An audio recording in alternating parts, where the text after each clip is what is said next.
Lectures on the English Poets. Delivered at the Surrey Institution. By William Hazlitt. Lecture I. Introductory. On Poetry in General. Lecture 2. On Chaucer and Spenser. Lecture 3. On Shakespeare and Milton. Lecture 4. On Dryden and Pope. Lecture V. On Thomson and Cooper. Lecture 6. On Swift, Young, Gray, Collins and C. Lecture 7. On Burns and the Old English Ballads. Lecture 8. On the Living Poets. Lecture I. Introductory on Poetry in General. The best general notion which I can give of poetry is, that it is the natural impression of any object or event, by its vividness exciting an involuntary movement of imagination and passion, and producing, by sympathy, a certain modulation of the voice, or sounds expressing it. In treating of poetry, I shall speak first of the subject matter of it, next of the forms of expression to which it gives birth, and afterwards of its connection with harmony of sound. Poetry is the language of the imagination and the passions. It relates to whatever gives immediate pleasure or pain to the human mind. It comes home to the bosoms and businesses of men, for nothing but what so comes home to them in the most general and intelligible shape can be a subject for poetry. Poetry is the universal language which the heart holds with nature and itself. He who has a contempt for poetry cannot have much respect for himself, or for anything else. It is not a mere frivolous accomplishment, as some persons have been led to imagine, the trifling amusement of a few idle readers or leisure hours. It has been the study and delight of mankind in all ages. Many people suppose that poetry is something to be found only in books, contained in lines of 10 syllables, with like endings, but wherever there is a sense of beauty, or power, or harmony, as in the motion of a wave of the sea, in the growth of a flower that spreads its sweet leaves to the air, and dedicates its beauty to the sun, there is poetry in its birth. If history is a grave study, poetry may be said to be a graver. Its materials lie deeper, and are spread wider. History treats, for the most part, of the cumbrous and unwieldy masses of things, the empty cases in which the affairs of the world are packed, under the heads of intrigue or war, in different states, and from century to century. But there is no thought or feeling that can have entered into the mind of man, which he would be eager to communicate to others, or which they would listen to with delight. That is not a fit subject for poetry. It is not a branch of authorship, it is the stuff of which our life is made. The rest is mere oblivion, a dead letter, for all that is worth remembering in life is the poetry of it.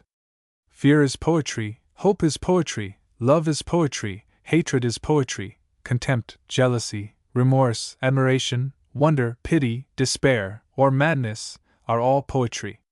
Poetry is that fine particle within us that expands, rarefies, refines, raises our whole being. Without it, man's life is poor as beasts. Man is a poetical animal, and those of us who do not study the principles of poetry act upon them all our lives, like Molière's bourgeois gentilhomme, who had always spoken prose without knowing it. The child is a poet in fact, when he first plays at hide-and-seek, or repeats the story of Jack the Giant Killer. The shepherd boy is a poet, when he first crowns his mistress with a garland of flowers. The countryman, when he stops to look at the rainbow. The city apprentice, when he gazes after the Lord Mayor's show. The miser, when he hugs his gold. The courtier, who builds his hopes upon a smile. The savage, who paints his idol with blood. The slave, who worships a tyrant, or the tyrant, who fancies himself a god. The vain, the ambitious, the proud, the choleric man, the hero and the coward, the beggar and the king, the rich and the poor, the young and the old, all live in a world of their own making, and the poet does no more than describe what all the others think and act. If his art is folly and madness, it is folly and madness at second hand. There is warrant for it. Poets alone have not such seething brains, such shaping fantasies, that apprehend more than cooler reason can. The lunatic, the lover, and the poet are of imagination all compact. One sees more devils than vast hell can hold, the madman, while the lover, all as frantic, sees Helen's beauty in a brow of Egypt. The poet's eye in a fine frenzy rolling, doth glance from heaven to earth, from earth to heaven, and as imagination bodies forth the forms of things unknown, the poet's pen turns them to shape, and gives to airy nothing a local habitation and a name. Such tricks has strong imagination. If poetry is a dream, the business of life is much the same. If it is a fiction made up of what we wish things to be, and fancy that they are, because we wish them so, there is no other nor better reality. Ariosto has described the loves of Angelica and Medoro, but was not Medoro, who carved the name of his mistress on the barks of trees, as much enamored of her charms as he. Homer has celebrated the anger of Achilles, but was not the hero as mad as the poet? Plato banished the poets from his commonwealth, lest their descriptions of the natural man should spoil his mathematical man, who was to be without passions and affections, who was either to laugh nor weep, to feel sorrow nor anger, to be cast down nor elated by anything. This was a chimera, however, which never existed but in the brain of the inventor, and Homer's poetical world has outlived Plato's philosophical republic. Poetry then is an imitation of nature, but the imagination and the passions are a part of man's nature. We shape things according to our wishes and fancies, without poetry, but poetry is the most emphatical language that can be found for those creations of the mind, which ecstasy is very cunning in. Neither a mere description of natural objects, nor a mere delineation of natural feelings, however distinct or forcible, constitutes the ultimate end and aim of poetry, without the heightenings of the imagination. The light of poetry is not only a direct but also a reflective light, that while it shews us the object, throws a sparkling radiance on all around it. The flame of the passions, communicated to the imagination, reveals to us, as with a flash of lightning, the inmost recesses of thought, and penetrates our whole being. Poetry represents forms chiefly as they suggest other forms, feelings, as they suggest forms or other feelings. Poetry puts a spirit of life and motion into the universe. It describes the flowing, not the fixed. It does not define the limits of sense, or analyze the distinctions of the understanding, but signifies the excess of the imagination beyond the actual or ordinary impression of any object or feeling. The poetical impression of any object is that uneasy, exquisite sense of beauty or power that cannot be contained within itself, that is impatient of all limit, that, as flame bends to flame, strives to link itself to some other image of kindred beauty or grandeur, to enshrine itself, as it were, in the highest forms of fancy, and to relieve the aching sense of pleasure by expressing it in the boldest manner, and by the most striking examples of the same quality in other instances. Poetry, according to Lord Bacon, for this reason, has something divine in it, because it raises the mind and hurries it into sublimity, by conforming the shows of things to the desires of the soul, instead of subjecting the soul to external things, as reason and history do. It is strictly the language of the imagination, and the imagination is that faculty which represents objects, not as they are in themselves, but as they are molded by other thoughts and feelings, into an infinite variety of shapes and combinations of power.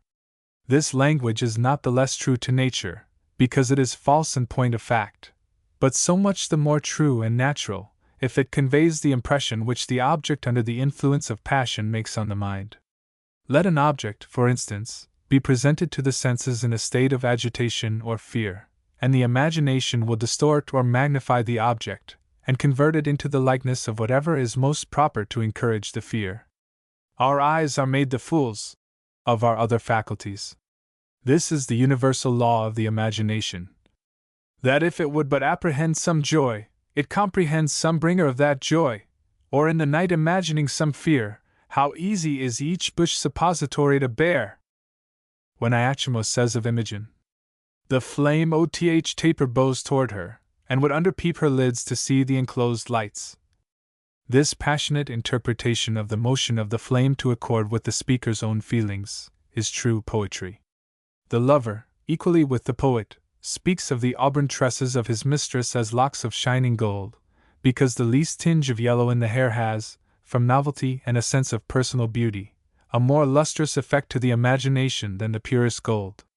We compare a man of gigantic stature to a tower, not that he is anything like so large, but because the excess of his size beyond what we are accustomed to expect, or the usual size of things of the same class, produces by contrast a greater feeling of magnitude and ponderous strength than another object of 10 times the same dimensions.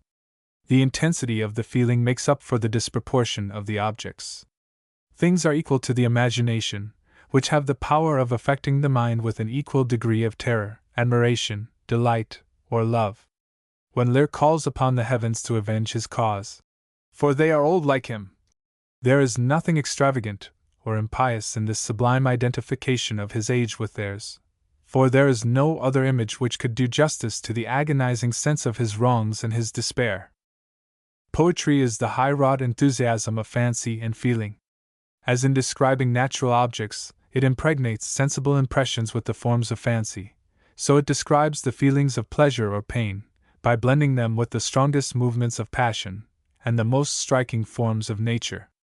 Tragic poetry, which is the most impassioned species of it, strives to carry on the feeling to the utmost point of sublimity or pathos, by all the force of comparison or contrast, loses the sense of present suffering in the imaginary exaggeration of it, exhausts the terror or pity by an unlimited indulgence of it, grapples with impossibilities in its desperate impatience of restraint, throws us back upon the past, forward into the future, brings every moment of our being or object of nature in startling review before us, and in the rapid whirl of events, lifts us from the depths of woe to the highest contemplations on human life. When Lear says of Edgar, "Nothing but his unkind daughters could have brought him to this," what a bewildered amazement, what a wrench of the imagination, that cannot be brought to conceive of any other cause of misery than that which has bowed it down, and absorbs all other sorrow in its own. His sorrow, like a flood, supplies the sources of all other sorrow. Again, when he exclaims in the mad scene, "The little dogs in all, Tray, Blanche, and Sweetheart, see, they bark at me!" it is passion lending occasion to imagination to make every creature in league against him, conjuring up ingratitude and insult in their least looked for and most galling shapes, searching every thread and fiber of his heart, and finding out the last remaining image of respect or attachment in the bottom of his breast, only to torture and kill it.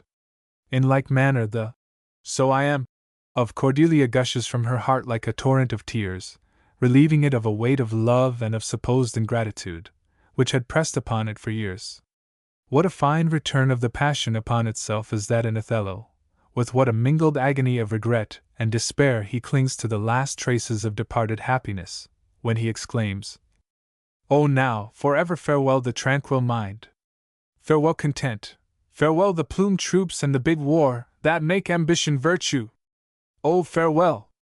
Farewell the neighing steed, and the shrill trump, the spirit-stirring drum, ear-piercing fife, the royal banner, and all quality, pride, pomp, and circumstance of glorious war, and O you mortal engines, whose rude throats immortal Jove's dread clamors counterfeit, farewell!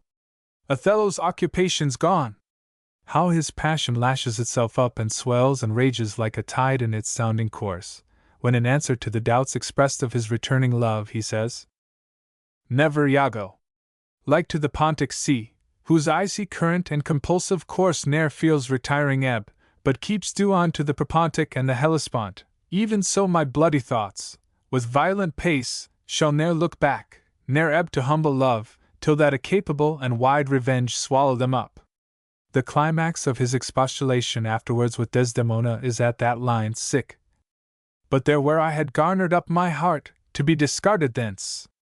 One mode in which the dramatic exhibition of passion excites our sympathy without raising our disgust is, that in proportion as it sharpens the edge of calamity and disappointment, it strengthens the desire of good. It enhances our consciousness of the blessing, by making us sensible of the magnitude of the loss.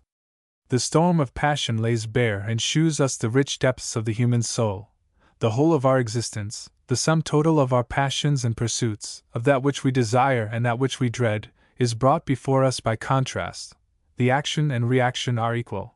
The keenness of immediate suffering only gives us a more intense aspiration after, and a more intimate participation with the antagonist world of good. Makes us drink deeper of the cup of human life, tugs at the heartstrings, loosens the pressure about them, and calls the springs of thought and feeling into play with tenfold force. Impassioned poetry is an emanation of the moral and intellectual part of our nature, as well as of the sensitive, of the desire to know, the will to act, and the power to feel, and ought to appeal to these different parts of our constitution in order to be perfect. The domestic or prose tragedy, which is thought to be the most natural, is in this sense the least so, because it appeals almost exclusively to one of these faculties, our sensibility. The tragedies of Moore and Lillo, for this reason, however affecting at the time, oppress and lie like a dead weight upon the mind, a load of misery which it is unable to throw off. The tragedy of Shakespeare, which is true poetry, stirs our inmost affections, abstracts evil from itself by combining it with all the forms of imagination, and with the deepest workings of the heart, and rouses the whole man within us. The pleasure, however, derived from tragic poetry, is not anything peculiar to it as poetry, as a fictitious and fanciful thing. It is not an anomaly of the imagination. It has its source and groundwork in the common love of strong excitement. As Mr. Burke observes, people flock to see a tragedy, but if there were a public execution in the next street, the theatre would very soon be empty. It is not then the difference between fiction and reality that solves the difficulty. Children are satisfied with the stories of ghosts and witches in plain prose, nor do the hawkers of full, true, and particular accounts of murders and executions about the streets find it necessary to have them turned into penny ballads, before they can dispose of these interesting and authentic documents. The grave politician drives a thriving trade of abuse and calumnies poured out against those whom he makes his enemies for no other end than that he may live by them. The popular preacher makes less frequent mention of heaven than of hell. Oaths and nicknames are only a more vulgar sort of poetry or rhetoric. We are as fond of indulging our violent passions as of reading a description of those of others. We are as prone to make a torment of our fears, as to luxuriate in our hopes of good. If it be asked why we do so, the best answer will be, because we cannot help it. The sense of power is as strong a principle in the mind as the love of pleasure. Objects of terror and pity exercise the same despotic control over it as those of love or beauty. It is as natural to hate as to love, to despise as to admire, to express our hatred or contempt, as our love or admiration. Masterless passion sways us to the mood of what it likes or loathes. Not that we like what we loathe, but we like to indulge our hatred and scorn of it, to dwell upon it, to exasperate our idea of it by every refinement of ingenuity and extravagance of illustration, to make it a bugbear to ourselves, to point it out to others in all the splendor of deformity, to embody it to the senses, to stigmatize it by name, to grapple with it in thought and action, to sharpen our intellect, to arm our will against it, to know the worst we have to contend with, and to contend with it to the utmost. Poetry is only the highest eloquence of passion, the most vivid form of expression that can be given to our conception of anything, whether pleasurable or painful, mean or dignified, delightful or distressing. It is the perfect coincidence of the image and the words with the feeling we have, and of which we cannot get rid in any other way, that gives an instant satisfaction to the thought. This is equally the origin of wit and fancy, of comedy and tragedy, of the sublime and pathetic. When Pope says of the Lord Mayor's shoe, "Now night descending, the proud scene is o'er, but lives and settles numbers one day more." When Collins makes danger, with limbs of giant mould, throw him on the steep of some loose hanging rock asleep. When Lear calls out in extreme anguish, "Ingratitude, thou marble-hearted fiend, how much more hideous shew'st in a child than the sea monster!" The passion of contempt in the one case, of terror in the other, and of indignation in the last, is perfectly satisfied. We see the thing ourselves, and shew it to others as we feel it to exist, and as, in spite of ourselves, we are compelled to think of it. The imagination, by thus embodying and turning them to shape, gives an obvious relief to the indistinct and importunate cravings of the will. We do not wish the thing to be so, but we wish it to appear such as it is. For knowledge is conscious power, and the mind is no longer, in this case, the dupe, though it may be the victim of vice or folly. Poetry is in all its shapes the language of the imagination and the passions, of fancy and will. Nothing, therefore, can be more absurd than the outcry which has been sometimes raised by frigid and pedantic critics, for reducing the language of poetry to the standard of common sense and reason, for the end and use of poetry, both at the first and now, was and is to hold the mirror up to nature, seen through the medium of passion and imagination, not divested of that medium by means of literal truth or abstract reason. The painter of history might as well be required to represent the face of a person who has just trod upon a serpent with the still life expression of a common portrait, as the poet to describe the most striking and vivid impressions which things can be supposed to make upon the mind, in the language of common conversation. Let who will strip nature of the colors and the shapes of fancy, the poet is not bound to do so. The impressions of common sense and strong imagination, that is, of passion and indifference, cannot be the same, and they must have a separate language to do justice thither. Objects must strike differently upon the mind, independently of what they are in themselves, as long as we have a different interest in them, as we see them in a different point of view, nearer or at a greater distance, morally or physically speaking, from novelty, from old acquaintance, from our ignorance of them, from our fear of their consequences, from contrast, from unexpected likeness. We can no more take away the faculty of the imagination than we can see all objects without light or shade. Some things must dazzle us by their preternatural light, others must hold us in suspense, and tempt our curiosity to explore their obscurity. Those who would dispel these various illusions, to give us their drab-colored creation in their stead, are not very wise. Let the naturalist, if he will, catch the glowworm, carry it home with him in a box, and find it next morning nothing but a little grey worm. Let the poet or the lover of poetry visit it at evening, when beneath the scented hawthorn and the crescent moon it has built itself a palace of emerald light. This is also one part of nature, one appearance which the glowworm presents, and that not the least interesting. So poetry is one part of the history of the human mind, though it is neither science nor philosophy.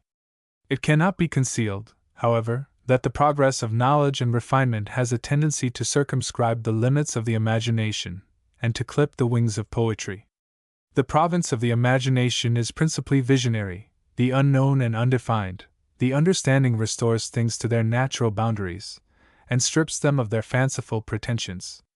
Hence the history of religious and poetical enthusiasm is much the same, and both have received a sensible shock from the progress of experimental philosophy.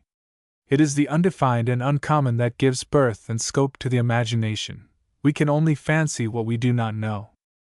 As in looking into the mazes of a tangled wood we fill them with what shapes we please, with ravenous beasts, with caverns vast, and drear enchantments, so in our ignorance of the world about us, we make gods or devils of the first object we see, and set no bounds to the wilful suggestions of our hopes and fears. And visions, as poetic eyes avow, hang on each leaf and cling to every bough. There can never be another Jacob's dream. Since that time, the heavens have gone farther off, and grown astronomical. They have become averse to the imagination, nor will they return to us on the squares of the distances, or on Dr. Chalmers's discourses. Rembrandt's picture brings the matter nearer to us.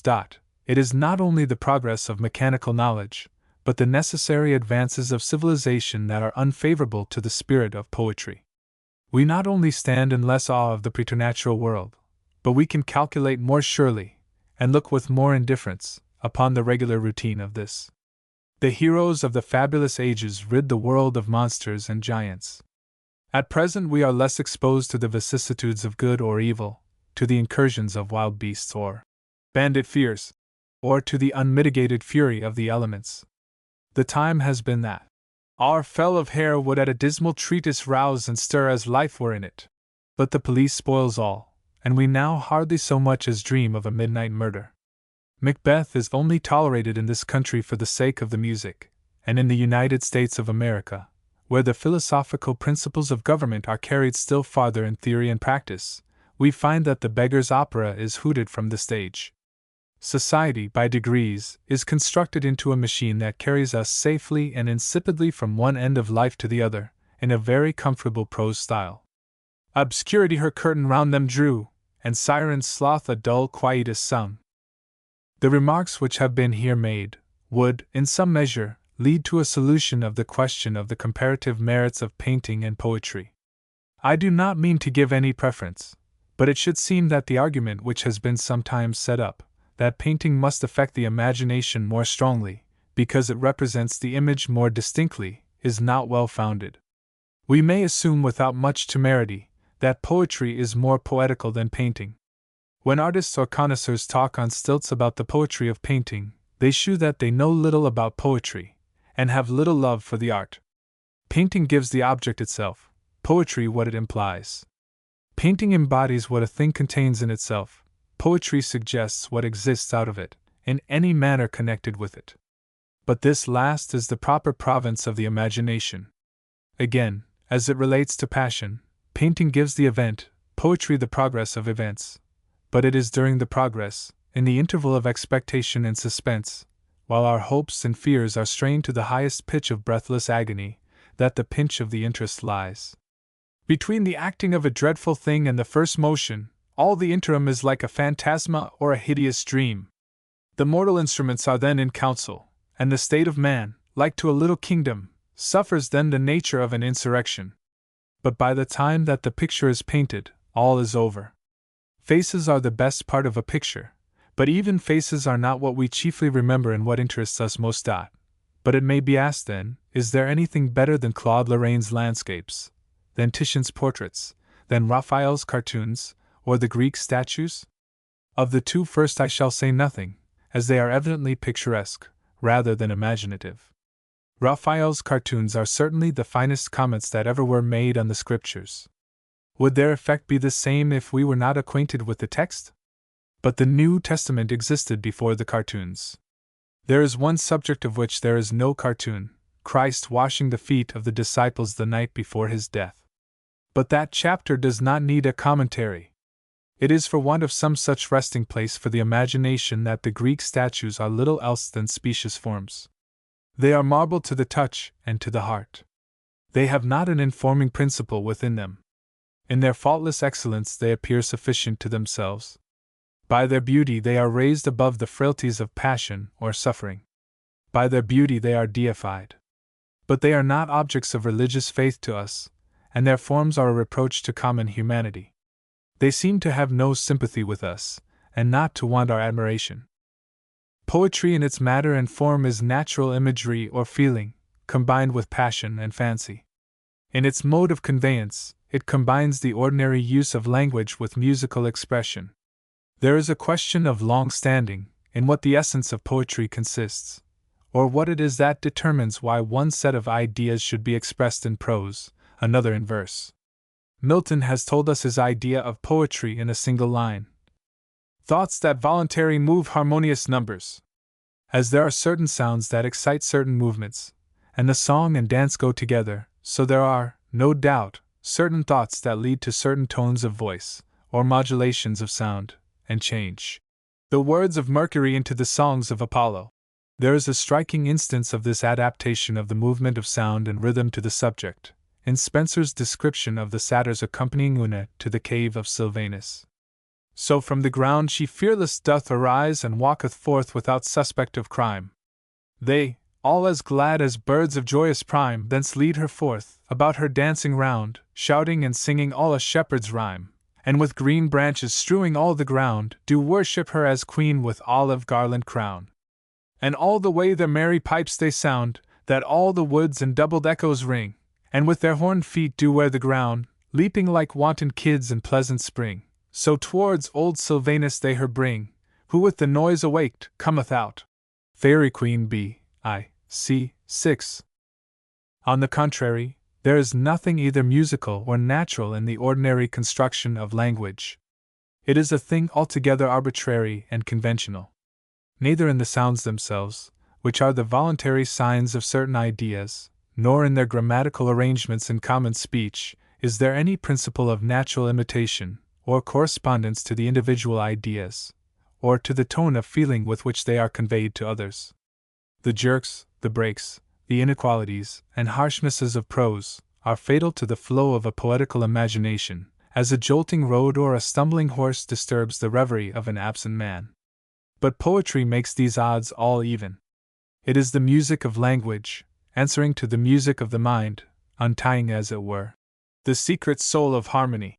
Wherever any object takes such a hold of the mind as to make us dwell upon it, and brood over it, melting the heart in tenderness, or kindling it to a sentiment of enthusiasm, wherever a movement of imagination or passion is impressed on the mind, by which it seeks to prolong and repeat the emotion, to bring all other objects into accord with it, and to give the same movement of harmony, sustained and continuous, or gradually varied according to the occasion, to the sounds that express it. This is poetry. The musical in sound is the sustained and continuous. The musical in thought is the sustained and continuous also. There is a near connection between music and deep-rooted passion. Mad people sing. As often as articulation passes naturally into intonation, their poetry begins. Where one idea gives a tone and color to others, where one feeling melts others into it, there can be no reason why the same principle should not be extended to the sounds by which the voice utters these emotions of the soul, and blends syllables and lines into each other. It is to supply the inherent defect of harmony in the customary mechanism of language, to make the sound an echo to the sense, when the sense becomes a sort of echo to itself, to mingle the tide of verse, the golden cadences of poetry, with the tide of feeling, flowing and murmuring as it flows, in short, to take the language of the imagination from off the ground, and enable it to spread its wings where it may indulge its own impulses. Sailing with supreme dominion through the azure deep of air, without being stopped, or fretted, or diverted with the abruptnesses and petty obstacles, and discordant flats and sharps of prose, that poetry was invented. It is to common language what springs are to a carriage, or wings to feet. In ordinary speech we arrive at a certain harmony by the modulations of the voice. In poetry the same thing is done systematically by a regular collocation of syllables. It has been well observed that every one who declaims warmly, or grows intent upon a subject, rises into a sort of blank verse or measured prose. The merchant, as described in Chaucer, went on his way, sounding always the increase of his winning. Every prose writer has more or less of rhythmical adaptation, except poets, who, when deprived of the regular mechanism of verse, seem to have no principle of modulation left in their writings. An excuse might be made for rhyme in the same manner. It is but fair that the ear should linger on the sounds that delight it, or avail itself of the same brilliant coincidence and unexpected recurrence of syllables that have been displayed in the invention and collocation of images. It is allowed that rhyme assists the memory, and a man of wit and shrewdness has been heard to say that the only 4 good lines of poetry are the well-known ones which tell the number of days in the months of the year. 30 days hath September, and c. But if the jingle of names assists the memory, may it not also quicken the fancy? And there are other things worth having at our fingers' ends, besides the contents of the almanac. Pope's versification is tiresome, from its excessive sweetness and uniformity. Shakespeare's blank verse is the perfection of dramatic dialogue. All is not poetry that passes for such, nor does verse make the whole difference between poetry and prose. The Iliad does not cease to be poetry in a literal translation, and Addison's campaign has been very properly denominated a gazette in rhyme. Common prose differs from poetry, as treating for the most part either of such trite, familiar, and irksome matters of fact, as convey no extraordinary impulse to the imagination, or else of such difficult and laborious processes of the understanding, as do not admit of the wayward or violent movements either of the imagination or the passions. I will mention 3 works which come as near to poetry as possible without absolutely being so, namely, The Pilgrim's Progress, Robinson Crusoe, and the Tales of Boccaccio. Chaucer and Dryden have translated some of the last into English rhyme, but the essence and the power of poetry was there before. That which lifts the spirit above the earth, which draws the soul out of itself with indescribable longings, is poetry in kind, and generally fit to become so in name, by being married to immortal verse. If it is of the essence of poetry to strike and fix the imagination, whether we will or no, to make the eye of childhood glisten with the starting tear, to be never thought of afterwards with indifference, John Bunyan and Daniel Defoe may be permitted to pass for poets in their way. The mixture of fancy and reality in The Pilgrim's Progress was never equaled in any allegory. His pilgrims walk above the earth, and yet are on it. What zeal, what beauty, what truth of fiction! What deep feeling in the description of Christians swimming across the water at last, and in the picture of the shining ones within the gates, with wings at their backs and garlands on their heads, who are to wipe all tears from his eyes. The writer's genius, though not dipped in dews of Castaly, was baptized with the Holy Spirit and with fire. The prints in this book are no small part of it. If the confinement of Philoctetes in the island of Lemnos was a subject for the most beautiful of all the Greek tragedies, what shall we say to Robinson Crusoe and his? Take the speech of the Greek hero on leaving his cave, beautiful as it is, and compare it with the reflections of the English adventurer in his solitary place of confinement.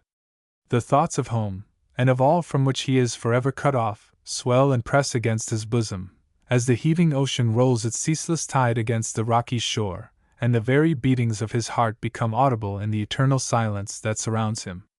Thus he says, "As I walked about, either in my hunting, or for viewing the country, the anguish of my soul at my condition would break out upon me on a sudden, and my very heart would die within me to think of the woods, the mountains, the deserts I was in, and how I was a prisoner, locked up with the eternal bars and bolts of the ocean, in an uninhabited wilderness, without redemption.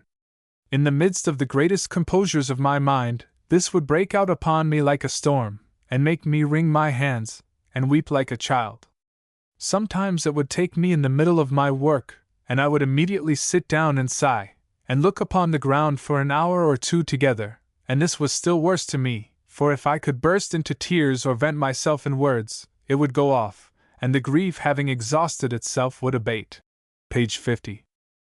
The story of his adventures would not make a poem like the Odyssey, it is true, but the relator had the true genius of a poet.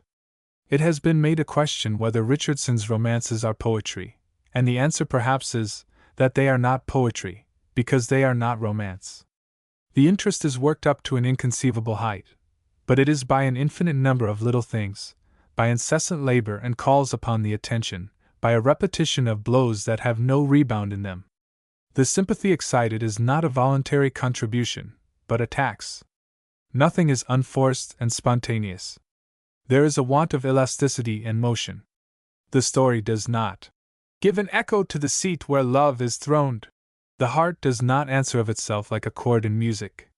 The fancy does not run on before the writer with breathless expectation, but is dragged along with an infinite number of pins and wheels, like those with which the Lilliputians dragged Gulliver Pinion to the royal palace.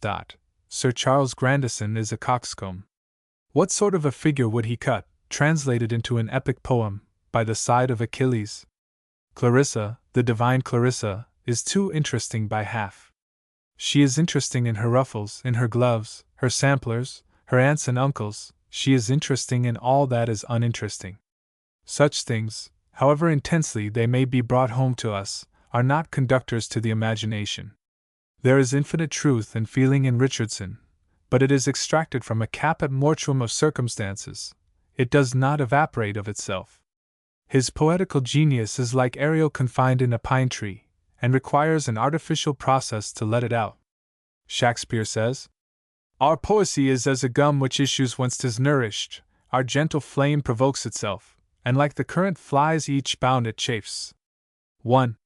I shall conclude this general account with some remarks on 4 of the principal works of poetry in the world, at different periods of history: Homer, the Bible, Dante, and let me add Ossian. In Homer, the principle of action or life is predominant; in the Bible, the principle of faith and the idea of providence. Dante is a personification of blind will, and in Ossian we see the decay of life, and the lag end of the world.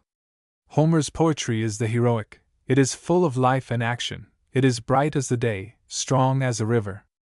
In the vigor of his intellect he grapples with all the objects of nature, and enters into all the relations of social life. _____1 Burke's writings are not poetry, notwithstanding the vividness of the fancy, because the subject matter is abstruse and dry, not natural, but artificial.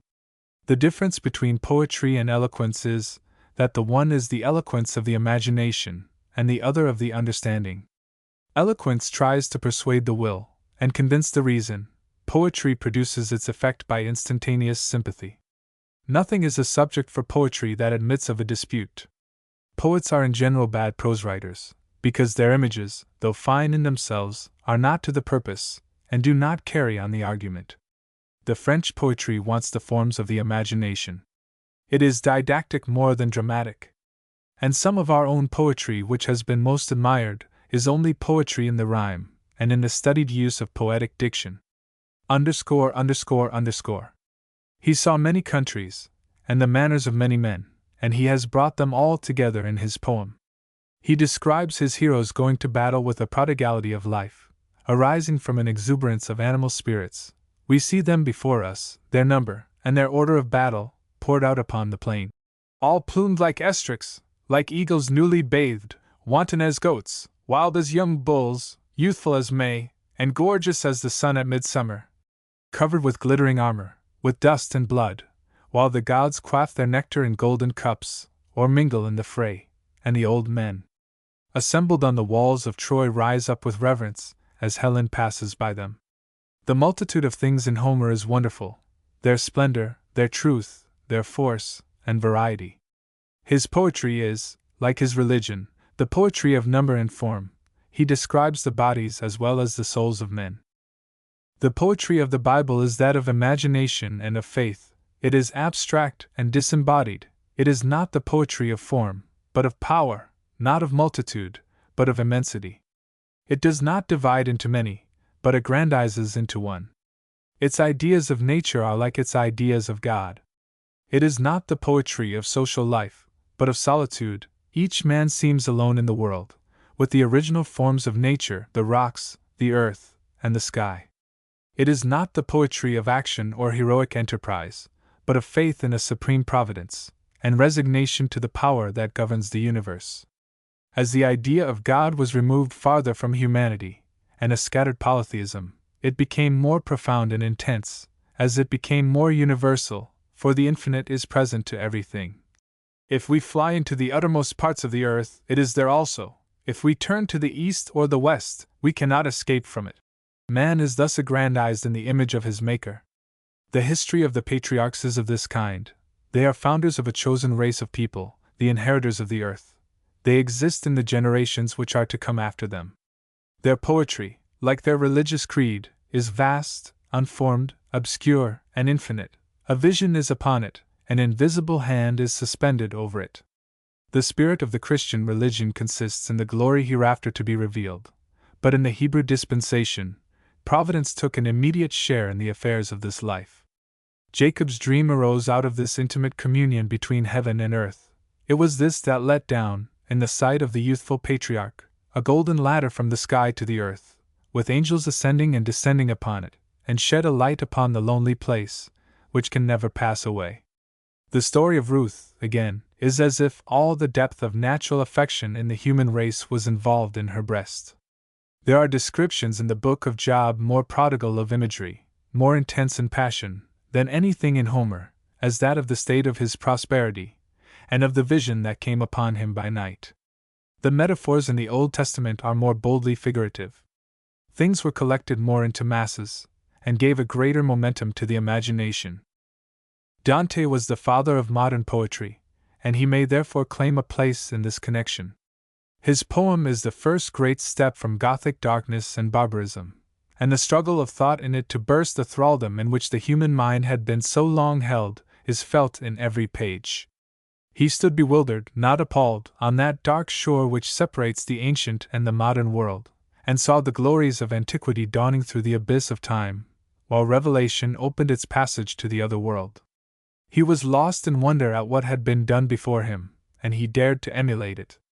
Dante seems to have been indebted to the Bible for the gloomy tone of his mind, as well as for the prophetic fury which exalts and kindles his poetry. But he is utterly unlike Homer. His genius is not a sparkling flame, but the sullen heat of a furnace. He is power, passion, self-will personified. In all that relates to the descriptive or fanciful part of poetry, he bears no comparison to many who had gone before, or who have come after him. But there is a gloomy abstraction in his conceptions, which lies like a dead weight upon the mind, a benumbing stupor, a breathless awe, from the intensity of the impression, a terrible obscurity, like that which oppresses us in dreams, an identity of interest, which molds every object to its own purposes, and clothes all things with the passions and imaginations of the human soul, that make amends for all other deficiencies. The immediate objects he presents to the mind are not much in themselves, they want grandeur, beauty, and order, but they become everything by the force of the character he impresses upon them. His mind lends its own power to the objects which it contemplates, instead of borrowing it from them. He takes advantage even of the nakedness and dreary vacuity of his subject. His imagination peoples the shades of death, and broods over the silent air. He is the severest of all writers, the most hard and impenetrable, the most opposite to the flowery and glittering, who relies most on his own power, and the sense of it in others, and who leaves most room to the imagination of his readers. Dante's only endeavor is to interest, and he interests by exciting our sympathy with the emotion by which he is himself possessed. He does not place before us the objects by which that emotion has been created, but he seizes on the attention, by shewing us the effect they produce on his feelings, and his poetry accordingly gives the same thrilling and overwhelming sensation, which is caught by gazing on the face of a person who has seen some object of horror. The improbability of the events, the abruptness and monotony in the Inferno, are excessive, but the interest never flags, from the continued earnestness of the author's mind. Dante's great power is in combining internal feelings with external objects. Thus the gate of hell, on which that withering inscription is written, seems to be endowed with speech and consciousness, and to utter its dread warning, not without a sense of mortal woes. This author habitually unites the absolutely local and individual with the greatest wildness and mysticism. In the midst of the obscure and shadowy regions of the lower world, a tomb suddenly rises up with the inscription, "I am the tomb of Pope Anastasius VI," and half the personages whom he has crowded into the Inferno are his own acquaintance. All this, perhaps, tends to heighten the effect by the bold intermixture of realities, and by an appeal, as it were, to the individual knowledge and experience of the reader. He affords few subjects for picture. There is, indeed, one gigantic one, that of Count Ugolino, of which Michelangelo made a bas-relief, and which Sir Joshua Reynolds ought not to have painted. Another writer whom I shall mention last, and whom I cannot persuade myself to think a mere modern in the groundwork, is Ossian. He is a feeling and a name that can never be destroyed in the minds of his readers. As Homer is the first vigor and Lustiad, Ossian is the decay and old age of poetry. He lives only in the recollection and regret of the past. There is one impression which he conveys more entirely than all other poets, namely, the sense of privation, the loss of all things, of friends, of good name, of country. He is even without God in the world. He converses only with the spirits of the departed, with the motionless and silent clouds. The cold moonlight sheds its faint luster on his head, the fox peeps out of the ruined tower, the thistle waves its beard to the wandering gale, and the strings of his harp seem, as the hand of age, as the tale of other times, passes over them, to sigh and rustle like the dry reeds in the winter's wind. The feeling of cheerless desolation, of the loss of the pith and sap of existence, of the annihilation of the substance, and the clinging to the shadow of all things as in a mock embrace, is here perfect. In this way, the lamentation of Selma for the loss of Salgar is the finest of all. If it were indeed possible to shew that this writer was nothing, it would only be another instance of mutability, another blank made, another void left in the heart, another confirmation of that feeling which makes him so often complain. Roll on, ye dark brown years, ye bring no joy on your wing to Ossian. Lecture 2. On Chaucer and Spenser. Having, in the former lecture, given some account of the nature of poetry in general, I shall proceed, in the next place, to a more particular consideration of the genius and history of English poetry. I shall take, as the subject of the present lecture, Chaucer and Spenser, 2 out of 4 of the greatest names in poetry, which this country has to boast. Both of them, however, were much indebted to the early poets of Italy, and may be considered as belonging, in a certain degree, to the same school. The freedom and copiousness with which our most original writers, in former periods, availed themselves of the productions of their predecessors, frequently transcribing whole passages, without scruple or acknowledgment, may appear contrary to the etiquette of modern literature, when the whole stock of poetical commonplaces has become public property, and no one is compelled to trade upon any particular author. But it is not so much a subject of wonder, at a time when to read and write was of itself an honorary distinction, when learning was almost as great a rarity as genius, and when in fact those who first transplanted the beauties of other languages into their own might be considered as public benefactors, and the founders of a national literature.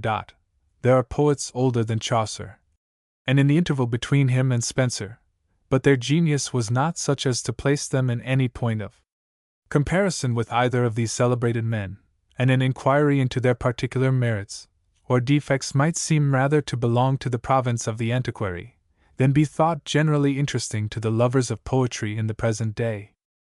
Chaucer, who has been very properly considered as the father of English poetry, preceded Spenser by 2 centuries.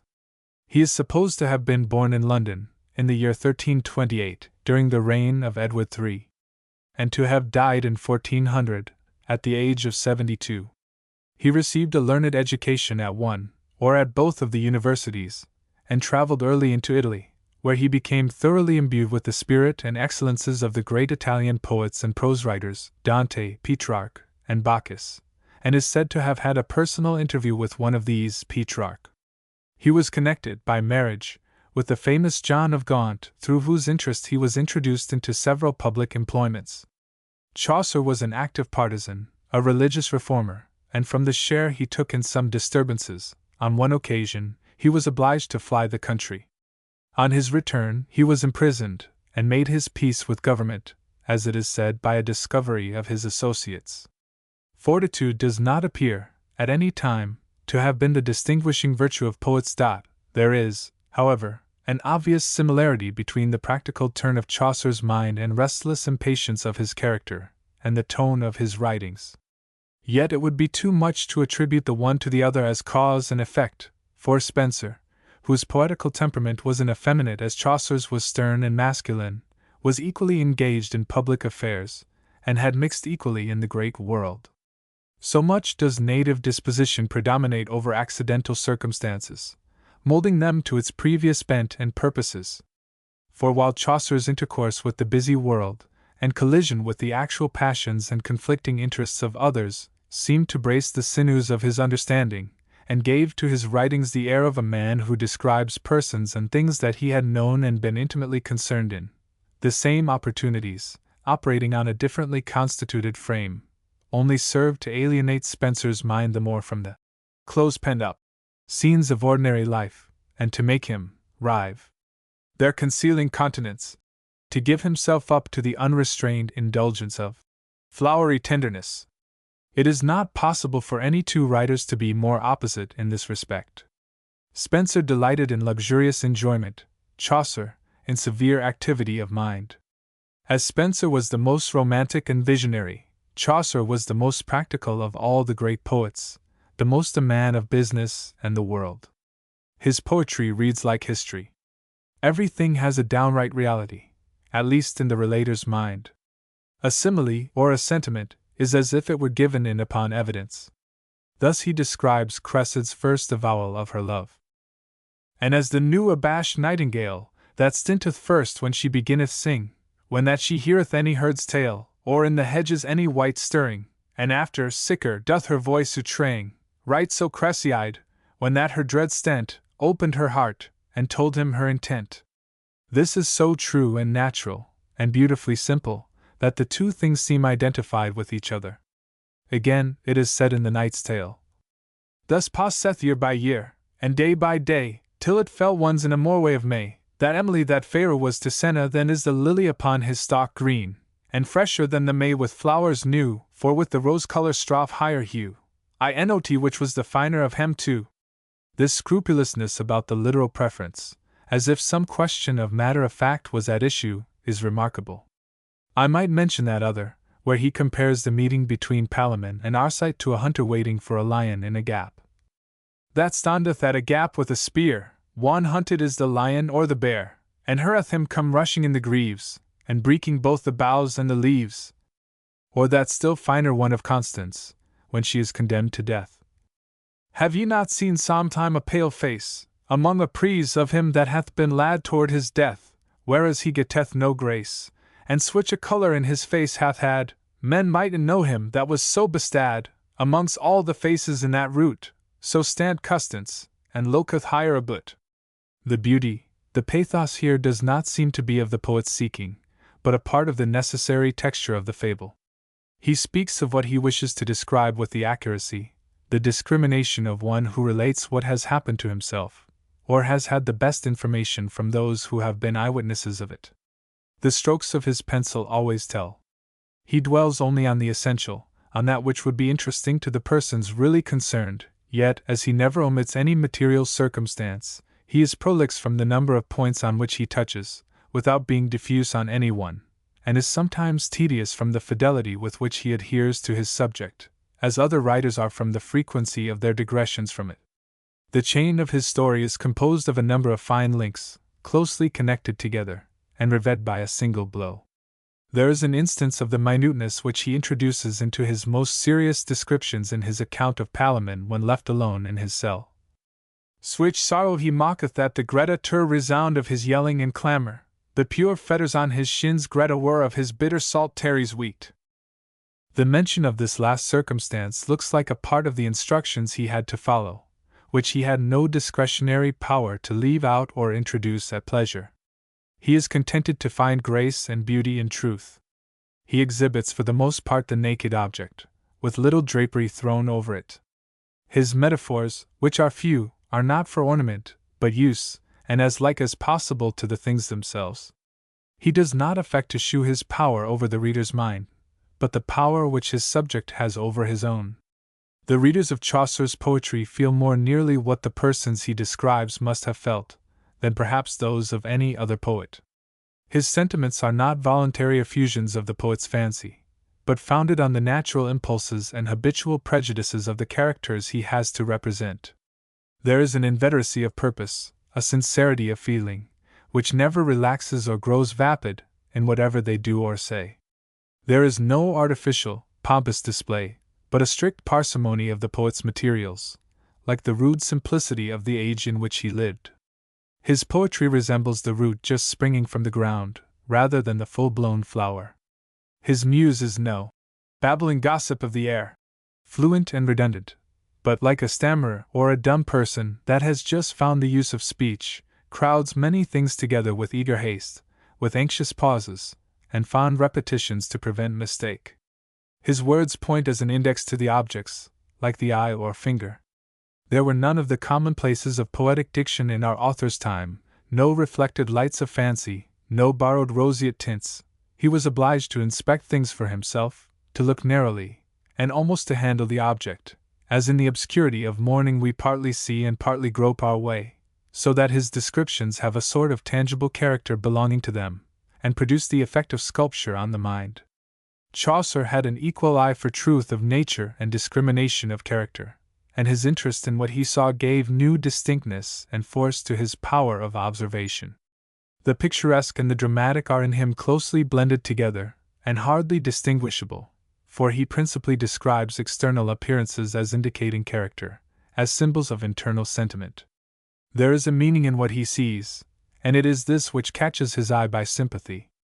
Thus the costume and dress of the Canterbury pilgrims, of the knight, the squire, the Oxford scholar, the gap-toothed wife of Bath, and the rest, speak for themselves.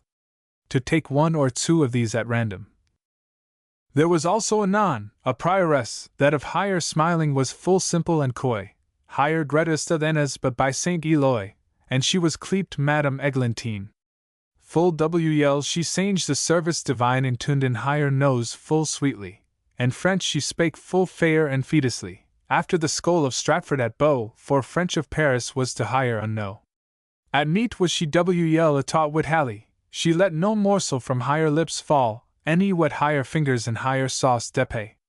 And sickerly she was of great disport, and full pleasant, and amiable of port, and pained higher to contrafeet in share of court, and ben astadelic of maneer, and to ben holden digny of reverence. But for to speaken of higher conscience, she was so charitable and so petuse, she wolde weep if that she saw a mouse caught in a trap, if it were dead or bled. Of smale hounds had she, that she fed with roasted flesh, and milk, and was tell breed. But sore wept she if on of hem were deedy, or if men smote it with a yerd smirt, and all was conscience and tendre hurt. Full semelly higher wimpelippinged was, higher nose trait is, higher eyen grey as glass, higher mouth full smale, and thirdo soft and red, but sickerly she had a fair forehead. It was almost a span broad, I trow. A monk there was, a fair for the maestry, an outrider that loved venery, a manly man, to ben an abbot able. Full many a daint or had he in stable, and whan he rode, men might his bridle hear, jingling in a whistling wind as clear, and eke as loud, as doth the chapel bell, there as this lord was keeper of the cell. The rule of Saint Maur and of Saint Benete, because that it was old and somdal strite, this ilk monk let old things pace, and held after the new world to trace. Asterisk, he gave not of the text a pulled hen, that saith, that hunters ben not holy men, before he was a prickosor aright, greyhounds he had as swift as fowl of flight, of pricking and of hunting for the hare was all his lust, for no cost wolde he spare. I saw his sleeves purfled at the hond with gree, and that the finest of the London. And for to fasten his hood under his chin, he had of gold wrought a curious pin, a love knot in the greater end there was. His head was bald, and shone as any glass, and eke his face, as it had been anoint. He was a lord full fat and in good point. His eyen steep, and rolling in his head, that stemmed as a fornius of a lead. His boat supple, his oar in gret estat, now certainly he was a fair prelate. He was not pale as a fourpence ghost. A fat swan loved he best of any rost. His palfrey was as brune as is a berry. Asterisk, PG transcriber's note, space, instead of trace, in some editions.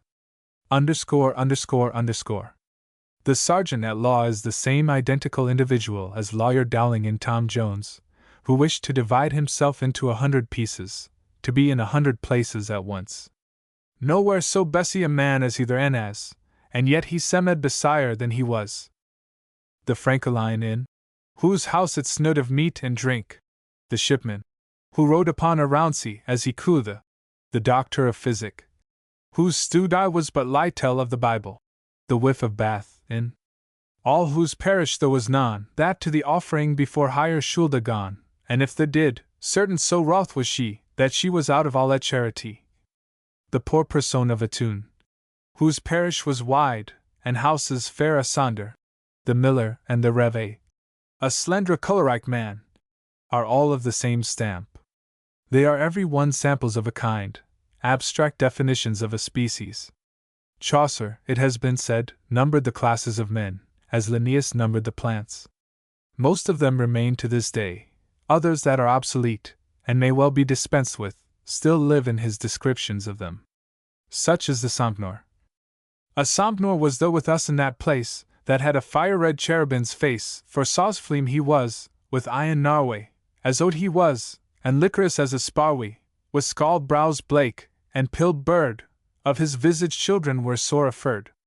There en as quicksilver, litarge, any brimstone, boras, ceruse, any oil of tartare non, any ointment that wolde cleanse or bite, that him might help en of his whelks white, any of the knobs sitting on his checks. W.L. loved he garlic, onions, and lacays, and for to drink strong wine as reed as blood. Then wolde he speak, and cree as he were wood. And whan that he W.L. drunk and had the win, then wold he speak in no word but Latin. A few terms could he, 2 or 3, that he had learned out of some decree. No wonder is, he heard it all the day. In danger had he at his own guise the young girls of the diocese, and knew her concile, and was of her reed. A jerlin had he set upon his hudda as gret as it were for an ale steak, a bokeler had he made him of a cake. With him there rode a jaunty pardoner, that had a voice as smale as hath a goat. It would be a curious speculation, at least for those who think that the characters of men never change, though manners, opinions, and institutions may, to know what has become of this character of the Sompnour in the present day, whether or not it has any technical representative in existing professions, into what channels and conduits it has withdrawn itself, where it lurks unseen in cunning obscurity, or else shews its face boldly, pampered into all the insolence of office, in some other shape, as it is deterred or encouraged by circumstances. Chaucer's characters modernized, upon this principle of historic derivation, would be an useful addition to our knowledge of human nature. But who is there to undertake it? The descriptions of the equipage and accoutrements of the two kings of Thrace and Ind, in the Knight's Tale, are as striking and grand as the others are lively and natural. There mayst thou see coming with Palamon Licurge himself, the Greta king of Thrace. Blake was his bird, and manly was his face, the circles of his eye and in his head they gloweden betwixt yellow and red, and like a griffin loped he about, with kempt hayrace on his brows stout, his limbs gret, his brawns hard and straunge, his shoulders broad, his arms round and lunge, and as the guise was in his country. Full high upon a char of gold stood he, with 4 white bowls in the trays. Instead of coat armor on his harnise, with nailless yellow, and bright as any gold, he had a bare skin, coal Blake for old. His lunge here was kempt behind his back, as any raven's feather it shone for Blake. A wreath of gold armgret, of huge weight, upon his head sate full of stones bright, of fine Rubens, sick, and of diamonds. About his char there were 10 white alons, 20 in mo, as gret as any steer, to huntin at the leon or the deer, and followed him, with moso fast to bound dot, with Arcita, in stories as men find, the Greta Emetrius, the king of Ind, upon a steed bay, trapped in steel, covered with cloth of gold diapered wheel, came riding like the god of arms Mars. His coat armor was of a cloth of tars, couched with pearls, white, and round and Greta. His saddle was of brent gold new a beat, a mantelet upon his shoulders hanging bret full of rubies red, as fire sparkling. His crisp hair like rings was thereon, and that was yellow, and glittered as the sun. His nose was high, his eye in bright citron, his lips round, his colour was sanguine, a few fragments in his face aspraint, betwixt an yellow and Blake sam delamate, and as a leon he his looking cast. Of 25 year his age I cast. His bird was wel begonnen for to spring, his voice was as a tromp thundering. Upon his head he word of Laura green a girland fresh and lusty for to senna. Upon his hand he bare for his deduit an eggle tame, as any lily would dot. About this king there ran on every part full many a tame leon and leopard. What a deal of terrible beauty there is contained in this description! The imagination of a poet brings such objects before us, as when we look at wild beasts in a menagerie. Their claws are paired, their eyes glitter like harmless lightning, but we gaze at them with a pleasing awe, clothed in beauty, formidable in the sense of abstract power. Chaucer's descriptions of natural scenery possess the same sort of characteristic excellence, or what might be termed gusto. They have a local truth and freshness, which gives the very feeling of the air, the coolness or moisture of the ground. Inanimate objects are thus made to have a fellow feeling in the interest of the story, and render back the sentiment of the speaker's mind. One of the finest parts of Chaucer is of this mixed kind. It is the beginning of the flower and the leaf, where he describes the delight of that young beauty, shrouded in her bower, and listening, in the morning of the year, to the singing of the nightingale, while her joy rises with the rising song, and gushes out afresh at every pause, and is borne along with the full tide of pleasure, and still increases, and repeats, and prolongs itself, and knows no ebb. The coolness of the arbor, its retirement, the early time of the day, the sudden starting up of the birds in the neighboring bushes, the eager delight with which they devour and rend the opening buds and flowers, are expressed with a truth and feeling, which make the whole appear like the recollection of an actual scene, which as methought was right a pleasing sight, and eke the bird's song for to hear, would ha rejoiced any earthly wight, and I that could not yet in no manner hear the nightingale of all the year, full busily hearkened with heart and with ear, if I her voice perceive cowed anywhere. And I that all this pleasant sight sie, thought so dainly I felt so sweet an air of the eglantier, that certainly there is no heard I demi in such despair, any with thoughts froward and contraire, so overlaid, but it should soon ha boat, if it had once felt this savour sote. And as I stood and cast aside mine eye, I was ware of the fairest medlar tree that ever yet in all my life I sie as full of blossoms as it might be, therein a goldfinch leaping pretow fro bough to bough, and as him list he et here and there of buds and flowers sweet. And to the herber's side was joining this fair tree, of which I ha you told, and at the last the bird began to sing, when he had eaten what he wold, so passing sweetly, that by manifold it was more pleasant than I cowed does, and one his song was ended in this wise. The nightingale with so merry a note answered him, that all the wood roamed so sodanely, that as it were a sote, I stood astonied, so was I with the song thorough roused, that till late and long, I northeast wist in what place I was, anywhere, and I in me thought she song ewen by mine air. Wherefore I waited about busily on Uri's side, if I her might see, and at the last I gone full well aspy where she sat in a fresh green laurel tree, on the further side ewen right by me, that gazed so passing a delicious smell, according to the eglanter full well. Whereof I had so inly great pleasure, that as methought I surely roused was into paradise, where my desire was for to be, and no further passe as for that day, and on the sote grass, I sat me down, for as for mine intent, the bird's song was more convenient, and more pleasant to me by manifold, than meat or drink, or any other thing, thereto the herber was so fresh and cold, the wholesome sawers eke so comforting, that as I demied, sith the beginning of the world was ne'er seen or than so pleasant a ground of none earthly man. And as I sat the birds hearkening thus, methought that I heard voices sodanely, the most sweetest and most delicious that you or any wight I trow truly heard in their life, for the harmony and sweet accord was in so good music, that the uwas to angels was most like. There is here no affected rapture, no flowery sentiment, the whole is an ebullition of natural delight, welling out of the heart, like water from a crystal spring. Nature is the soul of art. There is a strength as well as a simplicity in the imagination that reposes entirely on nature, that nothing else can supply. It was the same trust in nature, and reliance on his subject, which enabled Chaucer to describe the grief and patience of Griselda, the faith of Constance, and the heroic perseverance of the little child, who, going to school through the streets of Jewry, O Alma Redemptoris Mater, loudly sung, and who after his death still triumphed in his song. Chaucer has more of this deep, internal, sustained sentiment than any other writer, except Boccaccio.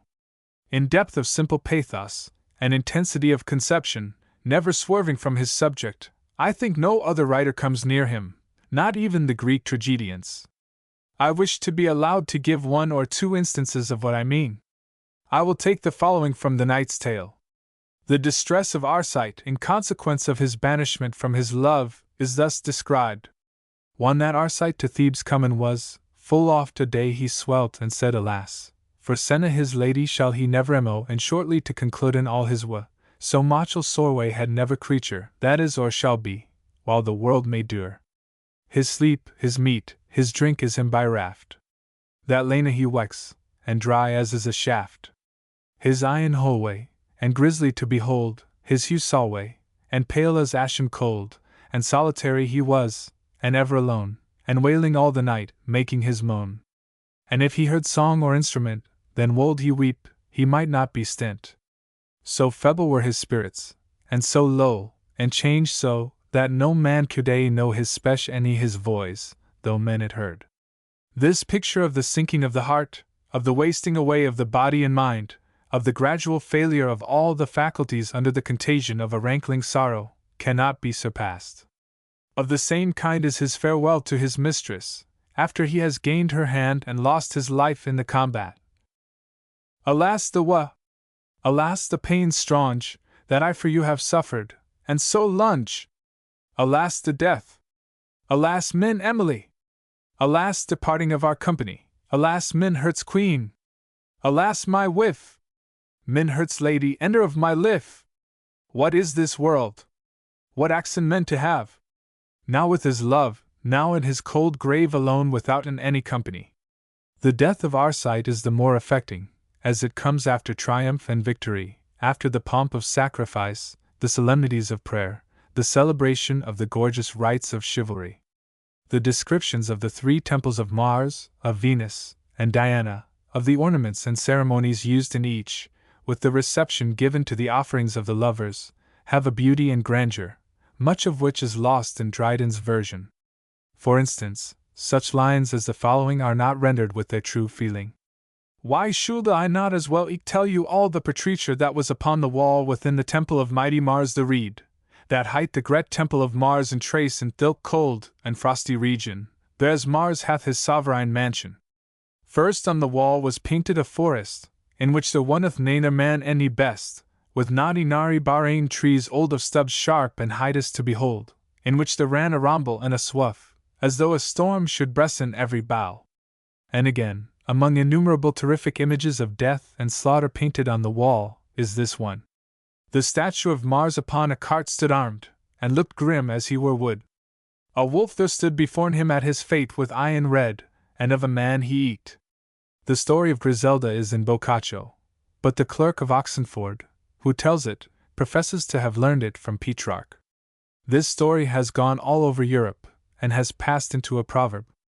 In spite of the barbarity of the circumstances, which are abominable, the sentiment remains unimpaired and unalterable.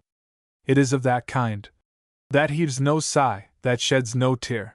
But it hangs upon the beatings of the heart. It is a part of the very being. It is as inseparable from it as the breath we draw. It is still and calm as the face of death. Nothing can touch it in its ethereal purity. Tender as the yielding flower, it is fixed as the marble firmament. The only remonstrance she makes, the only complaint she utters against all the ill-treatment she receives, is that single line where, when turned back naked to her father's house, she says, "Let me not like a worm go by the way." The first outline given of the character is inimitable. Not fair fro thilk peleus honorable, whereas this Marcus showed his marriage, there stood a thorpe, of sight delightable, in which that poor folk of that village hadden her best and her herbergage, and of her labor toke her sustenance, after that the earth gave hem abundance.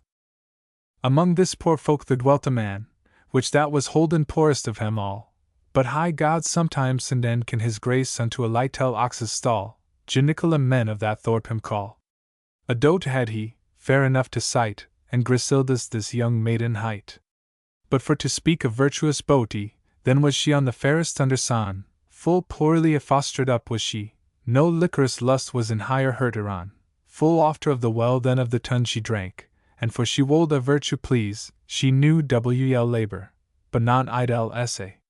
But though this maiden tendre were of age, yet in the breast of higher virginity there was enclosed sad and ripe courage, and in great reverence and charity higher old poor fader fostered she. A few sheep spinning on the feld she kept, she wolde not ben idle till she slept. And when she homeward came she wolde bring worts and other herbs times oft, the which she shred and seethed for higher living, and made higher bed full hard, and nothing soft, and I she kept higher fadres lift on loft with every obeisance and diligence, that child made down to fadres reverence. Upon Griselda, this poor creature, full often said this Marcus set his sigh sick, as he on hunting rode paraventure, and wanted fell that he might higher espy, he not with wanton loking of folly his eyen cast on higher, but in sad wise upon higher share he wold him oft of this, commending in his hurt higher womanheed, and eke higher virtue, passing any wight of so young age, as wel in share as deedy.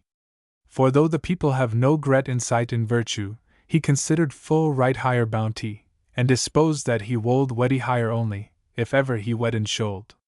Griselda this, God wot, full innocent, that for higher shoppen was all this array, to fetchen water at a welly as went, and cometh home as soon as ever she may. For wel she had heard say, that thilk day the Marcus should a weddy, and if she might, she wold a fain han seen some of that sight. She thought, I will with other maidens stand, that bend my fellows, in our door, and see the Marquisess, and thirdle will I fawn to down at home, as soon as it may be, the labor which longeth unto me, and then I may at leisure higher behold, if she this way unto the case still hold. And she wolde over the threshold gone, the Marquis came and gone higher for to call, and she set down her water pot anon beside the threshold in an ox's stall, and down upon higher knees she gone to fall. And with sad countenance Nella still, till she had heard what was the Lord's will. The story of the little child slain in Jewry, which is told by the prioress, and worthy to be told by her who was all conscience and tender heart, is not less touching than that of Griselda. It is simple and heroic to the last degree. The poetry of Chaucer has a religious sanctity about it, connected with the manners and superstitions of the age. It has all the spirit of martyrdom. It has also all the extravagance, and the utmost licentiousness of comic humor, equally arising out of the manners of the time. In this too Chaucer resembled Boccaccio, that he excelled in both styles, and could pass at will from grave to gay, from lively to severe.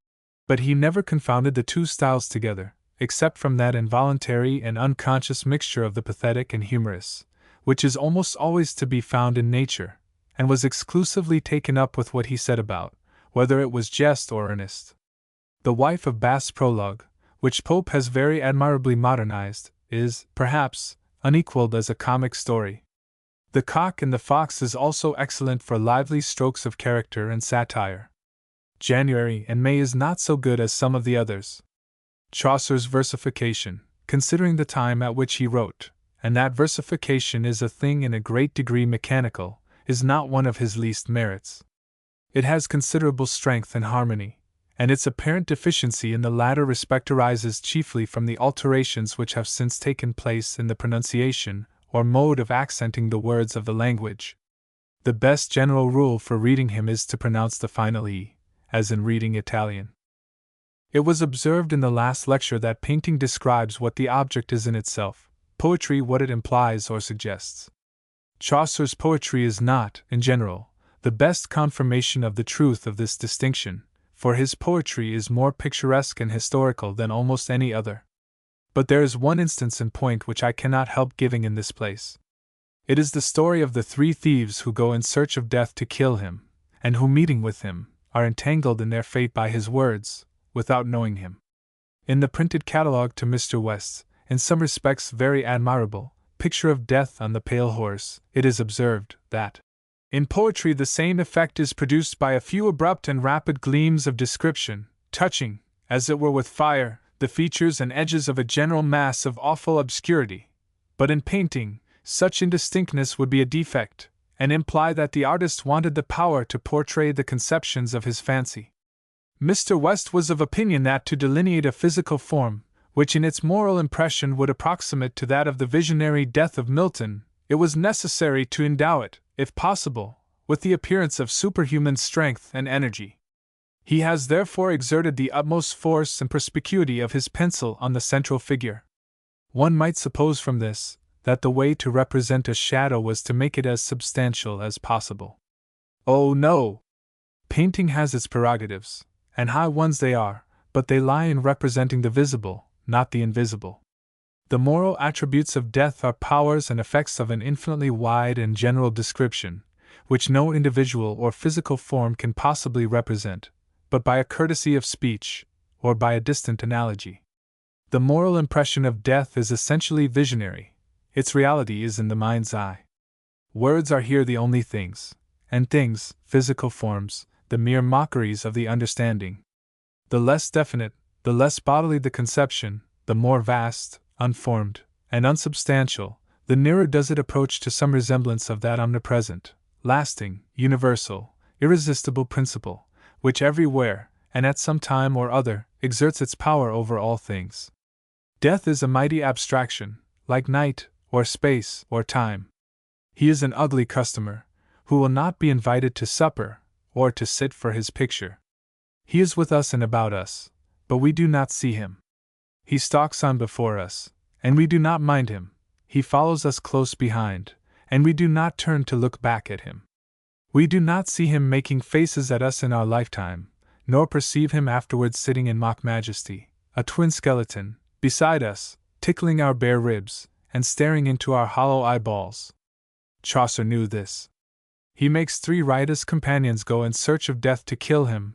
They meet with an old man whom they reproach with his age, and ask why he does not die, to which he answers thus: "Any death, alas! Any will not haunt my life.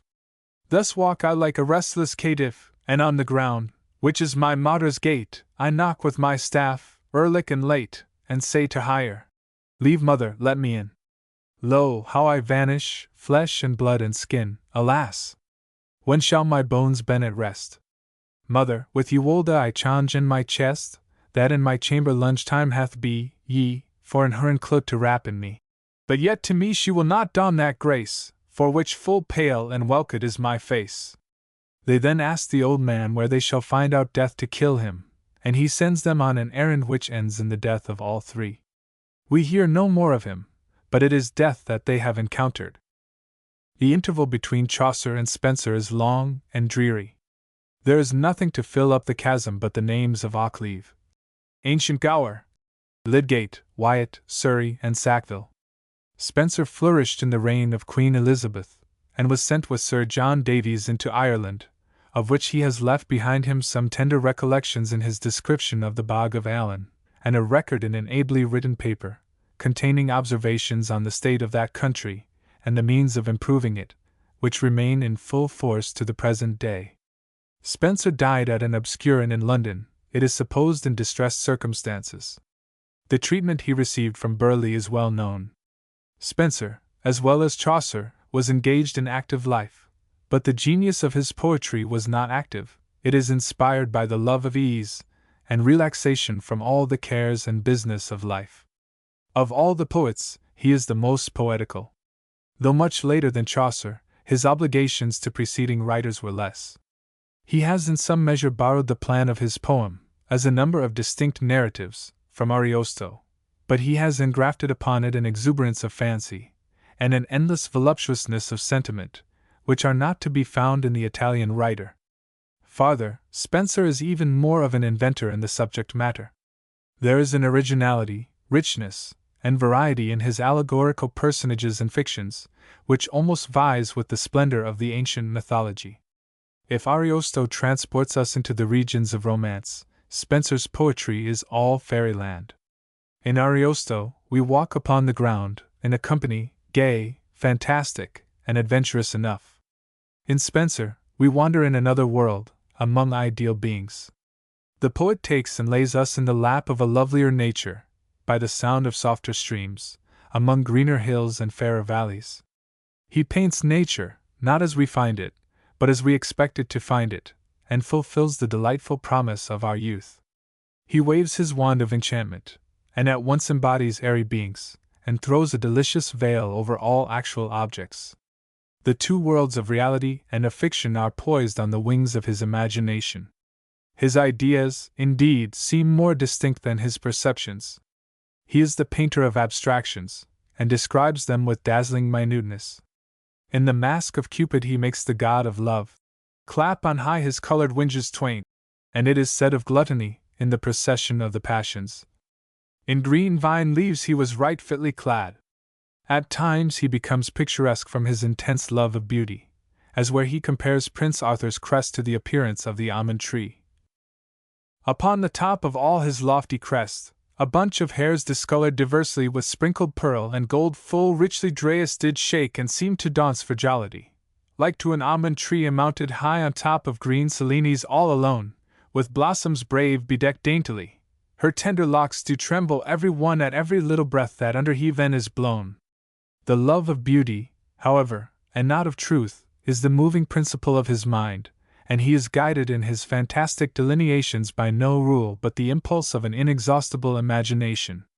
He luxuriates equally in scenes of Eastern magnificence, or the still solitude of a hermit's cell, in the extremes of sensuality or refinement.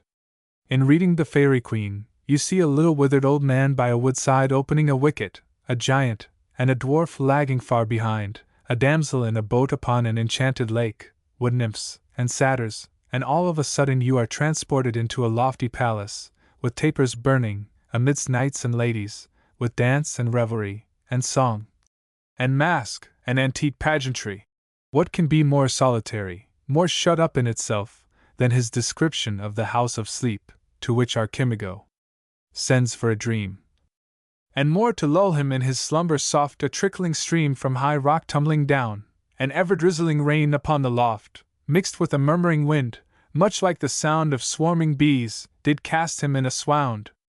No other noise, nor people's troublous cries, that still or won't annoy the walled town might there be heard, but careless quiet lies wrapped in eternal silence, far from enemies.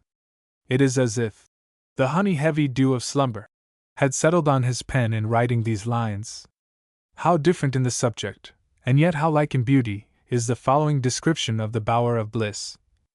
Eftsoons they heard a most melodious sound of all that mote delight a dainty ear, such as at once might not on living ground, save in this paradise, be heard elsewhere, right hard it was for wight which did it hear, to tell what manner music that mote be, for all that pleasing is to living ear was there consorted in one harmony, birds, voices, instruments, winds, waters, all agree.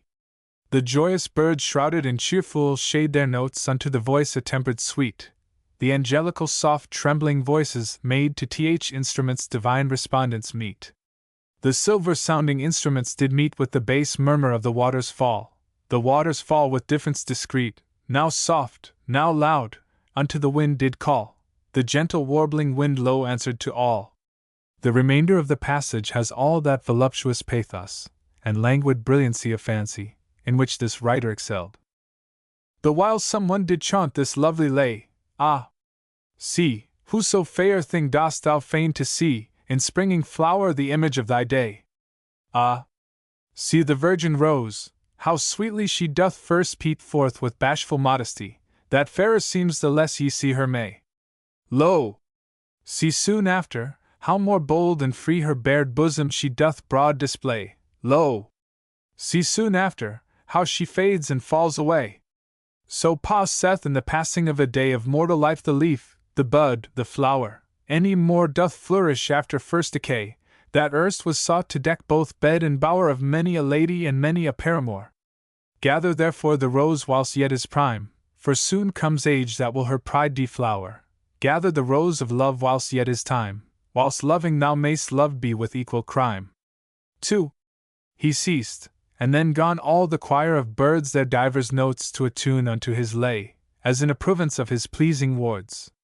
The constant pair heard all that he did say, yet swerved not, but kept their forward way through many covert groves and thickets close, in which they creeping did at last display 3. That wanton lady with her lover loose, whose sleepy head she in her lap did soft dispose. Upon a bed of roses she was laid as faint through heat, or dight to pleasant sin, and was arrayed or rather disarrayed, all in a veil of silk and silver thin, that hid no whit her alabaster skin, but rather shewed more white, if more might be, more subtle web Arachne cannot spin, nor the fine nets, which oft we woven see of scorched dew, do not in the air more lightly flee. Her snowy breast was bare to greedy spoil of hungry eyes which an oath therewith be filled, and yet through languor of her late sweet toil few drops more clear than nectar forth distilled, that like pure orient pearls adown it trilled, and her fair eyes sweet smiling in delight moistened their fiery beams, with which she thrilled frail hearts, yet quenched not, like starry light, which sparkling on the silent waves does seem more bright. _____, 2, taken from Tasso. 3. This word is an instance of those unwarrantable freedoms which Spenser sometimes took with language. ____. The finest things in Spenser are the character of Una, in the first book, the House of Pride, the Cave of Mammon, and the Cave of Despair, the account of Memory, of whom it is said, among other things, the wars he well remembered of King Nine, of old Assaracus and Inachus divine. The description of Belphoebe, the story of Florimel and the witch's son, the gardens of Adonis, and the bower of bliss, the mask of Cupid, and Colin Clout's vision, in the last book. But some people will say that all this may be very fine, but that they cannot understand it on account of the allegory. They are afraid of the allegory, as if they thought it would bite them. They look at it as a child looks at a painted dragon, and think it will strangle them in its shining folds. This is very idle. If they do not meddle with the allegory will not meddle with them. Without minding it at all, the whole is as plain as a pikestaff. It might as well be pretended that we cannot see Poussin's pictures for the allegory, as that the allegory prevents us from understanding Spenser. For instance, when Britomart, seated amidst the young warriors, lets fall her hair and discovers her sex, is it necessary to know the part she plays in the allegory, to understand the beauty of the following stanza? And eke that stranger knight amongst the rest was for like need in fort to disarray. Though when as veiled was her lofty crest, her golden locks that were in trammels gay upbounden, did themselves adown display, and rout unto her heels like sunny beams that in a cloud their light did long time stay. Their vapour faded, shew their golden gleams, and through the persant airs shoot forth their azure streams. Or is there any mystery in what is said of Belphoebe, that her hair was sprinkled with flowers and blossoms which had been entangled in it as she fled through the woods? Or is it necessary to have a more distinct idea of Proteus than that which is given of him in his boat, with the fried Florimel at his feet, while the cold icicles from his rough beard dropped adown upon her snowy breast? Or is it not a sufficient account of one of the sea gods that passed by them, to say, "That was Arion crowned, so went he playing on the watery plain"? Or to take the procession of the passions that draw the coach of pride, in which the figures of idleness, of gluttony, of lechery, of avarice, of envy, and of wrath speak, one should think, plain enough for themselves, such as this of gluttony. And by his side rode loathsome Gluttony, deformed creature, on a filthy swine. His belly was upblown with luxury, and eke with fatness swollen were his eyne, and like a crane his neck was long and fine, with which he swallowed up excessive feast, for want whereof poor people oft did pine. In green vine leaves he was right fitly clad, for other clothes he could not wear for heat, and on his head an ivy garland had, from under which fast trickled down the sweat. Still as he rode, he somewhat still did eat.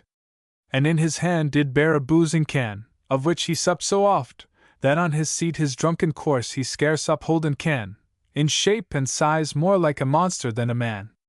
Or this of lechery. And next to him rode lustful lechery upon a bearded goat, whose rugged hair and wally eyes, the sign of jealousy, was like the person's self whom he did bear, who rough and black, and filthy did appear. Unseemly man to please fair lady's eye, yet he of ladies oft was loved dear, when fairer faces were bid standen by. Oh! Who does know the bent of woman's fantasy? In a green gown he clothed was full fair, which underneath did hide his filthiness, and in his hand a burning heart he bare, full of vain follies and new-fangledness, for he was false and fraught with fickleness, and learned had to love with secret looks, and well could dance, and sing with ruefulness, and fortunes tell, and read in loving books, and thousand other ways to bait his fleshly hooks. Inconstant man that loved all he saw, and lusted after all that he did love, any would his looser life be tied to law, but joyed weak women's hearts to tempt and prove, if from their loyal loves he might them move. This is pretty plain spoken, Mr. Southey says of Spenser. Yet not more sweet than pure was he, and not more pure than wise, high priest of all the Muses' mysteries. On the contrary, no one was more apt to pry into mysteries which do not strictly belong to the Muses. Of the same kind with the procession of the passions, as little obscure, and still more beautiful, is the Masque of Cupid, with his train of votaries. The first was Fancy, like a lovely boy of rare aspect, and beauty without peer. His garment neither was of silk nor say, but painted plumes in goodly order dight, like as the sunburnt Indians do array their tawny bodies in their proudest plight. As those same plumes so seemed he vain and light, that by his gait might easily appear, for still he fared as dancing in delight, and in his hand a windy fan did bear that in the idle air he moved still here and there. And him beside marched amorous Desire, who seemed of riper years than the other swain, yet was that other swain this elder's sire, and gave him being, common to them twain. His garment was disguised very vain, and his embroidered bonnet sat awry. Twixt both his hands few sparks he close did strain, which still he blew, and kindled busily, that soon they life conceived and forth in flames did fly. Next after him went Doubt, who was yclad in a discolored coat of strange disguise that at his back a broad capucho had, and sleeves dependent Albanese-wise. He looked askew with his mistrustful eyes, and nicely trod, as thorns lay in his way, or that the floor to shrink he did avis, and on a broken reed he still did stay his feeble steps, which shrunk when hard thereon he lay. With him went Donger, clothed in ragged weed, made of bear's skin, that him more dreadful made, yet his own face was dreadful, and he did need strange horror to deform his grisly shade. A net in one hand, and a rusty blade in other was, this mischief, that mishap, with one his foes he threatened to invade, with other he his friends meant to enwrap, for whom he could not kill he practised to entrap. Next him was Fear, all armed from top to toe, yet thought himself not safe enough thereby, but feared each shadow moving to and fro, and his own arms when glittering he did spy or clashing heard, he fast away did fly, as ashes pale of hue, and winged healed, and evermore on Donger fixed his eye, gainst whom he always bent a brazen shield, which his right hand unarmed fearfully did wield.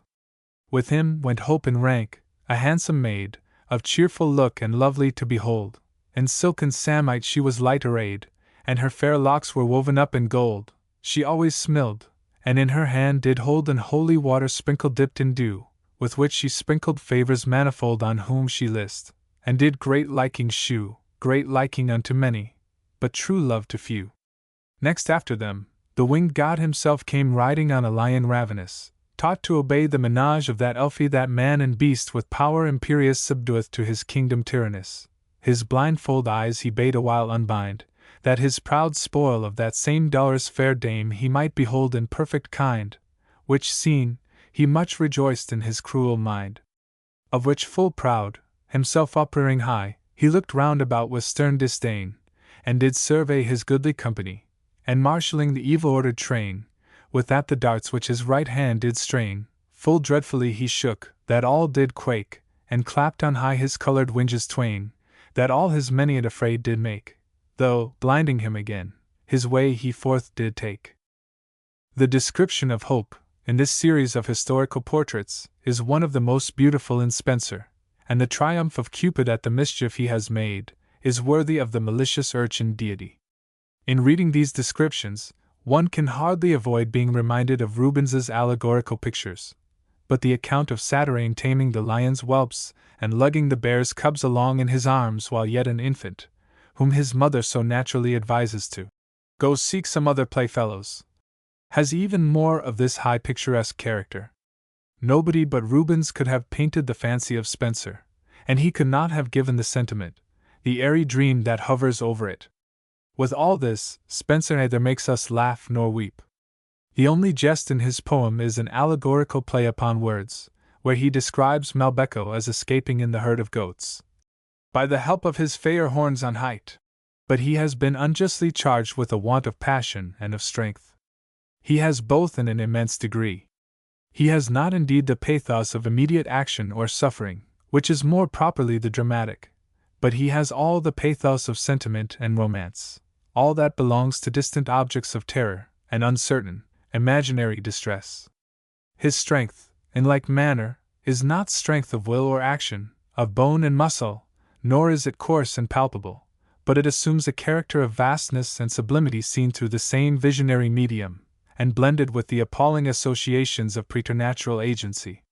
We need only turn, in proof of this, to the Cave of Despair, or the Cave of Mammon, or to the account of the change of Malbecco into jealousy. The following stanzas, in the description of the Cave of Mammon, the grisly house of Plutus, are unrivaled for the portentous massiness of the forms, the splendid chiaroscuro, and shadowy horror. That house's form within was rude and strong, like an huge cave hewn out of rocky clift, from whose rough vault the ragged breaches hung, embossed with massy gold of glorious gift, and with rich metal loaded every rift, that heavy ruin they did seem to threat, and over them Arachne high did lift her cunning web, and spread her subtle net, enwrapped in foul smoke, and clouds more black than jet. Both roof and floor, and walls were all of gold, but overgrown with dust and old decay, and hid in darkness that none could behold the hue thereof, for view of cheerful day did never in that house itself display, but a faint shadow of uncertain light, such as a lamp whose life doth fade away, or as the moon clothed with cloudy night does shew to him that walks in fear and sad affright. And over all sad horror with grim hue did always soar, beating his iron wings, and after him owls and night ravens flew, the hateful messengers of heavy things, of death and dolour telling sad tidings, while sad Celino, sitting on a cliff, a song of bitter bale and sorrow sings, that heart of flint asunder could have rift, which having ended, after him she fleeth swift.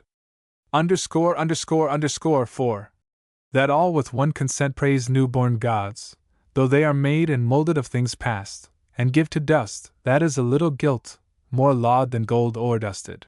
Troilus and Cressida. _____. The Cave of Despair is described with equal gloominess and power of fancy, and the fine moral declamation of the owner of it, on the evils of life, almost makes one in love with death. In the story of Malbecco, who is haunted by jealousy, and in vain strives to run away from his own thoughts, High over hill and over dale he flies. The truth of human passion and the preternatural ending are equally striking. It is not fair to compare Spenser with Shakespeare, in point of interest. A fairer comparison would be with Comus, and the result would not be unfavorable to Spenser. There is only one work of the same allegorical kind, which has more interest than Spenser, with scarcely less imagination, and that is The Pilgrim's Progress. The 3 first books of the Faerie Queene are very superior to the 3 last.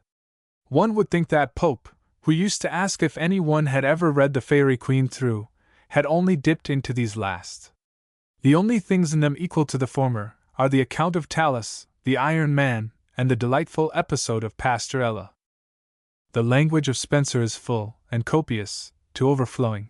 It is less pure and idiomatic than Chaucer's, and is enriched and adorned with phrases borrowed from the different languages of Europe, both ancient and modern. He was, probably, seduced into a certain license of expression by the difficulty of filling up the molds of his complicated rhymed stanza from the limited resources of his native language. This stanza, with alternate and repeatedly recurring rhymes, is borrowed from the Italians. It was peculiarly fitted to their language, which abounds in similar vowel terminations, and is as little adapted to ours, from the stubborn, unaccommodating resistance which the consonant endings of the northern languages make to this sort of endless sing-song. Not that I would, on that account, part with the stanza of Spenser. We are, perhaps, indebted to this very necessity of finding out new forms of expression, and to the occasional faults to which it led, for a poetical language rich and varied and magnificent beyond all former, and almost all later example. His versification is, at once, the most smooth and the most sounding in the language. It is a labyrinth of sweet sounds, in many a winding bout of linked sweetness long drawn out, that would cloy by their very sweetness, but that the ear is constantly relieved and enchanted by their continued variety of modulation, dwelling on the pauses of the action, or flowing on in a fuller tide of harmony with the movement of the sentiment. It has not the bold dramatic transitions of Shakespeare's blank verse, nor the high-raised tone of Milton's, but it is the perfection of melting harmony, dissolving the soul in pleasure, or holding it captive in the chains of suspense. Spenser was the poet of our waking dreams, and he has invented not only a language, but a music of his own for them. The undulations are infinite, like those of the waves of the sea, but the effect is still the same, lulling the senses into a deep oblivion of the jarring noises of the world, from which we have no wish to be ever recalled. Lecture 3. On Shakespeare and Milton. In looking back to the great works of genius in former times, we are sometimes disposed to wonder at the little progress which has since been made in poetry, and in the arts of imitation in general. But this is perhaps a foolish wonder.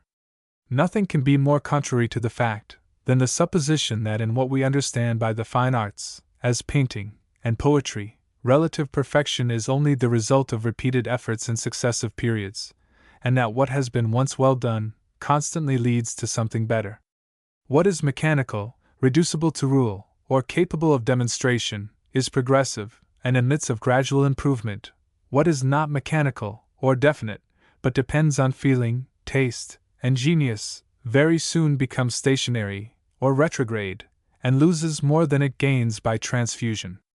The contrary opinion is a vulgar error, which has grown up, like many others, from transferring an analogy of one kind to something quite distinct, without taking into the account the difference in the nature of the things, or attending to the difference of the results. For most persons, finding what wonderful advances have been made in biblical criticism, in chemistry, in mechanics, in geometry, astronomy, and i.e. in things depending on mere inquiry and experiment, or on absolute demonstration, have been led hastily to conclude that there was a general tendency in the efforts of the human intellect to improve by repetition, and, in all other arts and institutions, to grow perfect and mature by time. We look back upon the theological creed of our ancestors, and their discoveries in natural philosophy, with a smile of pity. Science, and the arts connected with it, have all had their infancy, their youth, and manhood, and seem to contain in them no principle of limitation or decay. And inquiring no farther about the matter, we infer, in the intoxication of our pride, and the height of our self-congratulation, that the same progress has been made, and will continue to be made, in all other things which are the work of man. The fact, however, stares us so plainly in the face, that one would think the smallest reflection must suggest the truth, and overturn our sanguine theories. The greatest poets, the ablest orators, the best painters, and the finest sculptors that the world ever saw, appeared soon after the birth of these arts, and lived in a state of society which was, in other respects, comparatively barbarous. Those arts, which depend on individual genius and incommunicable power, have always leaped at once from infancy to manhood, from the first rude dawn of invention to their meridian height and dazzling luster, and have in general declined ever after. This is the peculiar distinction and privilege of each, of science and of art, of the one, never to attain its utmost limit of perfection, and of the other, to arrive at it almost at once. Homer, Chaucer, Spenser, Shakespeare, Dante, and Ariosto, Milton alone was of a later age, and not the worse for it. Raphael, Titian, Michelangelo, Correggio, Cervantes, and Boccaccio, the Greek sculptors and tragedians, all lived near the beginning of their arts, perfected, and all but created them. These giant sons of genius stand indeed upon the earth, but they tower above their fellows, and the long line of their successors, in different ages, does not interpose any object to obstruct their view, or lessen their brightness. In strength and stature they are unrivaled, in grace and beauty they have not been surpassed. In after ages, and more refined periods, as they are called, great men have arisen, one by one, as it were by throws and at intervals, though in general the best of these cultivated and artificial minds were of an inferior order, as Tasso and Pope, among poets, Guido and Van Dyck, among painters. But in the earlier stages of the arts, as soon as the first mechanical difficulties had been got over, and the language was sufficiently acquired, they rose by clusters, and in constellations, never so to rise again. The arts of painting and poetry are conversant with the world of thought within us, and with the world of sense around us, with what we know, and see, and feel intimately. They flow from the sacred shrine of our own breasts, and are kindled at the living lamp of nature. But the pulse of the passions assuredly beat as high, the depths and soundings of the human heart were as well understood 3,000 or 300 years ago, as they are at present. The face of nature, and the human face divine, shone as bright then as they have ever done. But it is their light, reflected by true genius on art, that marks out its path before it, and sheds a glory round the muse's feet, like that which circled Una's angel face, and made a sunshine in the shady place. The four greatest names in English poetry are almost the four first we come to: Chaucer, Spenser, Shakespeare, and Milton. There are no others that can really be put in competition with these. The two last have had justice done them by the voice of common fame. Their names are blazoned in the very firmament of reputation, while the two first, though the fault has been more in their stars than in themselves that they are underlings, either never emerged far above the horizon, or were too soon involved in the obscurity of time.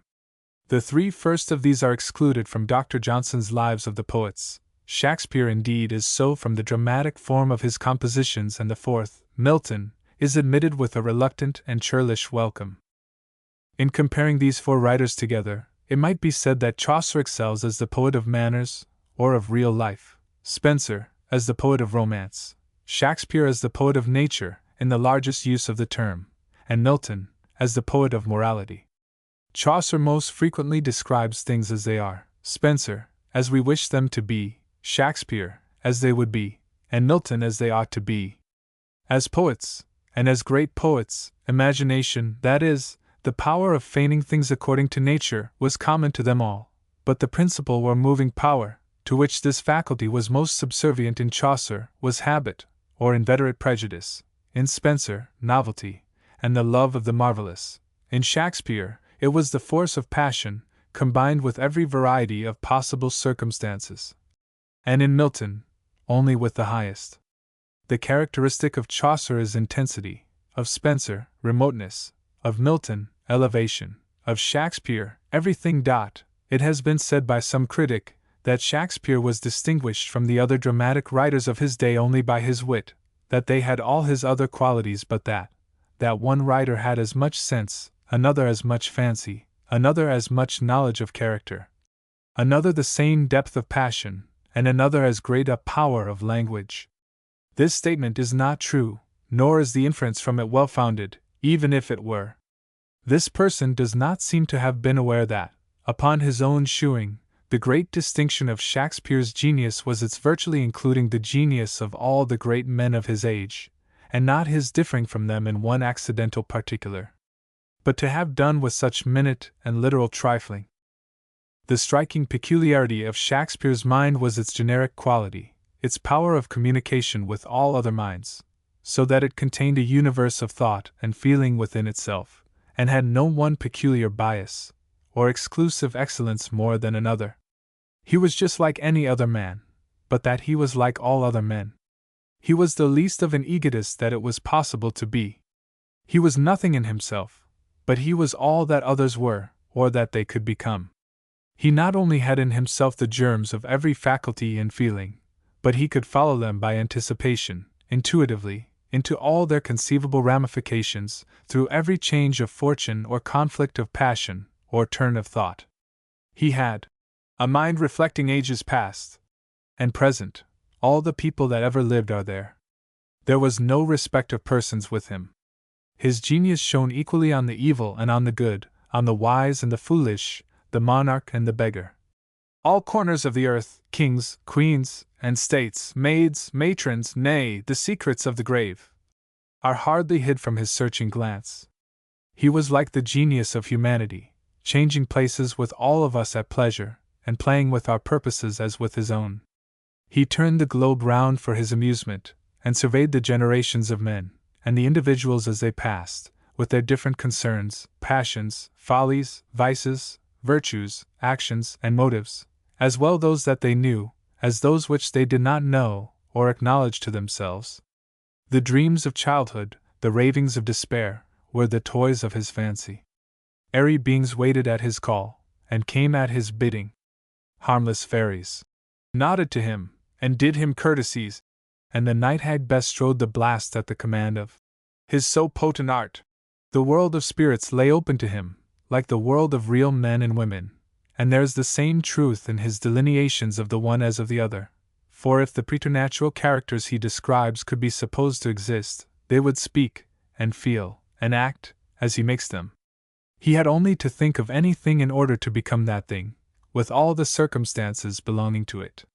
When he conceived of a character, whether real or imaginary, he not only entered into all its thoughts and feelings, but seemed instantly, and as if by touching a secret spring, to be surrounded with all the same objects, subject to the same sky influences, the same local, outward, and unforeseen accidents which would occur in reality. Thus the character of Caliban not only stands before us with a language and manners of its own, but the scenery and situation of the enchanted island he inhabits, the traditions of the place, its strange noises, its hidden recesses, his frequent haunts and ancient neighborhood, are given with a miraculous truth of nature, and with all the familiarity of an old recollection. The whole coheres semblably together, in time, place, and circumstance. In reading this author, you do not merely learn what his characters say, you see their persons. By something expressed or understood, you are at no loss to decipher their peculiar physiognomy, the meaning of a look, the grouping, the byplay, as we might see it on the stage. A word, an epithet paints a whole scene, or throws us back whole years in the history of the person represented. So, as it has been ingeniously remarked, when Prospero describes himself as left alone in the boat with his daughter, the epithet which he applies to her, me and thy crying self, flings the imagination instantly back from the grown woman to the helpless condition of infancy, and places the first and most trying scene of his misfortunes before us, with all that he must have suffered in the interval. How well the silent anguish of Macduff is conveyed to the reader, by the friendly expostulation of Malcolm. What? Man, ne'er pull your hat upon your brows. Again, Hamlet, in the scene with Rosencrantz and Guildenstern, somewhat abruptly concludes his fine soliloquy on life by saying, Man delights not me, nor woman neither, though by your smiling you seem to say so, which is explained by their answer. My lord, we had no such stuff in our thoughts. But we smiled to think, if you delight not in man, what Lenten entertainment the players shall receive from you, whom we met on the way. As if while Hamlet was making this speech, his 2 old schoolfellows from Wittenberg had been really standing by, and he had seen them smiling by stealth at the idea of the players crossing their minds. It is not a combination and a form of words, a set speech or two, a preconcerted theory of a character that will do this, but all the persons concerned must have been present in the poet's imagination, as at a kind of rehearsal, and whatever would have passed through their minds on the occasion, and have been observed by others, passed through his, and is made known to the reader. I may add in passing that Shakespeare always gives the best directions for the costume and carriage of his heroes. Thus, to take one example, Ophelia gives the following account of Hamlet. And as Ophelia had seen Hamlet, I should think her word ought to be taken against that of any modern authority. Ophelia.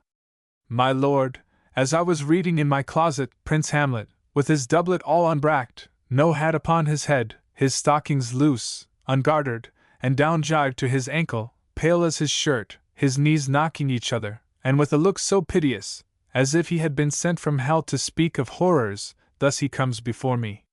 Polonius. Mad for thy love! Off.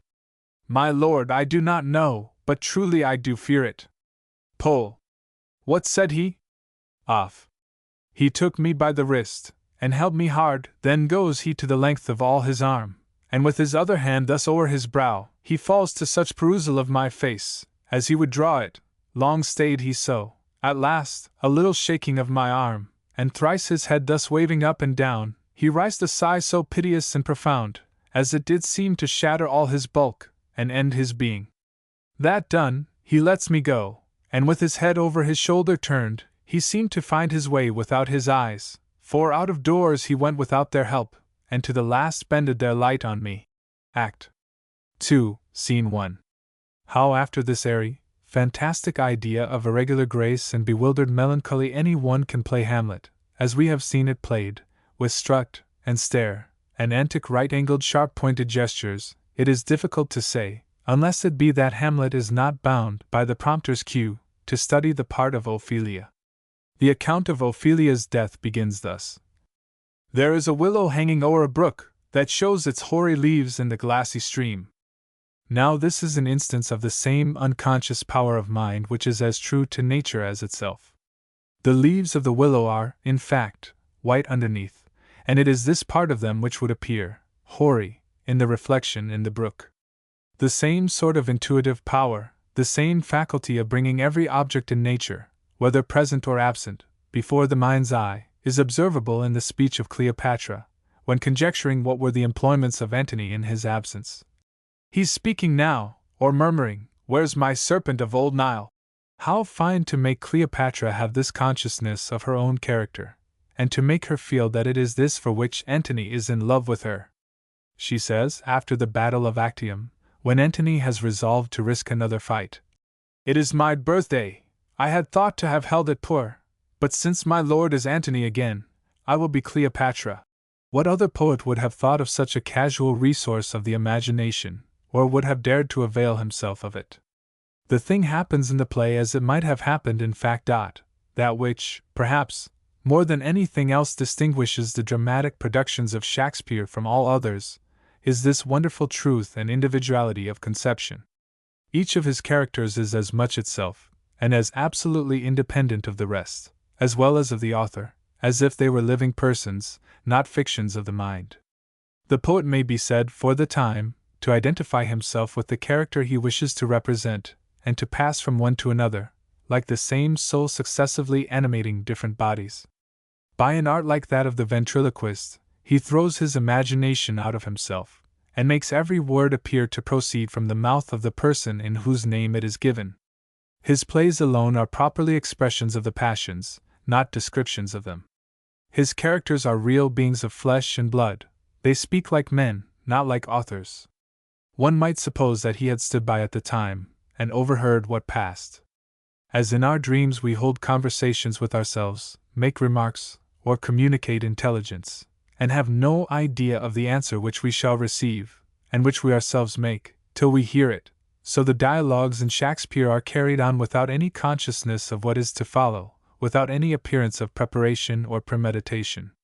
The gusts of passion come and go like sounds of music borne on the wind. Nothing is made out by formal inference and analogy, by climax and antithesis. All comes, or seems to come, immediately from nature. Each object and circumstance exists in his mind, as it would have existed in reality.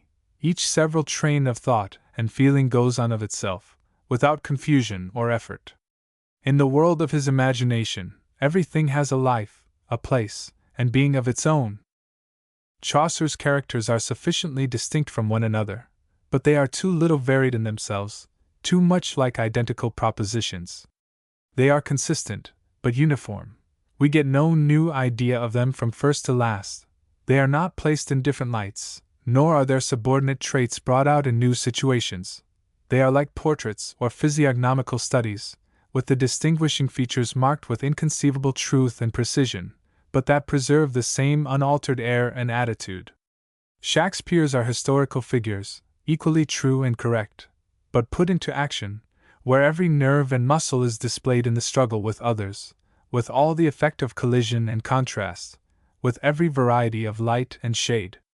Chaucer's characters are narrative, Shakespeare's dramatic, Milton's epic. That is, Chaucer told only as much of his story as he pleased, as was required for a particular purpose. He answered for his characters himself. In Shakespeare they are introduced upon the stage, are liable to be asked all sorts of questions, and are forced to answer for themselves. In Chaucer we perceive a fixed essence of character.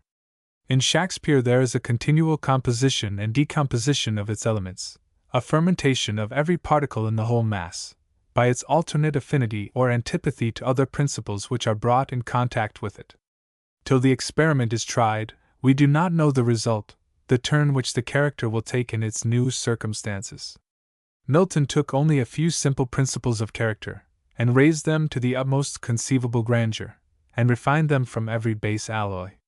His imagination, nigh sphered in heaven, claimed kindred only with what he saw from that height, and could raise to the same elevation with itself.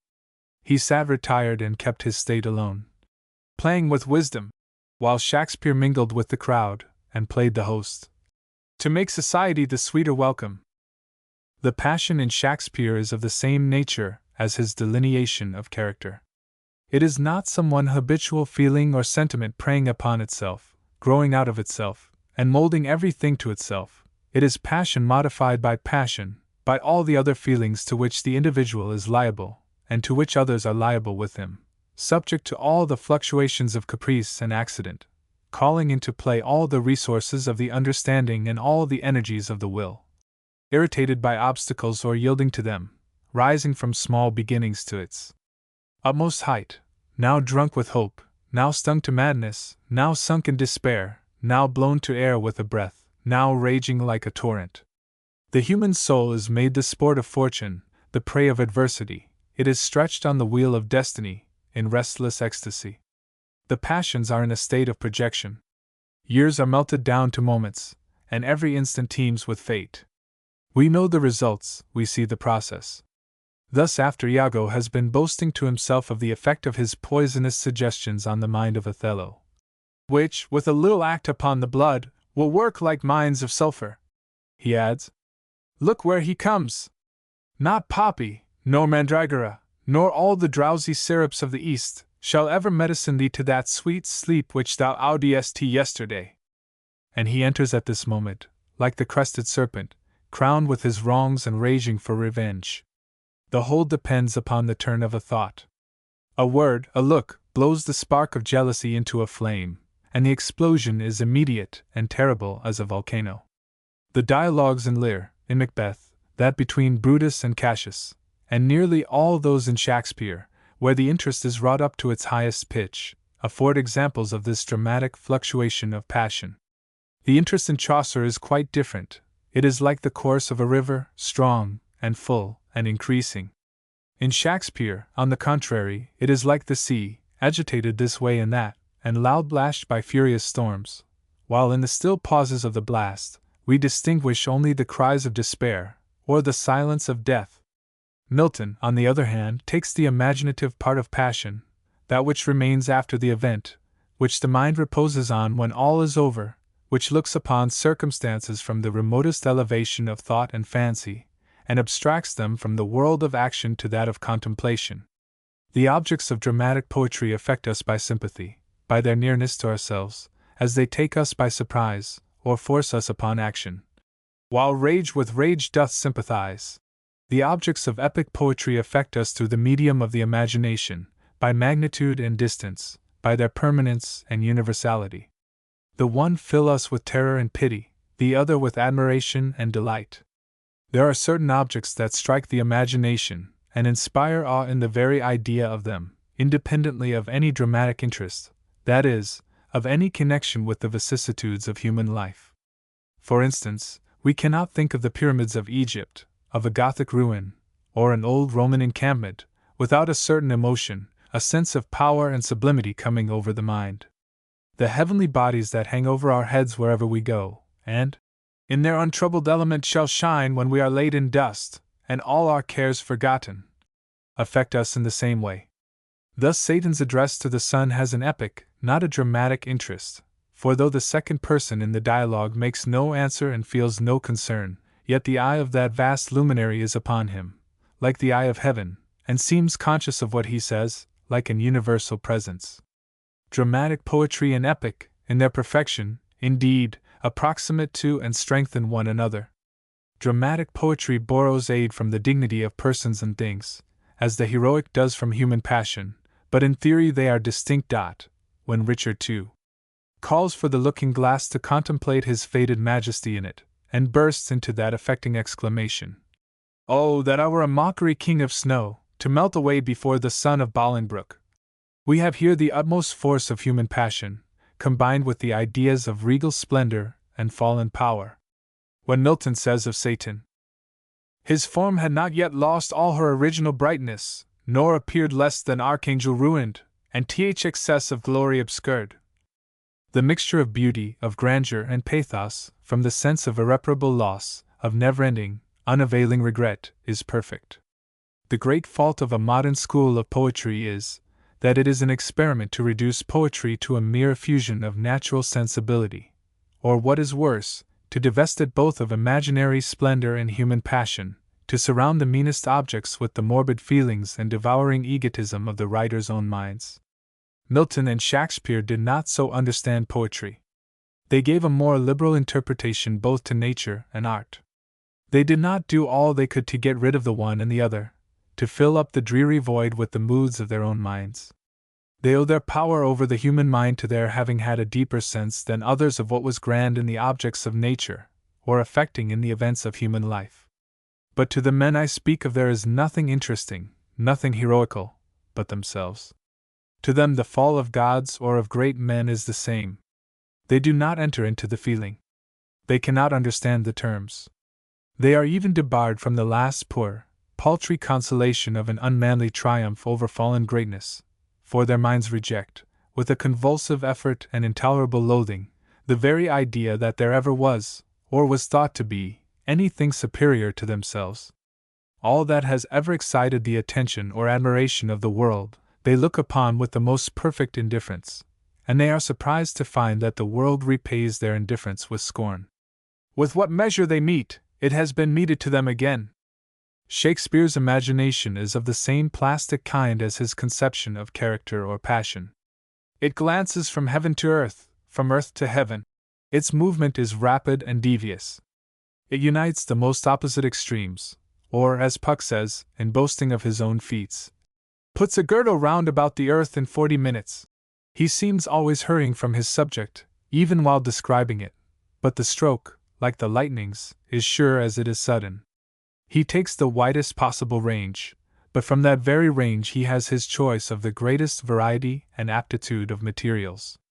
He brings together images the most alike, but placed at the greatest distance from each other, that is, found in circumstances of the greatest dissimilitude. From the remoteness of his combinations, and the celerity with which they are effected, they coalesce the more indissolubly together.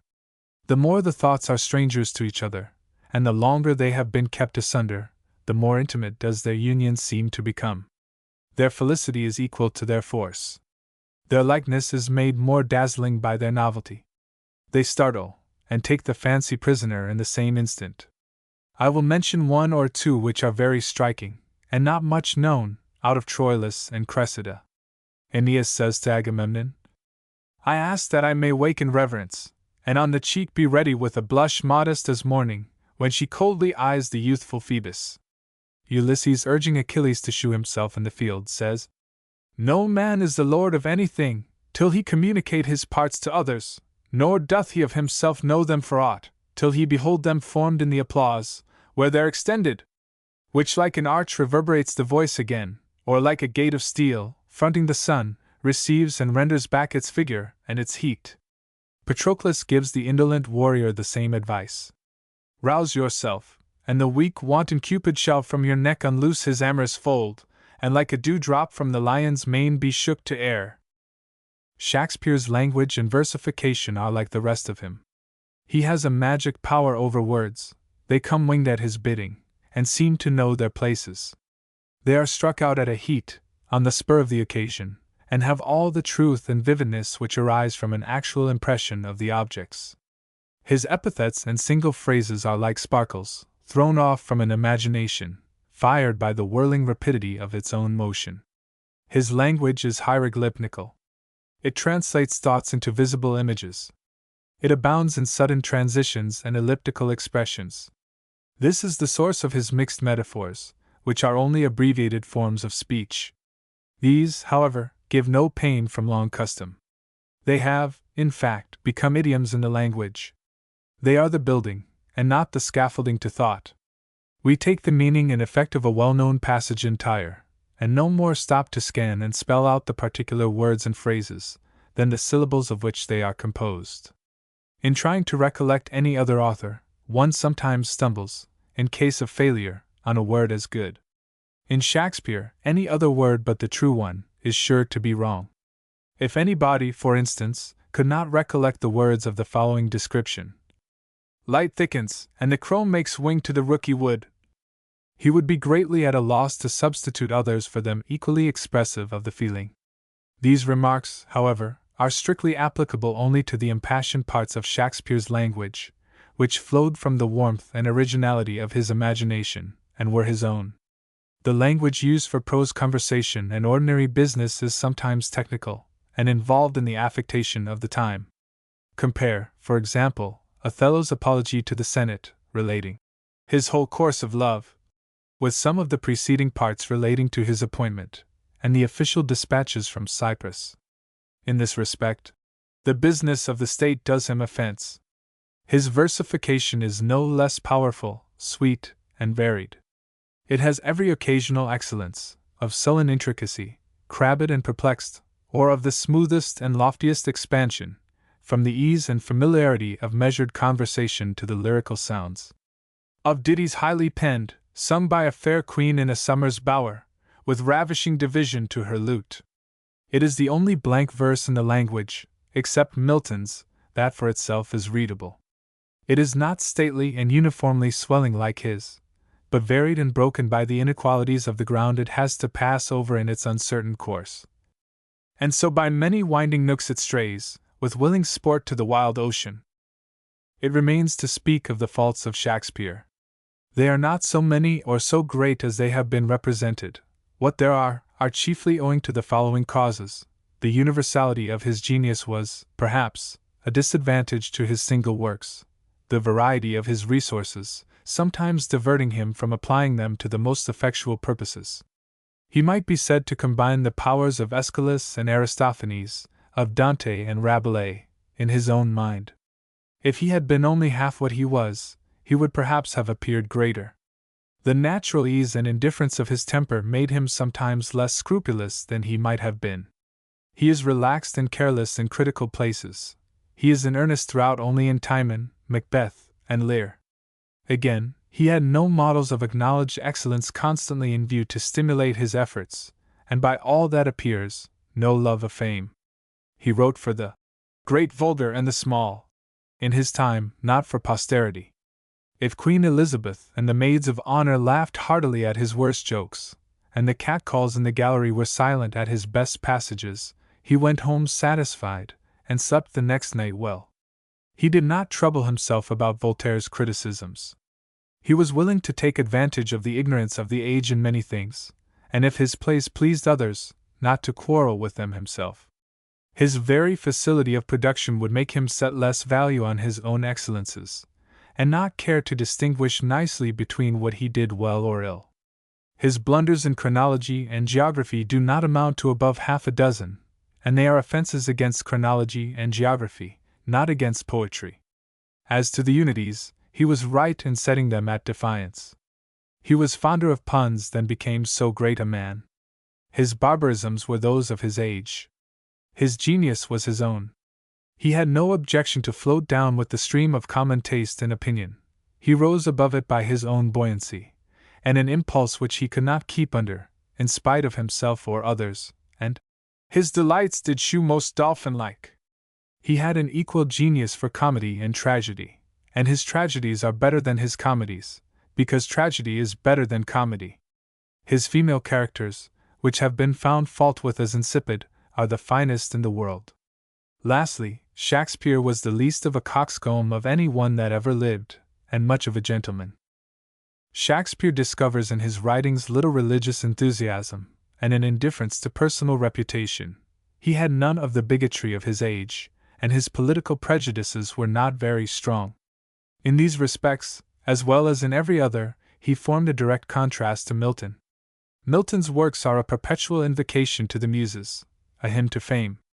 He had his thoughts constantly fixed on the contemplation of the Hebrew theocracy, and of a perfect commonwealth, and he seized the pen with a hand just warm from the touch of the ark of faith. His religious zeal infused its character into his imagination, so that he devotes himself with the same sense of duty to the cultivation of his genius, as he did to the exercise of virtue, or the good of his country. The spirit of the poet, the patriot, and the prophet vied with each other in his breast. His mind appears to have held equal communion with the inspired writers, and with the bards and sages of ancient Greece and Rome. Blind Thamyris, and blind Meonides, and Tiresias, and Phineas, prophets old. He had a high standard, with which he was always comparing himself, nothing short of which could satisfy his jealous ambition. He thought of nobler forms and nobler things than those he found about him. He lived apart, in the solitude of his own thoughts, carefully excluding from his mind whatever might distract its purposes or alloy its purity, or damp its zeal. With darkness and with dangers compassed round, he had the mighty models of antiquity always present to his thoughts, and determined to raise a monument of equal height and glory, piling up every stone of luster from the brook, for the delight and wonder of posterity. He had girded himself up, and as it were, sanctified his genius to this service from his youth. For after, he says, I had from my first years, by the ceaseless diligence and care of my father, been exercised to the tongues, and some sciences as my age could suffer, by sundry masters and teachers. It was found that whether aught was imposed upon me by them, or bade ken to of my own choice, the style by certain vital signs it had, was likely to live, but much latelier, in the private academies of Italy. Perceiving that some trifles which I had in memory, composed at under 20 or thereabout, met with acceptance above what was looked for, I began thus far to assent both to them and divers of my friends here at home, and not less to an inward prompting which now grew daily upon me, that by labor and intense study, which I take to be my portion in this life, joined with the strong propensity of nature, I might perhaps leave something so written to after times as they should not willingly let it die. The accomplishment of these intentions, which have lived within me ever since I could conceive myself anything worth to my country, lies not but in a power above man's to promise, but that none hath by more studious ways endeavored, and with more unwearied spirit that none shall, that I dare almost aver of myself, as far as life and free leisure will extend. Neither do I think it shame to covenant with any knowing reader that for some few years yet I may go on trust with him toward the payment of what I am now indebted, as being a work not to be raised from the heat of youth or the vapors of wine, like that which flows at waste from the pen of some vulgar amourist, or the trencher fury of a rhyming parasite, nor to be obtained by the invocation of Dame Memory and her siren daughters, but by devout prayer to that eternal Spirit who can enrich, with all utterance and knowledge, and sends out his seraphim with the hallowed fire of his altar, to touch and purify the lips of whom he pleases. To this must be added industrious and select reading, steady observation, and insight into all seemly and generous arts and affairs. Although it nothing content me to have disclosed thus much beforehand, but that I trust hereby to make it manifest with what small willingness I endure to interrupt the pursuit of no less hopes than these, and leave a calm and pleasing solitariness, fed with cheerful and confident thoughts, to embark in a troubled sea of noises and hoarse disputes, from beholding the bright countenance of truth in the quiet and still air of delightful studies. So that of Spencer. The noble heart that harbors virtuous thought, and is with child of glorious great intent, can never rest until it forth have brought the eternal brood of glory excellent. Milton, therefore, did not write from casual impulse, but after a severe examination of his own strength, and with a resolution to leave nothing undone which it was in his power to do. He always labors, and almost always succeeds. He strives hard to say the finest things in the world, and he does say them. He adorns and dignifies his subject to the utmost. He surrounds it with every possible association of beauty or grandeur, whether moral, intellectual, or physical. He refines on his descriptions of beauty, loading sweets on sweets, till the sense aches at them, and raises his images of terror to a gigantic elevation that makes Asa like a wart. In Milton, there is always an appearance of effort, in Shakespeare, scarcely any. Milton has borrowed more than any other writer, and exhausted every source of imitation, sacred or profane, yet he is perfectly distinct from every other writer. He is a writer of centos, and yet in originality scarcely inferior to Homer. The power of his mind is stamped on every line. The fervor of his imagination melts down and renders malleable, as in a furnace, the most contradictory materials. In reading his works, we feel ourselves under the influence of a mighty intellect, that the nearer it approaches to others, becomes more distinct from them. The quantity of art in him shews the strength of his genius. The weight of his intellectual obligations would have oppressed any other writer. Milton's learning has the effect of intuition. He describes objects, of which he could only have read in books, with the vividness of actual observation. His imagination has the force of nature. He makes words tell as pictures. Him followed Rimmon, whose delightful seat was fair Damascus, on the fertile banks of Abana and Pharphar, lucid streams. The word lucid here gives to the idea all the sparkling effect of the most perfect landscape. And again, as when a vulture on Imaus bred, whose snowy ridge the roving Tartar bounds, dislodging from a region scarce of prey, to gorge the flesh of lambs and yeanling kids on hills where flocks are fed, flies towards the springs of Ganges or Hydasps, Indian streams, but in his way lights on the barren plains of Sarikana, where Chineses, drive with sails and wind their caney wagons light. If Milton had taken a journey for the express purpose, he could not have described this scenery and mode of life better. Such passages are like demonstrations of natural history. Instances might be multiplied without end. We might be tempted to suppose that the vividness with which he describes visible objects was owing to their having acquired an unusual degree of strength in his mind, after the privation of his sight, but we find the same palpableness and truth in the descriptions which occur in his early poems. In Lycidas he speaks of the great vision of the guarded mount, with that preternatural weight of impression with which it would present itself suddenly to the pilot of some small night-founded skiff, and the lines in the Penseroso, describing the wandering moon, riding near her highest noon, like one that had been led astray through the heaven's wide pathless way, are as if he had gazed himself blind in looking at her. There is also the same depth of impression in his descriptions of the objects of all the different senses, whether colors, or sounds, or smells, the same absorption of his mind in whatever engaged his attention at the time. It has been indeed objected to Milton, by a common perversity of criticism, that his ideas were musical rather than picturesque, as if because they were in the highest degree musical, they must be, to keep the sage critical balance even, and to allow no one man to possess two qualities at the same time, proportionably deficient in other respects. But Milton's poetry is not cast in any such narrow, commonplace mold, it is not so barren of resources. His worship of the muse was not so simple, or confined. A sound arises, like a steam of rich distilled perfumes. We hear the pealing organ, but the incense on the altars is also there, and the statues of the gods are ranged around.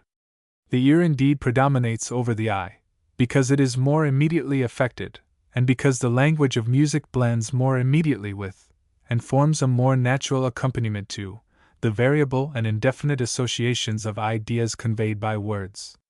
But where the associations of the imagination are not the principal thing, the individual object is given by Milton with equal force and beauty. The strongest and best proof of this, as a characteristic power of his mind, is, that the persons of Adam and Eve, of Satan and C, are always accompanied, in our imagination, with the grandeur of the naked figure. They convey to us the ideas of sculpture. As an instance, take the following. He soon saw within Ken a glorious angel stand, the same whom John saw also in the sun. His back was turned, but not his brightness hid. Of beaming sunny rays a golden tire circled his head, nor less his locks behind illustrious on his shoulders fledged with wings lay waving round. On some great charge employed he seemed, or fixed in cogitation deep.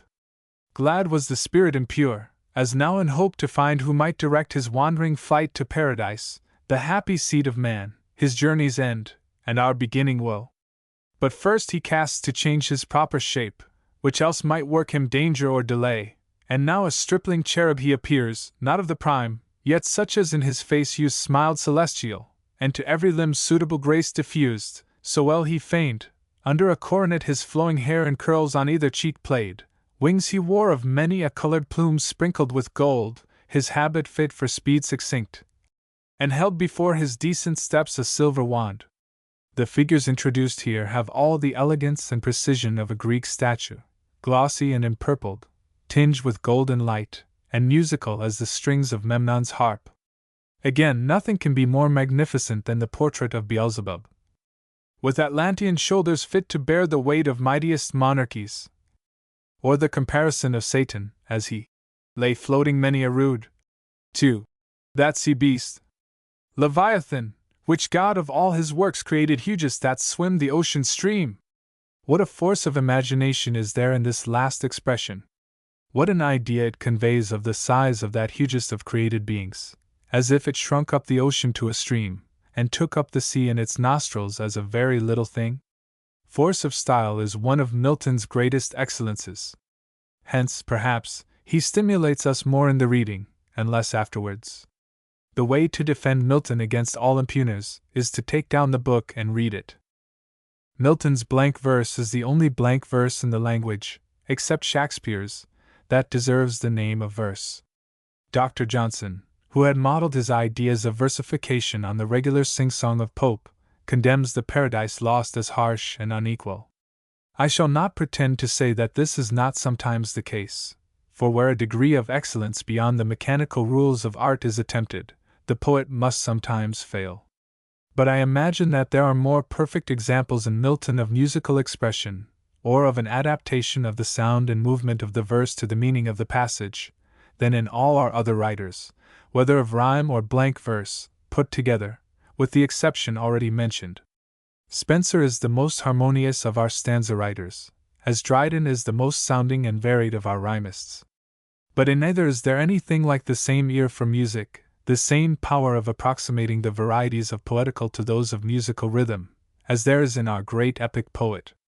The sound of his lines is molded into the expression of the sentiment, almost of the very image. They rise or fall, pause or hurry rapidly on, with exquisite art, but without the least trick or affectation, as the occasion seems to require. The following are some of the finest instances. His hand was known in heaven by many a towered structure high, nor was his name unheard or unadored in ancient Greece, and in the Ausonian land men called him Mulciber, and how he fell from heaven, they fabled, thrown by angry Jove sheer o'er the crystal battlements. From morn to noon he fell, from noon to dewy eve, a summer's day, and with the setting sun dropped from the zenith like a falling star on Lemnos, the Aegean isle. Thus they relate, erring, But chief the spacious hall thick swarmed, both on the ground and in the air, brushed with the hiss of rustling wings. As bees in springtime, when the sun with Taurus rides, pour forth their populous youth about the hive in clusters, they among fresh dews and flowers fly to and fro, or on the smooth plank, the suburb of their straw-built citadel, new rubbed with balm, expatiate and confer their state affairs. So thick the airy crowds swarmed and were straitened, till the signal given, behold a wonder! They but now who seemed in bigness to surpass earth's giant sons, now less than smallest dwarfs, in narrow room throng numberless, like that pygmean race beyond the Indian mount, or fairy elves, whose midnight revels by a forest side or fountain, some belated peasant sees, or dreams he sees, while overhead the moon sits arbitress, and nearer to the earth wheels her pale course. They on their mirth and dance intent, with jocund music charm his ear. At once with joy and fear his heart rebounds. I can only give another instance, though I have some difficulty in leaving off. Round he surveys, and well might, where he stood so high above the circling canopy of night's extended shade, from th eastern point of Libra to the fleecy star that bears Andromeda far off Atlantic seas beyond the horizon, then from pole to pole he views in breadth, and without longer pause down right into the world's first region throws his flight precipitant, and wins with ease through the pure marble air his oblique way amongst innumerable stars that shone stars distant, but nigh hand. Seemed other worlds, or other worlds they seemed or happy isles. And see. The verse, in this exquisitely modulated passage, floats up and down as if it had itself wings. Milton has himself given us the theory of his versification. Such as the meeting soul may pierce in notes, with many a winding bout of linked sweetness long drawn out. Dr. Johnson and Pope would have converted his vaulting Pegasus into a rocking horse. Read any other blank verse but Milton's, Thomson's, Young's, Cooper's, Wordsworth's, and it will be found, from the want of the same insight into the hidden soul of harmony, to be mere lumbering prose.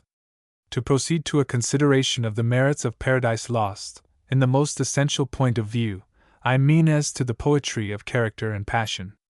I shall say nothing of the fable, or of other technical objections or excellences, but I shall try to explain at once the foundation of the interest belonging to the poem. I am ready to give up the dialogues in heaven, where, as Pope justly observes, God the Father turns a school divine, nor do I consider the battle of the angels as the climax of sublimity, or the most successful effort of Milton's pen. In a word, the interest of the poem arises from the daring ambition and fierce passions of Satan, and from the account of the paradisiacal happiness, and the loss of it by our first parents. 3/4 of the work are taken up with these characters, and nearly all that relates to them is unmixed sublimity and beauty. The 2 first books alone are like 2 massy pillars of solid gold. Satan is the most heroic subject that ever was chosen for a poem, and the execution is as perfect as the design is lofty. He was the first of created beings, who, for endeavoring to be equal with the highest, and to divide the empire of heaven with the Almighty, was hurled down to hell. His aim was no less than the throne of the universe, his means, myriads of angelic armies bright, the third part of the heavens, whom he lured after him with his countenance, and who durst defy the Omnipotent in arms. His ambition was the greatest, and his punishment was the greatest, but not so his despair, for his fortitude was as great as his sufferings. His strength of mind was matchless as his strength of body. The vastness of his designs did not surpass the firm, inflexible determination with which he submitted to his irreversible doom, and final loss of all good. His power of action and of suffering was equal. He was the greatest power that was ever overthrown, with the strongest will left to resist or to endure. He was baffled, not confounded. He stood like a tower, or as when heaven's fire has scathed the forest oaks or mountain pines. He was still surrounded with hosts of rebel angels, armed warriors, who own him as their sovereign leader, and with whose fate he sympathizes as he views them round, far as the eye can reach, though he keeps aloof from them in his own mind, and holds supreme counsel only with his own breast. An outcast from heaven, hell trembles beneath his feet, sin and death are at his heels, and mankind are his easy prey. All is not lost, unconquerable will, and study of revenge, immortal hate, and courage never to submit or yield, and what else is not to be overcome, are still his. The sense of his punishment seems lost in the magnitude of it. The fierceness of tormenting flames is qualified and made innoxious by the greater fierceness of his pride. The loss of infinite happiness to himself is compensated in thought by the power of inflicting infinite misery on others. Yet Satan is not the principle of malignity, or of the abstract love of evil, but of the abstract love of power, of pride, of self-will personified, to which last principle all other good and evil, and even his own, are subordinate. From this principle he never once flinches. His love of power and contempt for suffering are never once relaxed from the highest pitch of intensity. His thoughts burn like a hell within him, but the power of thought holds dominion in his mind over every other consideration. The consciousness of a determined purpose, of that intellectual being, those thoughts that wander through eternity. Though accompanied with endless pain, he prefers to nonentity, to being swallowed up and lost in the wide womb of uncreated night. He expresses the sum and substance of all ambition in one line. Fallen cherub, to be weak is miserable, doing or suffering. After such a conflict as his, and such a defeat, to retreat in order, to rally, to make terms, to exist at all, is something. But he does more than this. He founds a new empire in hell, and from it conquers this new world, whither he bends his undaunted flight, forcing his way through nether and surrounding fires. The poet has not in all this given us a mere shadowy outline. The strength is equal to the magnitude of the conception. The Achilles of Homer is not more distinct, the Titans were not more vast. Prometheus chained to his rock was not a more terrific example of suffering and of crime. Wherever the figure of Satan is introduced, whether he walks or flies, rising aloft incumbent on the dusky air, it is illustrated with the most striking and appropriate images, so that we see it always before us, gigantic, irregular, portentous, uneasy, and disturbed, but dazzling in its faded splendor, the clouded ruins of a god.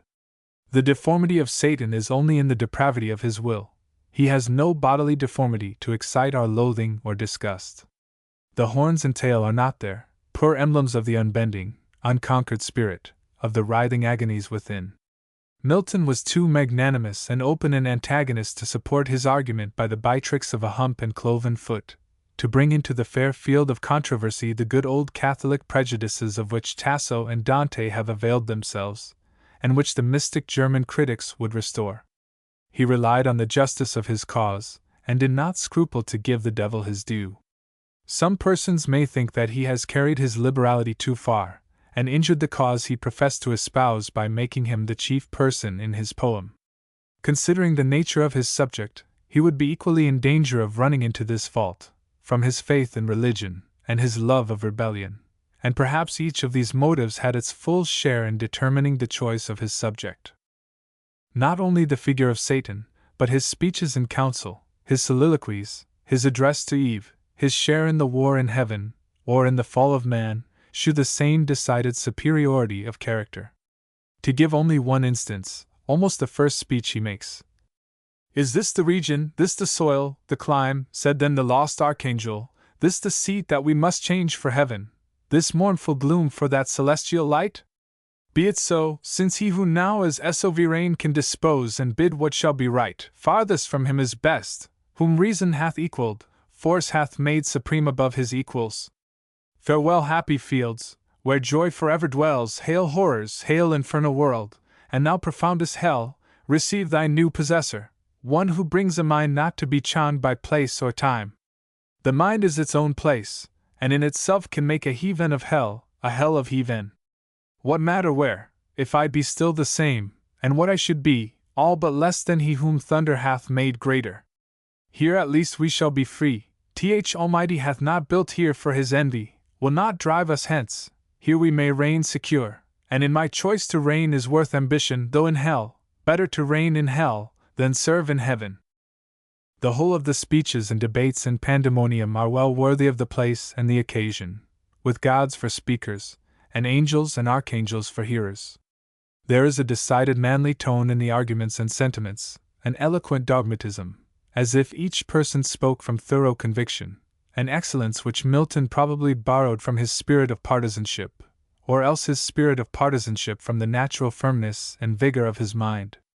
In this respect Milton resembles Dante, the only modern writer with whom he has anything in common, and it is remarkable that Dante, as well as Milton, was a political partisan. That approximation to the severity of impassioned prose which has been made an objection to Milton's poetry, and which is chiefly to be met with in these bitter invectives, is one of its great excellences. The author might here turn his philippics against Salmasius to good account.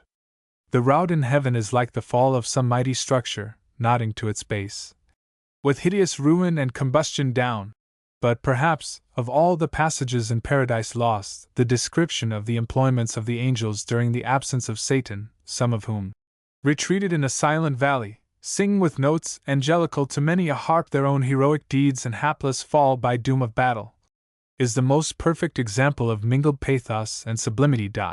What proves the truth of this noble picture in every part, and that the frequent complaint of want of interest in it is the fault of the reader, not of the poet, is that when any interest of a practical kind take a shape that can be at all turned into this, and there is little doubt that Milton had some such in his eye in writing it, each party converts it to its own purposes, feels the absolute identity of these abstracted and high speculations, and that, in fact, a noted political writer of the present day has exhausted nearly the whole account of Satan in the Paradise Lost, by applying it to a character whom he considered as after the devil, though I do not know whether he would make even that exception the greatest enemy of the human race. This may serve to shew that Milton's Satan is not a very insipid personage. Of Adam and Eve it has been said that the ordinary reader can feel little interest in them, because they have none of the passions, pursuits, or even relations of human life, except that of man and wife, the least interesting of all others, if not to the parties concerned, at least to the bystanders. The preference has on this account been given to Homer, who, it is said, has left very vivid and infinitely diversified pictures of all the passions and affections, public and private, incident to human nature, the relations of son, of brother, parent, friend, citizen, and many others. Longinus preferred the Iliad to the Odyssey, on account of the greater number of battles it contains, but I can neither agree to his criticism, nor assent to the present objection. It is true, there is little action in this part of Milton's poem, but there is much repose, and more enjoyment. There are none of the everyday occurrences, contentions, disputes, wars, fightings, feuds, jealousies, trades, professions, liveries, and common handicrafts of life. No kind of traffic, letters are not known, no use of service, of riches, poverty, contract, succession, born, bound of land, tilth, vineyard none, no occupation, no treason, felony, sword, pike, knife, gun, nor need of any engine. So much the better, thank heaven, all these were yet to come. But still the die was cast, and in them our doom was sealed. In them the generations were prepared, the pangs, the internal pangs, were ready, the dread strife of poor humanity's afflicted will, struggling in vain with ruthless destiny. In their first false step we trace all our future woe, with loss of Eden. But there was a short and precious interval between, like the first blush of morning before the day is overcast with tempest, the dawn of the world, the birth of nature from the unapparent deep, with its first dews and freshness on its cheek, breathing odors. Theirs was the first delicious taste of life, and on them depended all that was to come of it. In them hung trembling all our hopes and fears.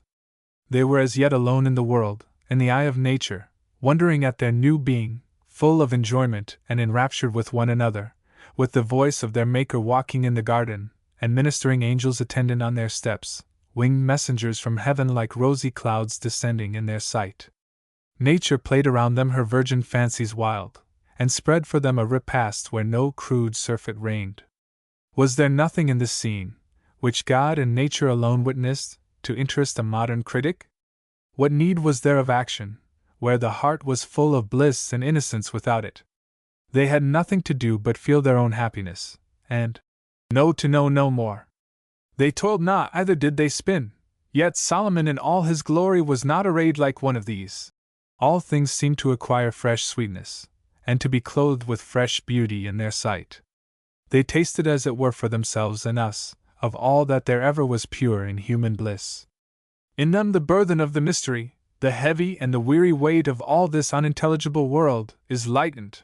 They stood a while perfect, but they afterwards fell, and were driven out of paradise, tasting the first fruits of bitterness as they had done of bliss. But their pangs were such as a pure spirit might feel at the sight, their tears such as angels weep. The pathos is of that mild contemplative kind which arises from regret for the loss of unspeakable happiness, and resignation to inevitable fate. There is none of the fierceness of intemperate passion, none of the agony of mind and turbulence of action, which is the result of the habitual struggles of the will with circumstances, irritated by repeated disappointment, and constantly setting its desires most eagerly on that which there is an impossibility of attaining. This would have destroyed the beauty of the whole picture. They had received their unlooked-for happiness as a free gift from their Creator's hands, and they submitted to its loss, not without sorrow, but without impious and stubborn repining. In neither hand the hastening angel caught our lingering parents, and to th eastern gate led them direct, and down the cliff as fast to the subjected plain, then disappeared. They looking back, all th eastern side beheld of paradise, so late their happy seat, waved over by that flaming brand, the gate with dreadful faces thronged, and fiery arms, some natural tears they dropped, but whipped them soon. The world was all before them, where to choose their place of rest, and Providence their guide. Lecture 4. On Dryden and Pope. Dryden and Pope are the great masters of the artificial style of poetry in our language, as the poets of whom I have already treated, Chaucer, Spenser, Shakespeare, and Milton, were of the natural, and though this artificial style is generally and very justly acknowledged to be inferior to the other, yet those who stand at the head of that class ought, perhaps, to rank higher than those who occupy an inferior place in a superior class. They have a clear and independent claim upon our gratitude, as having produced a kind and degree of excellence which existed equally nowhere else. What has been done well by some later writers of the highest style of poetry is included in, and obscured by a greater degree of power and genius in those before them. What has been done best by poets of an entirely distinct turn of mind stands by itself, and tells for its whole amount. Young, for instance, Gray, or Akenside, only follow in the train of Milton and Shakespeare. Pope and Dryden walk by their side, though of an unequal stature, and are entitled to a first place in the lists of fame. This seems to be not only the reason of the thing, but the common sense of mankind, who, without any regular process of reflection, judge of the merit of a work, not more by its inherent and absolute worth, than by its originality and capacity of gratifying a different faculty of the mind, or a different class of readers. For it should be recollected, that there may be readers, as well as poets, not of the highest class, though very good sort of people, and not altogether to be despised. The question, whether Pope was a poet, has hardly yet been settled, and is hardly worth settling, for if he was not a great poet, he must have been a great prose writer, that is, he was a great writer of some sort. He was a man of exquisite faculties, and of the most refined taste, and as he chose verse, the most obvious distinction of poetry, as the vehicle to express his ideas, he has generally passed for a poet, and a good one. If, indeed, by a great poet, we mean one who gives the utmost grandeur to our conceptions of nature, or the utmost force to the passions of the heart, Pope was not in this sense a great poet, for the bent, the characteristic power of his mind, lay the clean contrary way, namely, in representing things as they appear to the indifferent observer, stripped of prejudice and passion, as in his critical essays, or in representing them in the most contemptible and insignificant point of view, as in his satires, or in clothing the little with mock dignity, as in his poems of fancy, or in adorning the trivial incidents and familiar relations of life with the utmost elegance of expression, and all the flattering illusions of friendship or self-love, as in his epistles. He was not then distinguished as a poet of lofty enthusiasm, of strong imagination, with a passionate sense of the beauties of nature, or a deep insight into the workings of the heart, but he was a wit, and a critic, a man of sense, of observation, and the world, with a keen relish for the elegances of art, or of nature when embellished by art, a quick tact for propriety of thought and manners as established by the forms and customs of society, a refined sympathy with the sentiments and habitudes of human life, as he felt them within the little circle of his family and friends. He was, in a word, the poet, not of nature, but of art, and the distinction between the two, as well as I can make it out, is this: the poet of nature is one who, from the elements of beauty, of power, and of passion in his own breast, sympathizes with whatever is beautiful, and grand, and impassioned in nature, in its simple majesty, in its immediate appeal to the senses, to the thoughts and hearts of all men. So that the poet of nature, by the truth, and depth, and harmony of his mind, may be said to hold communion with the very soul of nature, to be identified with and to foreknow and to record the feelings of all men at all times and places, as they are liable to the same impressions, and to exert the same power over the minds of his readers that nature does. He sees things in their eternal beauty, for he sees them as they are. He feels them in their universal interest, for he feels them as they affect the first principles of his and our common nature. Such was Homer, such was Shakespeare, whose works will last as long as nature, because they are a copy of the indestructible forms and everlasting impulses of nature, welling out from the bosom as from a perennial spring, or stamped upon the senses by the hand of their maker. The power of the imagination in them is the representative power of all nature. It has its center in the human soul, and makes the circuit of the universe. Pope was not assuredly a poet of this class, or in the first rank of it. He saw nature only dressed by art. He judged of beauty by fashion. He sought for truth in the opinions of the world. He judged of the feelings of others by his own. The capacious soul of Shakespeare had an intuitive and mighty sympathy with whatever could enter into the heart of man in all possible circumstances. Pope had an exact knowledge of all that he himself loved or hated, wished or wanted. Milton has winged his daring flight from heaven to earth, through chaos and old night. Pope's muse never wandered with safety, but from his library to his grotto, or from his grotto into his library back again. His mind dwelt with greater pleasure on his own garden than on the Garden of Eden. He could describe the faultless whole-length mirror that reflected his own person, better than the smooth surface of the lake that reflects the face of heaven, a piece of cut glass or a pair of paste buckles with more brilliance and effect than 1,000 dewdrops glittering in the sun. He would be more delighted with a patent lamp than with the pale reflex of Cynthia's brow, that fills the skies with its soft silent luster, that trembles through the cottage window, and cheers the watchful mariner on the lonely wave. In short, he was the poet of personality and of polished life. That which was nearest to him was the greatest. The fashion of the day bore sway in his mind over the immutable laws of nature. He preferred the artificial to the natural in external objects, because he had a stronger fellow-feeling with the self-love of the maker or proprietor of a gewgaw than admiration of that which was interesting to all mankind.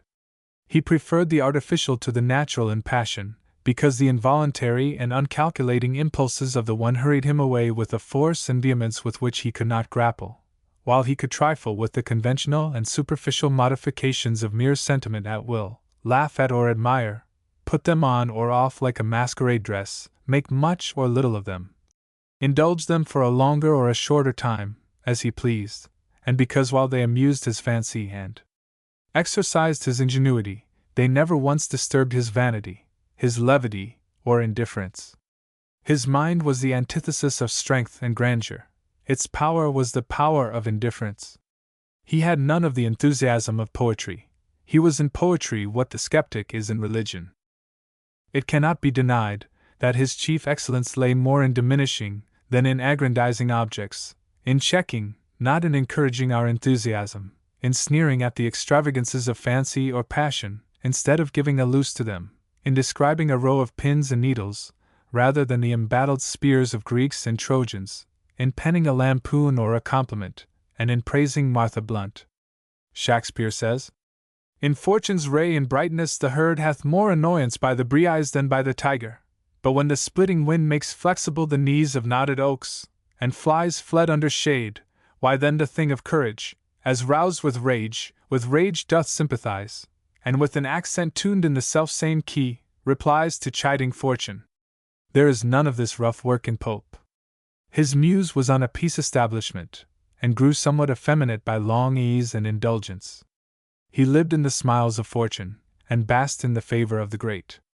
In his smooth and polished verse we meet with no prodigies of nature, but with miracles of wit. The thunders of his pen are whispered flatteries, its forked lightnings pointed sarcasms. For the gnarled oak, he gives us the soft myrtle. For rocks, and seas, and mountains, artificial grass plats, gravel walks, and tinkling rills. For earthquakes and tempests, the breaking of a flower pot, or the fall of a china jar. For the tug and war of the elements, or the deadly strife of the passions, we have calm contemplation and poetic ease. Yet within this retired and narrow circle how much, and that how exquisite, was contained! What discrimination, what wit, what delicacy, what fancy, what lurking spleen, what elegance of thought, what pampered refinement of sentiment! It is like looking at the world through a microscope, where everything assumes a new character and a new consequence, where things are seen in their minutest circumstances and slightest shades of difference, where the little becomes gigantic, the deformed beautiful, and the beautiful deformed. The wrong end of the magnifier is, to be sure, held to everything, but still the exhibition is highly curious, and we know not whether to be most pleased or surprised. Such, at least, is the best account I am able to give of this extraordinary man, without doing injustice to him or others. It is time to refer to particular instances in his works. The Rape of the Lock is the best or most ingenious of these. It is the most exquisite specimen of filigree work ever invented. It is admirable in proportion as it is made of nothing more subtle what Arachne cannot spin, nor the fine nets, which oft we wove in sea of scorched dew, do not in air more lightly flee. It is made of gauze and silver spangles. The most glittering appearance is given to everything, to paste, pomatum, billet doux, and patches. Airs, languid airs, breathe around, the atmosphere is perfumed with affectation. A toilette is described with the solemnity of an altar raised to the goddess of vanity, and the history of a silver bodkin is given with all the pomp of heraldry. No pains are spared, no profusion of ornament, no splendor of poetic diction, to set off the meanest things. The balance between the concealed irony and the assumed gravity is as nicely trimmed as the balance of power in Europe. The little is made great, and the great little. You hardly know whether to laugh or weep. It is the triumph of insignificance, the apotheosis of foppery and folly. It is the perfection of the mock heroic. I will give only the two following passages in illustration of these remarks. Can anything be more elegant and graceful than the description of Belinda, in the beginning of the second canto? Not with more glories. In the ethereal plain, the sun first rises o'er the purpled main, then, issuing forth, the rival of his beams launched on the bosom of the silver Thames. Fair nymphs, and well-dressed youths around her shone, but every eye was fixed on her alone. On her white breast a sparkling cross she wore, which Jews might kiss, and infidels adore. Her lively looks a sprightly mind disclose, quick as her eyes, and as unfixed as those, favors to none, to all she smiles extends, oft she rejects, but never once offends. Bright as the sun, her eyes the gazers strike, and like the sun, they shine on all alike. Yet graceful ease, and sweetness void of pride, might hide her faults, if belles had faults to hide. If to her share some female errors fall, look on her face, and you'll forget 'em all. This nymph, to the destruction of mankind, nourished two locks, which graceful hung behind in equal curls, and well conspurred to deck with shining ringlets the smooth forey neck. The following is the introduction to the account of Belinda's assault upon the Baron Bold, who had dissevered one of these locks from her fair head forever and forever. Now meet thy fate, incense Belinda cried, and drew a deadly bodkin from her side. The same his ancient personage to deck, her great-great-grandsire wore about his neck in 3 seal rings, which after, melted down, formed a vast buckle for his widow's gown. Her infant grandame's whistle next it grew, the bells she jingled, and the whistle blew, then in a bodkin gracked her mother's hairs, which long she wore, and now Belinda wears.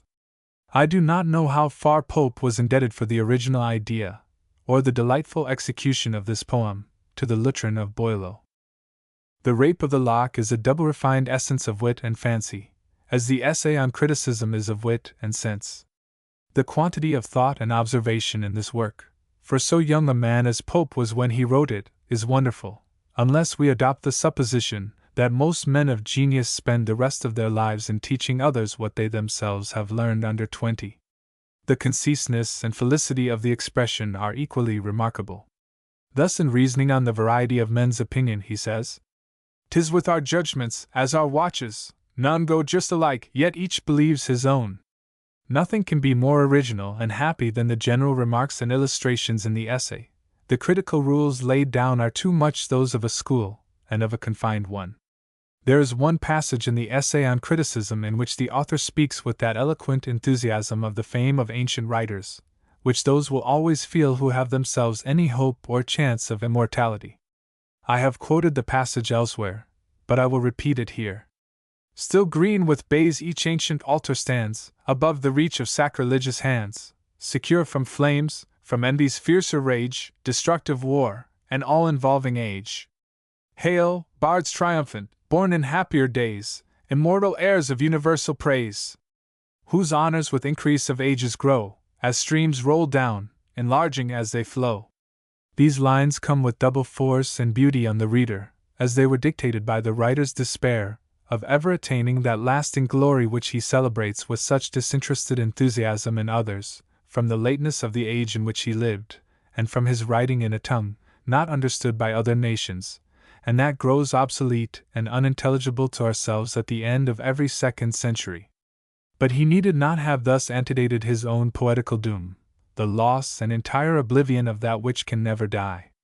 If he had known, he might have boasted that his little bark, wafted down the stream of time, with theirs should sail, pursue the triumph and partake the gale. If those who know how to set a due value on the blessing were not the last to decide confidently on their own pretensions to it. There is a cant in the present day about genius, as everything in poetry. There was a cant in the time of Pope about sense, as performing all sorts of wonders. It was a kind of watchword, the shibboleth of a critical party of the day. As a proof of the exclusive attention which it occupied in their minds, it is remarkable that in the essay on criticism, not a very long poem, there are no less than half a score successive couplets rhyming to the word sense. This appears almost incredible without giving the instances, and no less so when they are given. But of the two, less dangerous is the offense, to tire our patience than mislead our sense. Lines 3-4. In search of what these lose their common sense, and then turn critics in their own defense.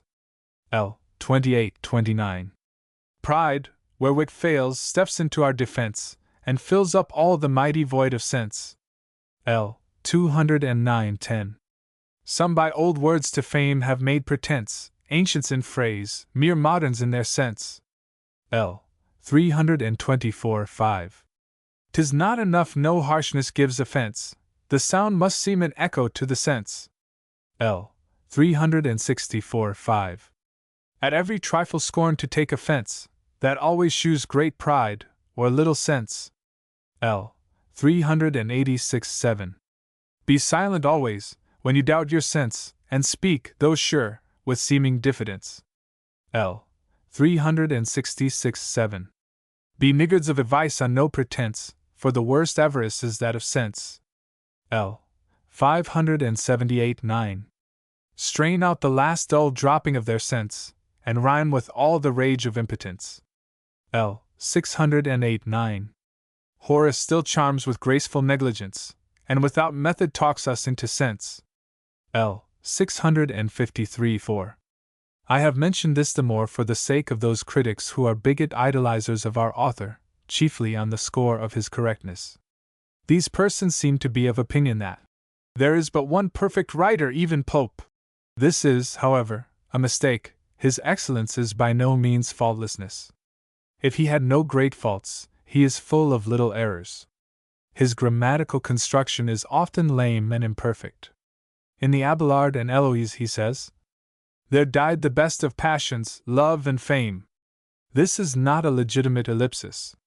Fame is not a passion, though love is, but his ear was evidently confused by the meeting of the sounds, love and fame, as if they of themselves immediately implied love, and love of fame. Pope's rhymes are constantly defective, being rhymes to the eye instead of the ear, and this to a greater degree, not only than in later, but than in preceding writers. The praise of his versification must be confined to its uniform smoothness and harmony.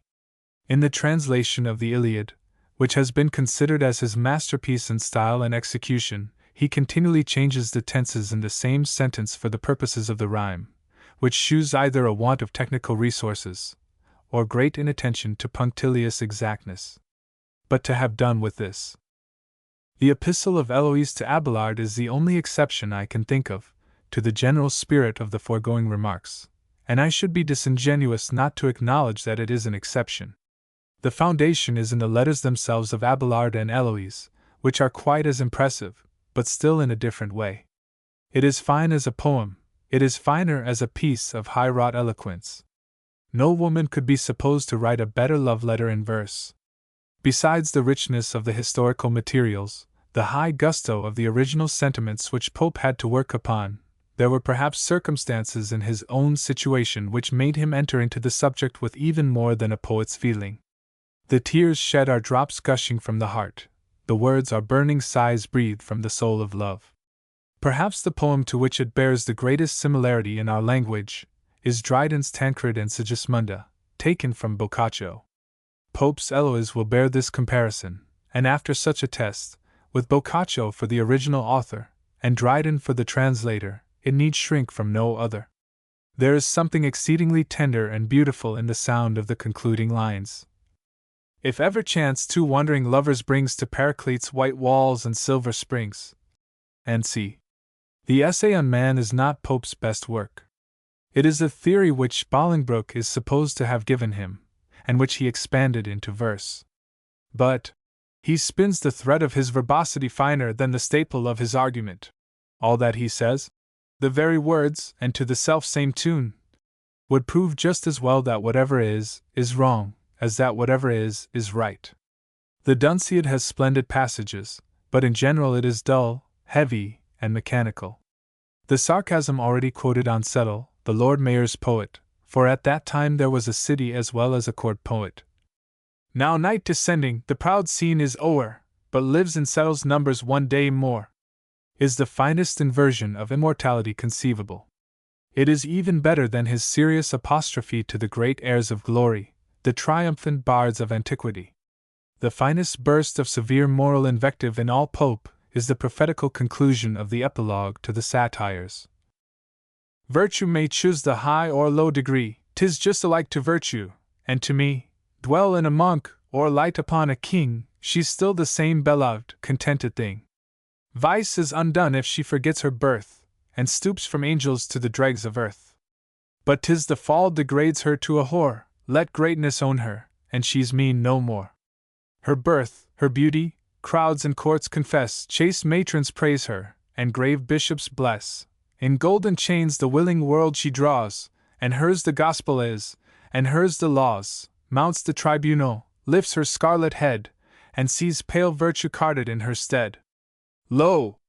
At the wheels of her triumphal car, old England's genius, rough with many a scar, dragged in the dust. His arms hang idly round, his flag inverted trains along the ground. Our youth, all liveried o'er with foreign gold, before her dance, behind her, crawl the old. See thronging millions to the pagan run, and offer country, parent, wife, or son. Hear her black trumpet through the land proclaim, that not to be corrupted is the shame. In soldier, churchman, patriot, man in power, 'tis avarice all, ambition is no more. See all our nobles begging to be slaves. See all our fools aspiring to be knaves. The wit of cheats, the courage of a whore, are what 10,000 envy and adore. All look up with reverential awe at crimes that scape or triumph o'er the law, while truth, worth, wisdom, daily they decry. Nothing is sacred now but villainy. Yet may this verse, if such a verse remain, show there was one who held it in disdain. His satires are not in general so good as his epistles. His enmity is effeminate and petulant from a sense of weakness, as his friendship was tender from a sense of gratitude. I do not like, for instance, his character of Chartres, or his characters of women. His delicacy often borders upon sickliness, his fastidiousness makes others fastidious. But his compliments are divine, they are equal in value to a house or an estate. Take the following. In addressing Lord Mansfield, he speaks of the grave as a scene where Murray, long enough his country's pride, shall be no more than Tully, or than Hyde. To Bolingbroke he says, Why rail they then if but one wreath of mine, O all-accomplished St. John, deck thy shrine? Again, he has bequeathed this praise to Lord Cornbury. Despise low thoughts, low gains, disdain whatever Cornbury disdains, be virtuous and be happy for your pains. One would think, though there is no knowing, that a descendant of this nobleman, if there be such a person living, could hardly be guilty of a mean or paltry action. The finest piece of personal satire in Pope, perhaps in the world, is his character of Addison, and this, it may be observed, is of a mixed kind, made up of his respect for the man, and a cutting sense of his failings. The other finest one is that of Buckingham, and the best part of that is the pleasurable. Alas! How changed from him, that life of pleasure and that soul of whim, gallant and gay, in Cliveden's proud alcove, the bower of wanton Shrewsbury and love! Among his happiest and most inimitable effusions are the epistles to Arbuthnot, and to Jervas the painter, amiable patterns of the delightful unconcerned life, blending ease with dignity, which poets and painters then led. Thus he says to Arbuthnot, Why did I write? What sin to me unknown dipped me in ink, my parents or my own? As yet a child, nor yet a fool to fame, I lisped in numbers, for the numbers came. I left no calling for this idle trade, no duty broke, no father disobeyed, the muse but served to ease some friend, not wife, to help me through this long disease, my life? To second, Arbuthnot, thy art and care, and teach the being you preserve to bear. But why then publish? Granville the polite, and knowing Walsh, would tell me I could write. Well-natured Garth inflamed with early praise, and Congreve loved, and Swift endured my lays. The courtly Talbot, Somers, Sheffield read, Ian mitred Rochester would nod the head, and St. John's self, great Dryden's friend before, with open arms received one poet more. Happy my studies, when by these approved! Happier their author, when by these beloved! From these the world will judge of men and books, not from the Burnets, Old Mixons, and Cooks. I cannot help giving also the conclusion of the epistle to Jervas. Oh, lasting as those colors may they shine, free as thy stroke, yet faultless as thy line, new graces yearly like thy works display, soft without weakness, without glaring gay, led by some rule, that guides, but not constrains, and finished more through happiness than pains. The kindred arts shall in their praise conspire, one dip the pencil, and one string the lyre. Yet should the graces all thy figures place, and breathe an air divine on every face.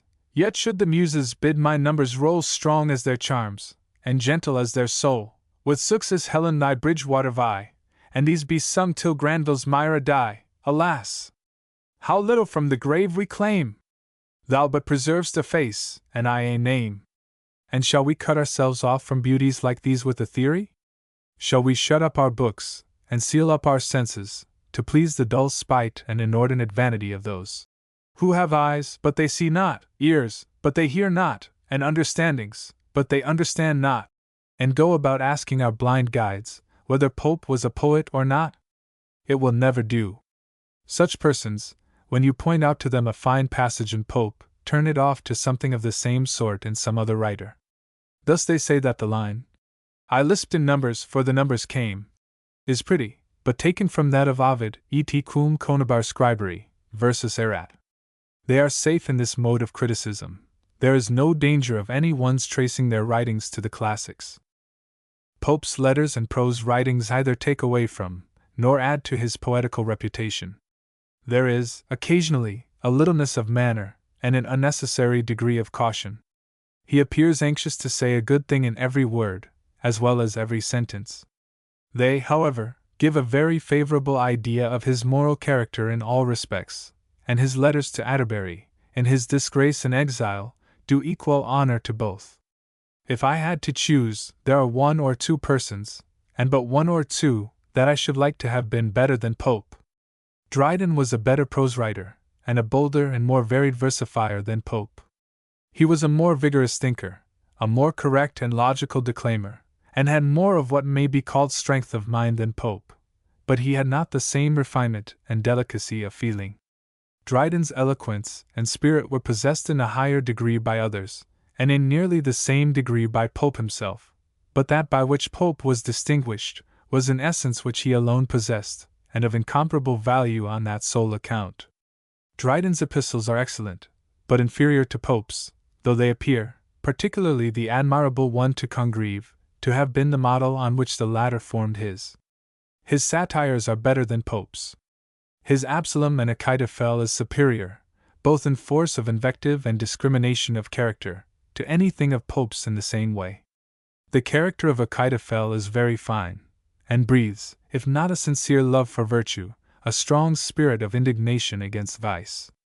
Mac Flecknoe is the origin of the idea of the Dunciad, but it is less elaborately constructed, less feeble, and less heavy.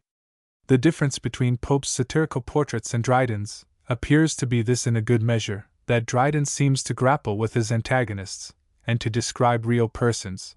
Pope seems to refine upon them in his own mind, and to make them out just what he pleases, till they are not real characters, but the mere drivelling effusions of his spleen and malice. Pope describes the thing, and then goes on describing his own description till he loses himself in verbal repetitions. Dryden recurs to the object often, takes fresh sittings of nature, and gives us new strokes of character as well as of his pencil. The Hind and Panther is an allegory as well as a satire, and so far it tells less home. The Battery is not so point-blank. But otherwise it has more genius, vehemence, and strength of description than any other of Dryden's works, not excepting the Absalom and Achitophel. It also contains the finest examples of varied and sounding versification. I will quote the following as an instance of what I mean. He is complaining of the treatment which the Papists, under James II, received from the Church of England.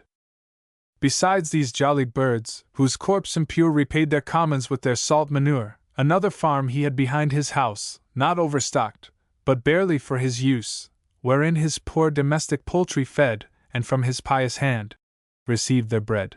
Our pampered pigeons, with malignant eyes, beheld these inmates, and their nurseries, though hard their fare, at evening, and at morn, a cruse of water, and an ear of corn, yet still they grudged that modicum, and thought a sheaf in every single grain was brought. Fain would they filch that little food away, while unrestrained those happy gluttons prey, and much they grieved to see so nigh their hall the bird that warned St. Peter of his fall, that he should raise his mitred crest on high, and clap his wings, and call his family to sacred rites, and vex the ethereal powers with midnight matins at uncivil hours, nay more, his quiet neighbors should molest, just in the sweetness of their morning rest. Beast of a bird! Supinely when he might lie snug and sleep, to rise before the light. What if his dull forefathers us that cry, could he not let a bad example die? The world was fallen into an easier way, this age knew better than to fast and pray. Good sense in sacred worship would appear, so to begin as they might end the year. Such feats in former times had wrought the falls of crowing chanticleers and cloistered walls. Expelled for this, and for their lands they fled, and Sister Partlet with her hooded head was hooted hence, because she would not pray a bed. There is a magnanimity of abuse in some of these epithets, a fearless choice of topics of invective, which may be considered as the heroical in satire. The Annus Mirabilis is a tedious performance. It is a tissue of far-fetched, heavy, lumbering conceits, and in the worst style of what has been denominated metaphysical poetry. His odes in general are of the same stamp. They are the heart-strained offspring of a meager, meretricious fancy. The famous ode on St. Cecilia deserves its reputation, for, as piece of poetical mechanism to be set to music, or recited in alternate strophe and antistrophe, with classical allusions, and flowing verse, nothing can be better. It is equally fit to be said or sung. It is not equally good to read. It is lyrical, without being epic or dramatic. For instance, the description of Bacchus. The jolly god in triumph comes, sound the trumpets, beat the drums, flushed with a purple grace, he shews his honest face. Does not answer, as it ought, to our idea of the god, returning from the conquest of India, with satyrs and wild beasts, that he had tamed, following in his train, crowned with vine leaves, and riding in a chariot drawn by leopards, such as we have seen him painted by Titian or Rubens. Lyrical poetry, of all others, bears the nearest resemblance to painting. It deals in hieroglyphics and passing figures, which depend for effect not on the working out, but on the selection. It is the dance and pantomime of poetry. In variety and rapidity of movement, the Alexander's Feast has all that can be required in this respect. It only wants loftiness and truth of character. Dryden's plays are better than Pope could have written, for though he does not go out of himself by the force of imagination, he goes out of himself by the force of commonplaces and rhetorical dialogue. On the other hand, they are not so good as Shakespeare's, but he has left the best character of Shakespeare that has ever been written. 5. His alterations from Chaucer and Boccaccio shew a greater knowledge of the taste of his readers and power of pleasing them, than acquaintance with the genius of his authors. He ekes out the lameness of the verse in the former, and breaks the force of the passion in both. The Tancred and Sigismunda is the only general exception, in which, I think, he has fully retained, if not improved upon, the impassioned declamation of the original. The Aneuria has none of the bewildered, dreary, preternatural effect of Boccaccio's story. Nor has the flower and the leaf anything of the enchanting simplicity and concentrated feeling of Chaucer's romantic fiction. Dryden, however, sometimes seemed to indulge himself as well as his readers, as in keeping entire that noble line in Palaemon's address to Venus: "Thou gladder of the mount of Cithaeron." His tales have been, upon the whole, the most popular of his works, and I should think that a translation of some of the other serious tales in Boccaccio and Chaucer, as that of Isabella, the Falcon, of Constance, the Prioress's Tale, and others, if executed with taste and spirit, could not fail to succeed in the present day. ____5. To begin then with Shakespeare, he was the man who of all modern, and perhaps ancient poets, had the largest and most comprehensive soul.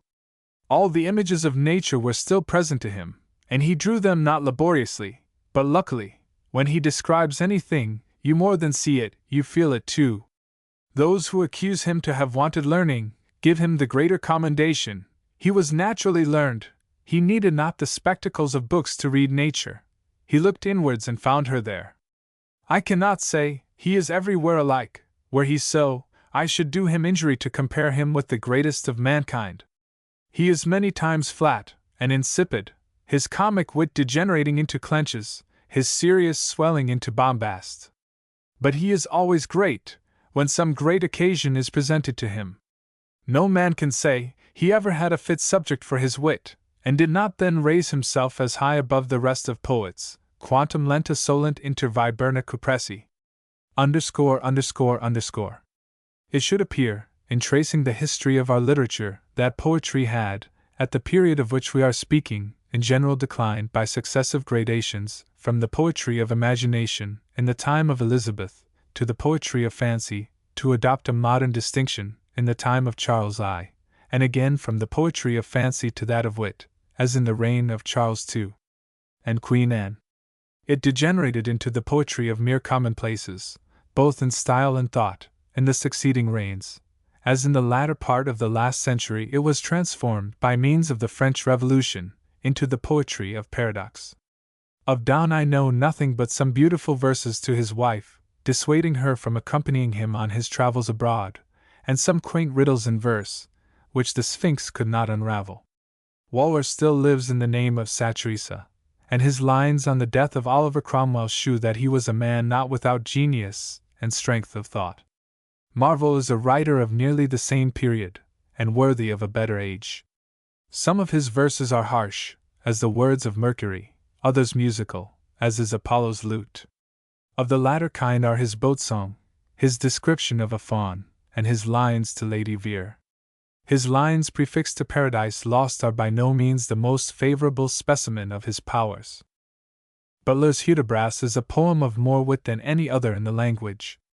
The rhymes have as much genius in them as the thoughts, but there is no story in it, and but little humor. Humor is the making others act or talk absurdly and unconsciously, Wit is the pointing out and ridiculing that absurdity consciously, and with more or less ill nature. The fault of Butler's poem is not that it has too much wit, but that it has not an equal quantity of other things. One would suppose that the starched manners and sanctified grimace of the times in which he lived would of themselves have been sufficiently rich in ludicrous incidents and characters, but they seem rather to have irritated his spleen than to have drawn forth his powers of picturesque imitation. Certainly, if we compare Hudibras with Don Quixote in this respect, it seems rather a meager and unsatisfactory performance. Rochester's poetry is the poetry of wit combined with the love of pleasure, of thought with licentiousness. His extravagant, heedless levity has a sort of passionate enthusiasm in it. His contempt for everything that others respect almost amounts to sublimity. His poem upon nothing is itself no trifling work. His epigrams were the bitterest, the least labored, and the truest that ever were written. Sir John Suckling was of the same mercurial stamp, but with a greater fund of animal spirits, as witty, but less malicious. His ballad on a wedding is perfect in its kind, and has a spirit of high enjoyment in it, of sportive fancy, a liveliness of description, and a truth of nature that never were surpassed. It is superior to either Gay or Prior, for with all their naivete and terseness, it has a Shakespearean grace and luxuriance about it, which they could not have reached. Denham and Cowley belonged to the same period, but were quite distinct from each other. The one was grave and prosing, the other melancholy and fantastical. There are a number of good lines and good thoughts in the Cooper's Hill. And in Cowley there is an inexhaustible fund of sense and ingenuity, buried in inextricable conceits, and entangled in the cobwebs of the schools. He was a great man, not a great poet. But I shall say no more on this subject. I never wish to meddle with names that are sacred, unless when they stand in the way of things that are more sacred.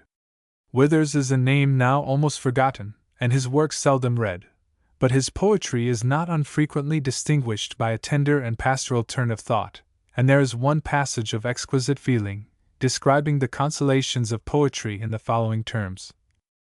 She doth tell me where to borrow comfort in the midst of sorrow, makes the desolatest place, 6, to her presence be a grace, and the blackest discontents be her fairest ornaments. In my former days of bliss her divine skill taught me this, that from everything I saw, I could some invention draw, and raise pleasure to her height, through the meanest object's sight, by the murmur of a spring, or the least bough's rustling, by a daisy whose leaves spread shut when Titan goes to bed, or a shady bush or tree, she could more infuse in me, than all nature's beauties can, in some other wiser man. By her help I also now make this churlish place allow some things that may sweeten gladness in the very gall of sadness.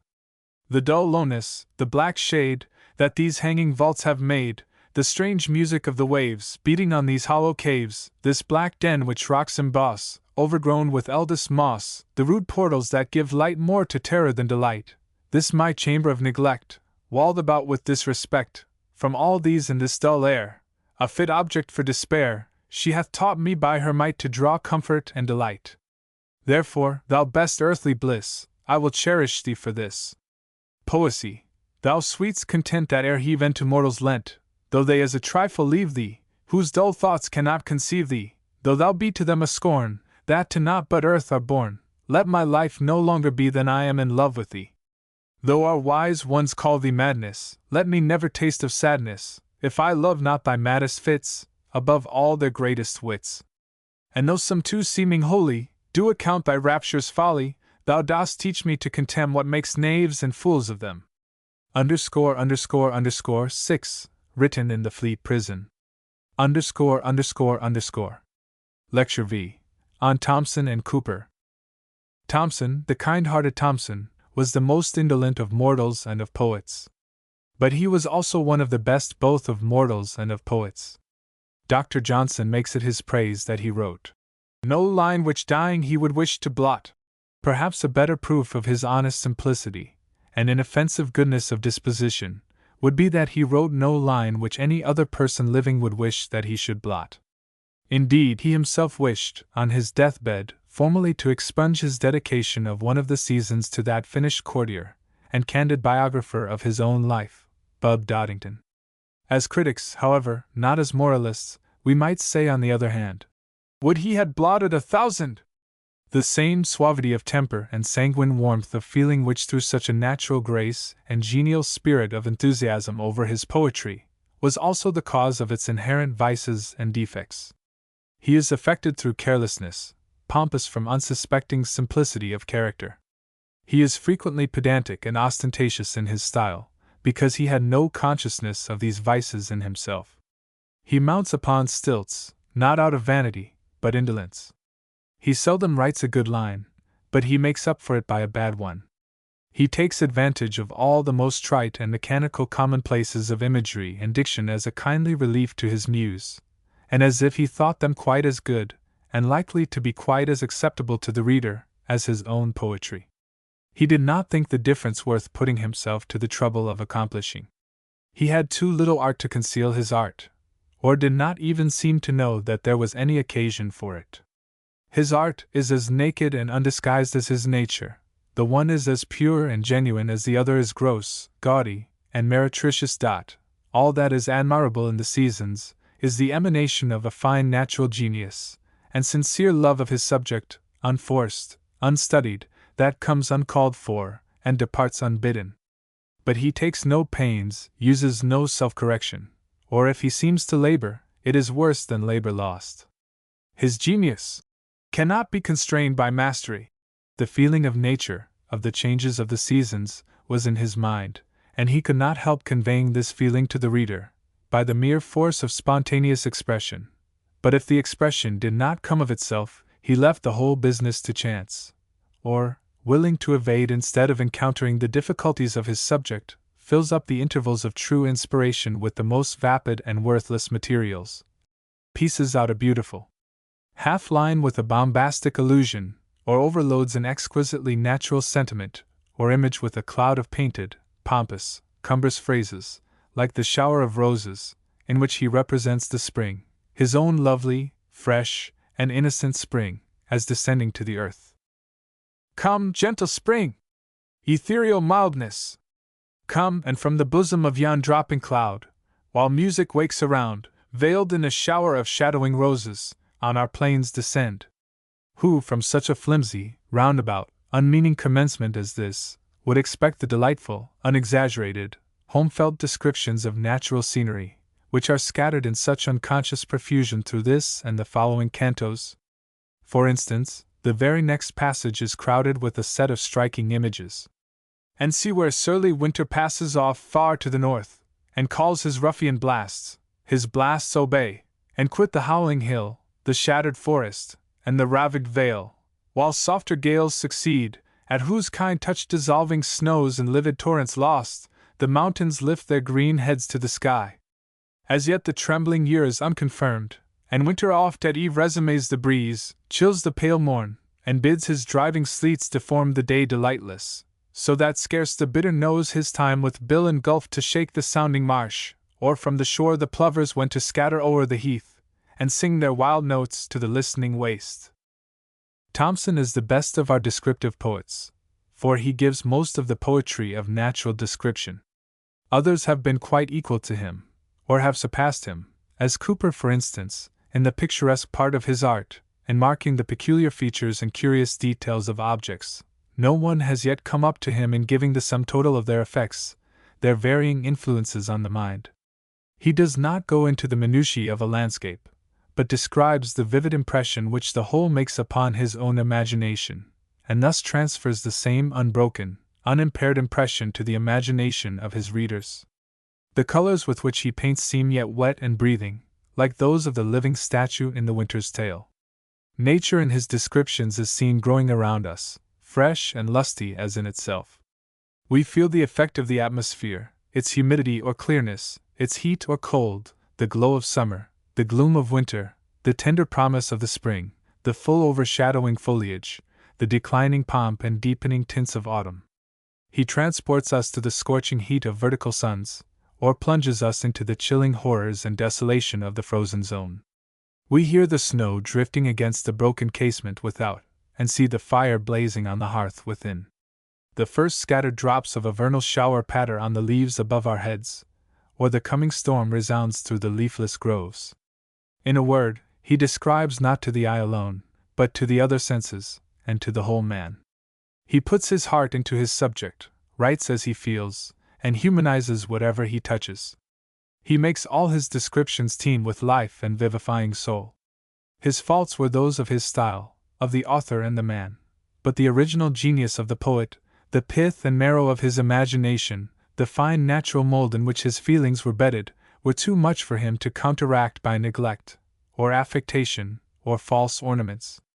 It is for this reason that he is, perhaps, the most popular of all our poets, treating of a subject that all can understand, and in a way that is interesting to all alike, to the ignorant or the refined, because he gives back the impression which the things themselves make upon us in nature. "That," said a man of genius, seeing a little shabby soiled copy of Thomson's Seasons lying on the window-seat of an obscure country alehouse, "that is true fame." It has been supposed by some that The Castle of Indolence is Thomson's best poem, but that is not the case. He has in it, indeed, poured out the whole soul of indolence, diffuse, relaxed, supine, dissolved into a voluptuous dream, and surrounded himself with a set of objects and companions, in entire unison with the listlessness of his own temper. Nothing can well go beyond the descriptions of these inmates of the place, and their luxurious pampered way of life, of him who came among them like a burnished fly in month of June, but soon left them on his heedless way, and him for whom the merry bells had rung, I ween, if in this nook of quiet bells had ever been. The indoor quiet and cushioned ease, where all was one full swelling bed, the out-of-door stillness, broken only by the stock-dove's plaint amid the forest deep, that drowsy rustled to the sighing gale, are in the most perfect and delightful keeping. But still there are no passages in this exquisite little production of sportive ease and fancy, equal to the best of those in the Seasons. Warton, in his essay on Pope, was the first to point out and do justice to some of these, for instance, to the description of the effects of the contagion among our ships at Carthagena, of the frequent course heard nightly plunged amid the sullen waves, and to the description of the pilgrims lost in the deserts of Arabia. This last passage, profound and striking as it is not free from those faults of style which I have already noticed. Breath hot from all the boundless furnace of the sky, and the wide glittering waste of burning sand, a suffocating wind the pilgrim smites with instant death. Patient of thirst and toil, son of the desert, even the camel feels shot through his withered heart the fiery blast. Or from the black-red ether, bursting broad, sallies the sudden whirlwind. Straight the sands, commoved around, in gathering eddies play, nearer and nearer still they darkening come, till with the general all-involving storm swept up, the whole continuous wilds arise, and by their noonday fount dejected thrown, or sunk at night in sad disastrous sleep, beneath descending hills the caravan is buried deep. In Cairo's crowded streets, impatient merchant, wondering, waits in vain, and Mecca saddens at the long delay. There are other passages of equal beauty with these, such as that of the hunted stag, followed by the inhuman rout, that from the shady depth expel him, circling through his every shift.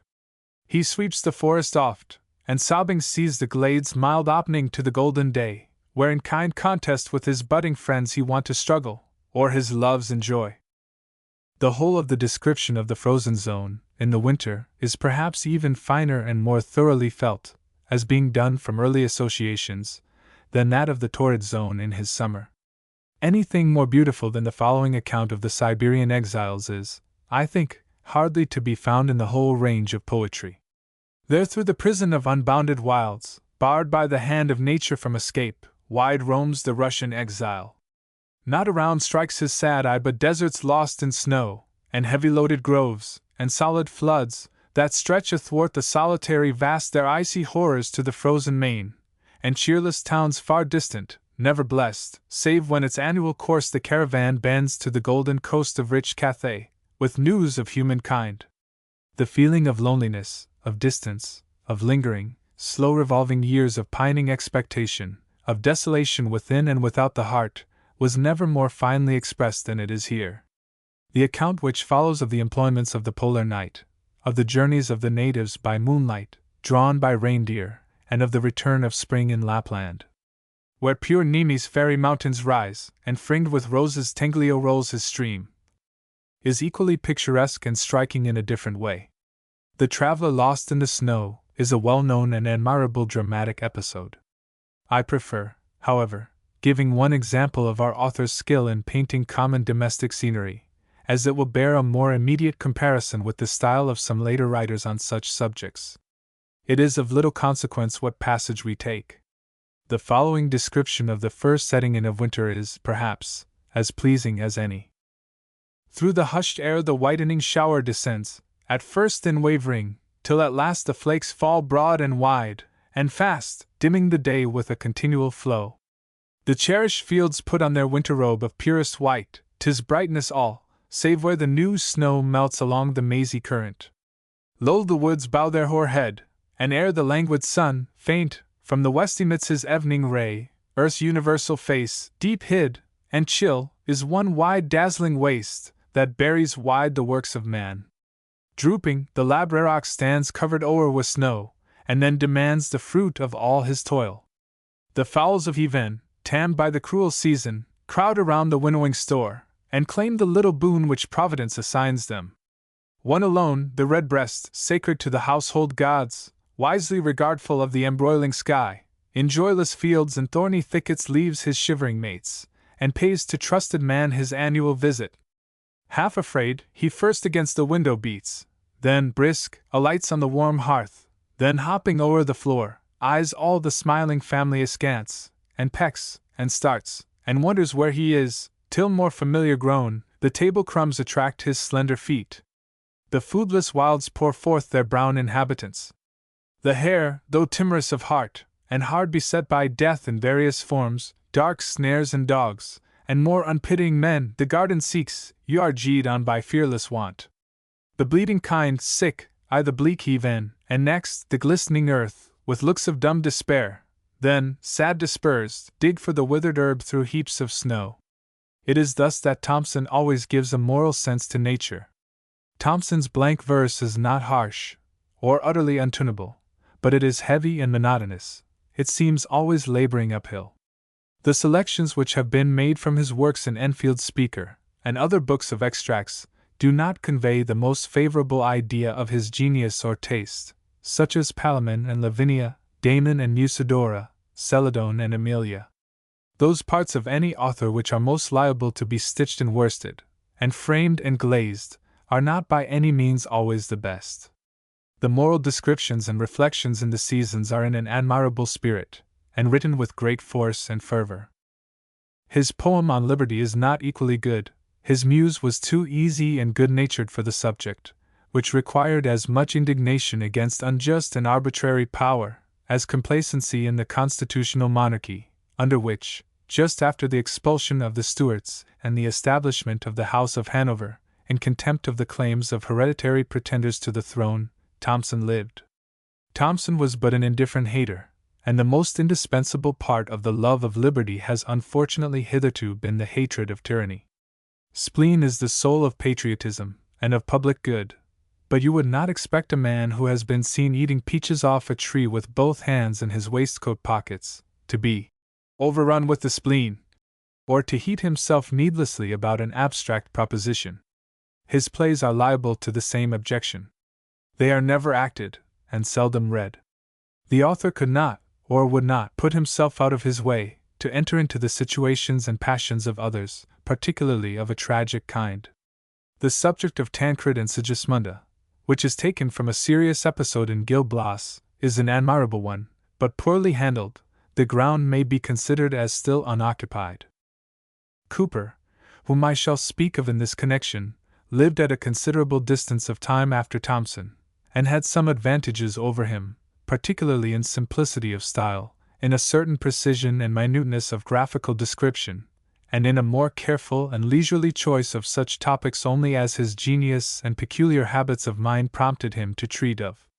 The task has fewer blemishes than the Seasons, but it has not the same capital excellence, the unbought grace, of poetry, the power of moving and infusing the warmth of the author's mind into that of the reader.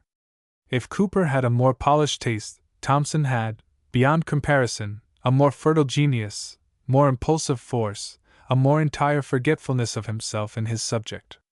If in Thomson you are sometimes offended with the slovenliness of the author by profession, determined to get through his task at all events, in Cooper you are no less dissatisfied with the finicalness of the private gentleman, who does not care whether he completes his work or not, and in whatever he does, is evidently more solicitous to please himself than the public. There is an effeminacy about him, which shrinks from and repels common and hearty sympathy.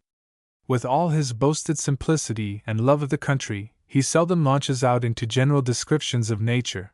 He looks at her over his clipped hedges, and from his well-swept garden walks, or if he makes a bolder experiment now and then, it is with an air of precaution, as if he were afraid of being caught in a shower of rain, or of not being able, in case of any untoward accident, to make good his retreat home.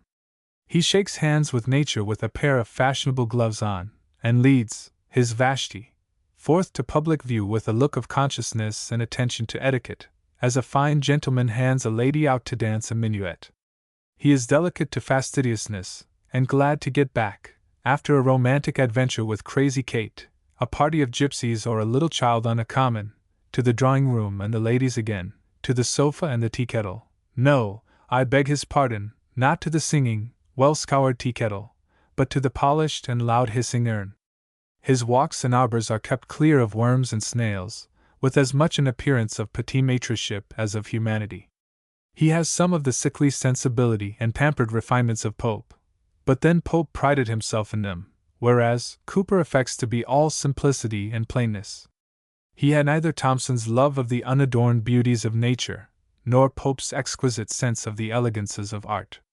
He was, in fact, a nervous man, afraid of trusting himself to the seductions of the one, and ashamed of putting forward his pretensions to an intimacy with the other. But to be a coward is not the way to succeed either in poetry, in war, or in love. Still he is a genuine poet, and deserves all his reputation. His worst vices are amiable weaknesses, elegant trifling. Though there is a frequent dryness, timidity, and jejuness in his manner, he has left a number of pictures of domestic comfort and social refinement, as well as of natural imagery and feeling, which can hardly be forgotten but with the language itself. Such, among others, are his memorable description of the post coming in, that of the preparations for tea in a winter's evening in the country, of the unexpected fall of snow, of the frosty morning, with the fine satirical transition to the Empress of Russia's Palace of Ice, and most of all, the winter's walk at noon. Every one of these may be considered as distinct studies, or highly finished cabinet pieces, arranged without order or coherence. I shall be excused for giving the last of them, as what has always appeared to me one of the most feeling, elegant, and perfect specimens of this writer's manner. The night was winter in his roughest mood, the morning sharp and clear. But now at noon upon the southern side of the slant hills, and where the woods fence off the northern blast, the season smiles, resigning all its rage, and has the warmth of May. The vault is blue, without a cloud, and white without a speck, the dazzling splendor of the scene below. Again the harmony comes o'er the vale, and through the trees I view embattled Toar, whence all the music. I again perceive the soothing influence of the wafted strains, and settle in soft musings as I tread the walk, still verdant, under oaks and elms, whose outspread branches overarch the glade. The roof, though movable through all its length, as the wind sways it, has yet well suffoced, and intercepting in their silent fall the frequent flakes, has kept a path for me. No noise is here, or none that hinders thought. The redbreast warbles still, but is content with slender notes, and more than half suppressed. Pleased with his solitude, and flitting light from spray to spray, where'er he rests he shakes from many a twig the pendant drop of ice, that tinkle in the withered leaves below. Stillness, accompanied with sounds so soft, charms more than silence. Meditation here may think down hours to moments. Here the heart may give a useful lesson to the head, and learning wiser grow without his books. Knowledge and wisdom, far from being one, have ofttimes no connection. Knowledge dwells in heads replete with thoughts of other men, wisdom in minds attentive to their own. Books are not seldom talismans and spells, by which the magic art of shrewder wits holds an unthinking multitude enthralled. Some to the fascination of a name surrender judgment hoodwinked. some the style infatuates, and through labyrinths and wilds of error leads them, by a tune entranced. While sloth seduces more, too weak to bear the insupportable fatigue of thought, and swallowing therefore without pause or choice the total grist unsifted, husks and all. But trees, and rivulets whose rapid course defies the check of winter, haunts of deer, and sheep walks populous with bleating lambs, and lanes, in which the primrose ere her time peeps through the moss that clothes the hawthorn root, deceive no student. Wisdom there, and truth, not shy, as in the world, and to be won by slow solicitation, seize at once the roving thought, and fix it on themselves. His satire is also excellent. It is pointed and forcible, with the polished manners of the gentleman, and the honest indignation of the virtuous man. His religious poetry, except where it takes a tincture of controversial heat, wants elevation and fire. His muse had not a seraph's wing. I might refer, in illustration of this opinion, to the labored anticipation of the millennium at the end of the 6th book. He could describe a piece of shell work as well as any modern poet, but he could not describe the New Jerusalem so well as John Bunyan, nor are his verses on Alexander Selkirk so good as Robinson Crusoe. The one is not so much like a vision, nor is the other so much like the reality. The first volume of Cooper's poems has, however, been less read than it deserved. The comparison in these poems of the proud and humble believer to the peacock and the pheasant, and the parallel between Voltaire and the poor Cottager, are exquisite pieces of eloquence and poetry, particularly the last. Yon Cottager, who weaves at her own door, pillow and bobbins all her little store, content though mean, and cheerful if not gay, shuffling her threads about the livelong day, just earns a scanty pittance, and at night lies down secure, her heart and pocket light. She, for her humble sphere by nature fit, has little understanding, and no wit, receives no praise. But though her lot be such, toilsome and indigent, she renders much, just knows, and knows no more, her Bible true, a truth the brilliant Frenchman never knew, and in that charter reads with sparkling eyes her title to a treasure in the skies. O happy peasant! O unhappy bard! His the mere tinsel, hers the rich reward. He praised, perhaps, for ages yet to come, she never heard of half a mile from home. He lost in errors his vain heart prefers, she safe in the simplicity of hers. His character of Whitfield, in the poem on Hope, is one of his most spirited and striking things. It is written con amore. But if, unblameable in word and thought, a man arise, a man whom God has taught, with all Elijah's dignity of tone, and all the love of the beloved John, to storm the citadels they build in air, to smite the untempered wall, 'tis death to spare, to sweep away all refuges of lies, and place, instead of quirks, themselves devise, Lama Sabachthani before their eyes, to show that without Christ all gain is loss, all hope despair that stands not on his cross, except a few his God may have. Impressed, a tenfold frenzy seizes all the rest. These lines were quoted, soon after their appearance, by the monthly reviewers, to shew that Cooper was no poet, though they afterwards took credit to themselves for having been the first to introduce his verses to the notice of the public. It is not a little remarkable that these same critics regularly damned, at its first coming out, every work which has since acquired a standard reputation with the public. Cooper's verses on his mother's picture, and his lines to Mary, are some of the most pathetic that ever were written. His stanzas on the loss of the Royal George have a masculine strength and feeling beyond what was usual with him. The story of John Gilpin has perhaps given as much pleasure to as many people as anything of the same length that ever was written. His life was an unhappy one. It was embittered by a morbid affection, and by his religious sentiments. Nor are we to wonder at this, or bring it as a charge against religion, for it is the nature of the poetical temperament to carry everything to excess, whether it be love, religion, pleasure, or pain, as we may see in the case of Cooper and of Burns, and to find torment or rapture in that in which others merely find a resource from ennui, or a relaxation from common occupation. There are two poets still living who belong to the same class of excellence, and of whom I shall here say a few words. I mean Crabbe, and Robert Bloomfield, the author of The Farmer's Boy.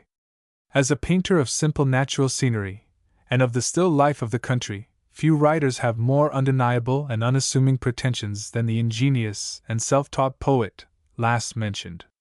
Among the sketches of this sort I would mention, as equally distinguished for delicacy, faithfulness, and naivete, his description of lambs racing, of the pigs going out and acorning, of the boy sent to feed his sheep before the break of day in winter, and I might add the innocently told story of the poor bird boy, who in vain through the livelong day expects his promised companions at his hut to share his feast of roasted sloes with him, as an example of that humble pathos in which this author excels.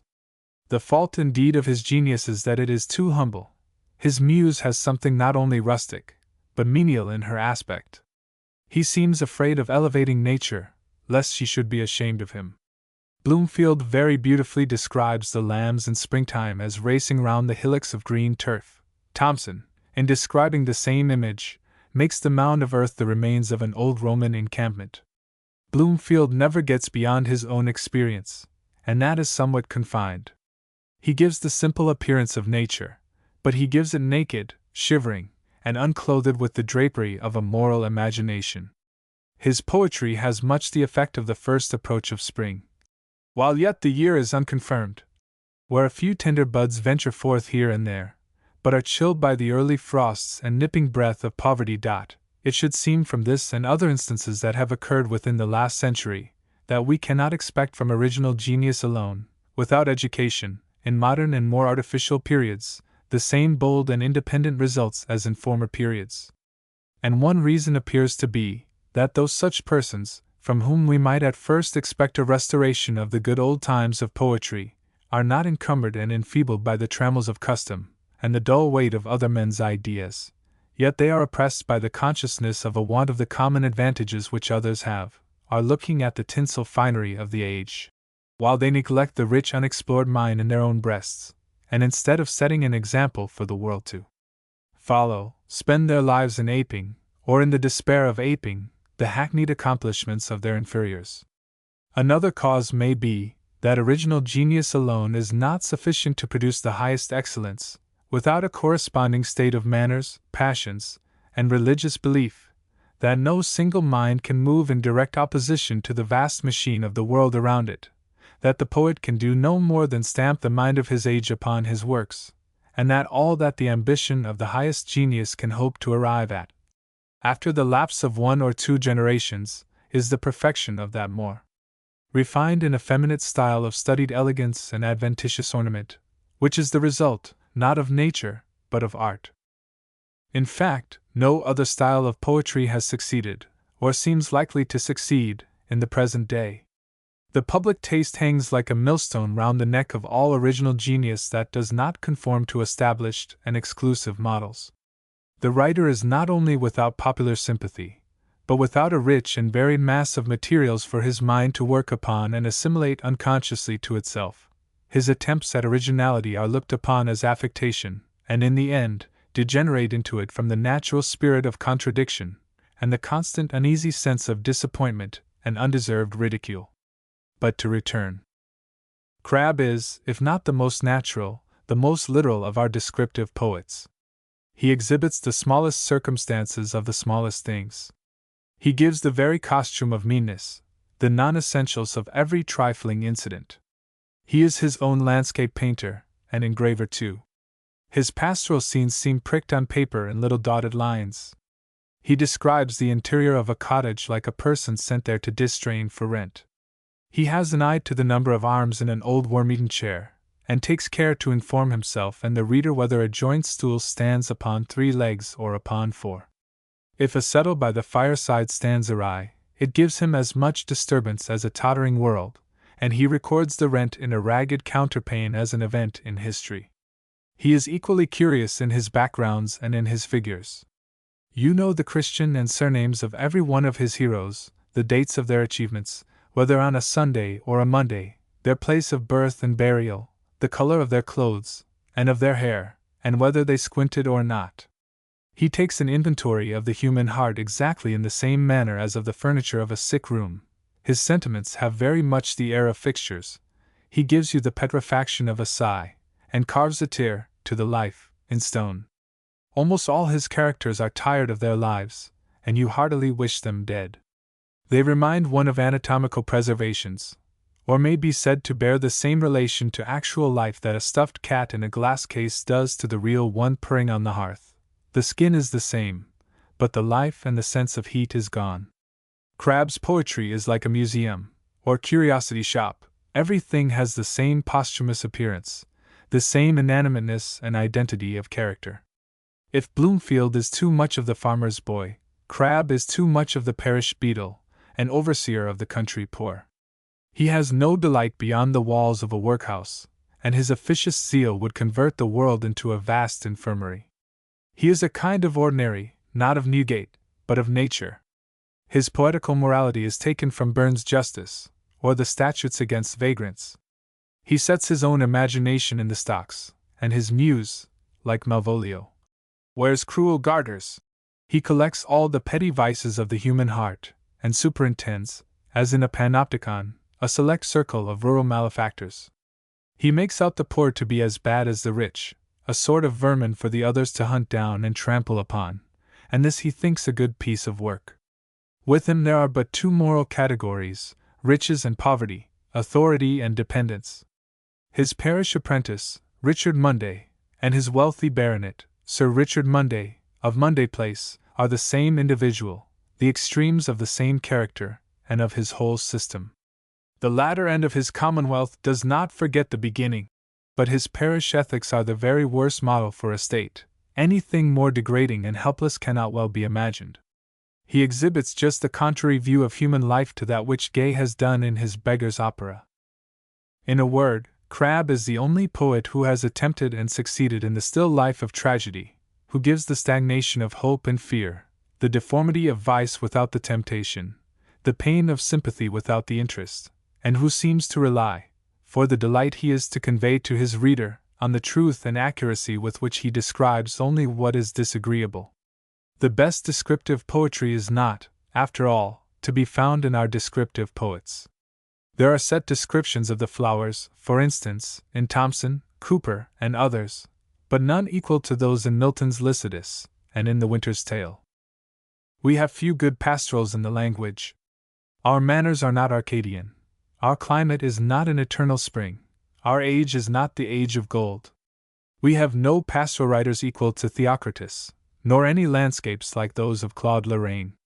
The best parts of Spenser's Shepherd's Calendar are two fables, Mother Hubbard's Tale, and The Oak and the Briar, which last is as splendid a piece of oratory as any to be found in the records of the eloquence of the British Senate.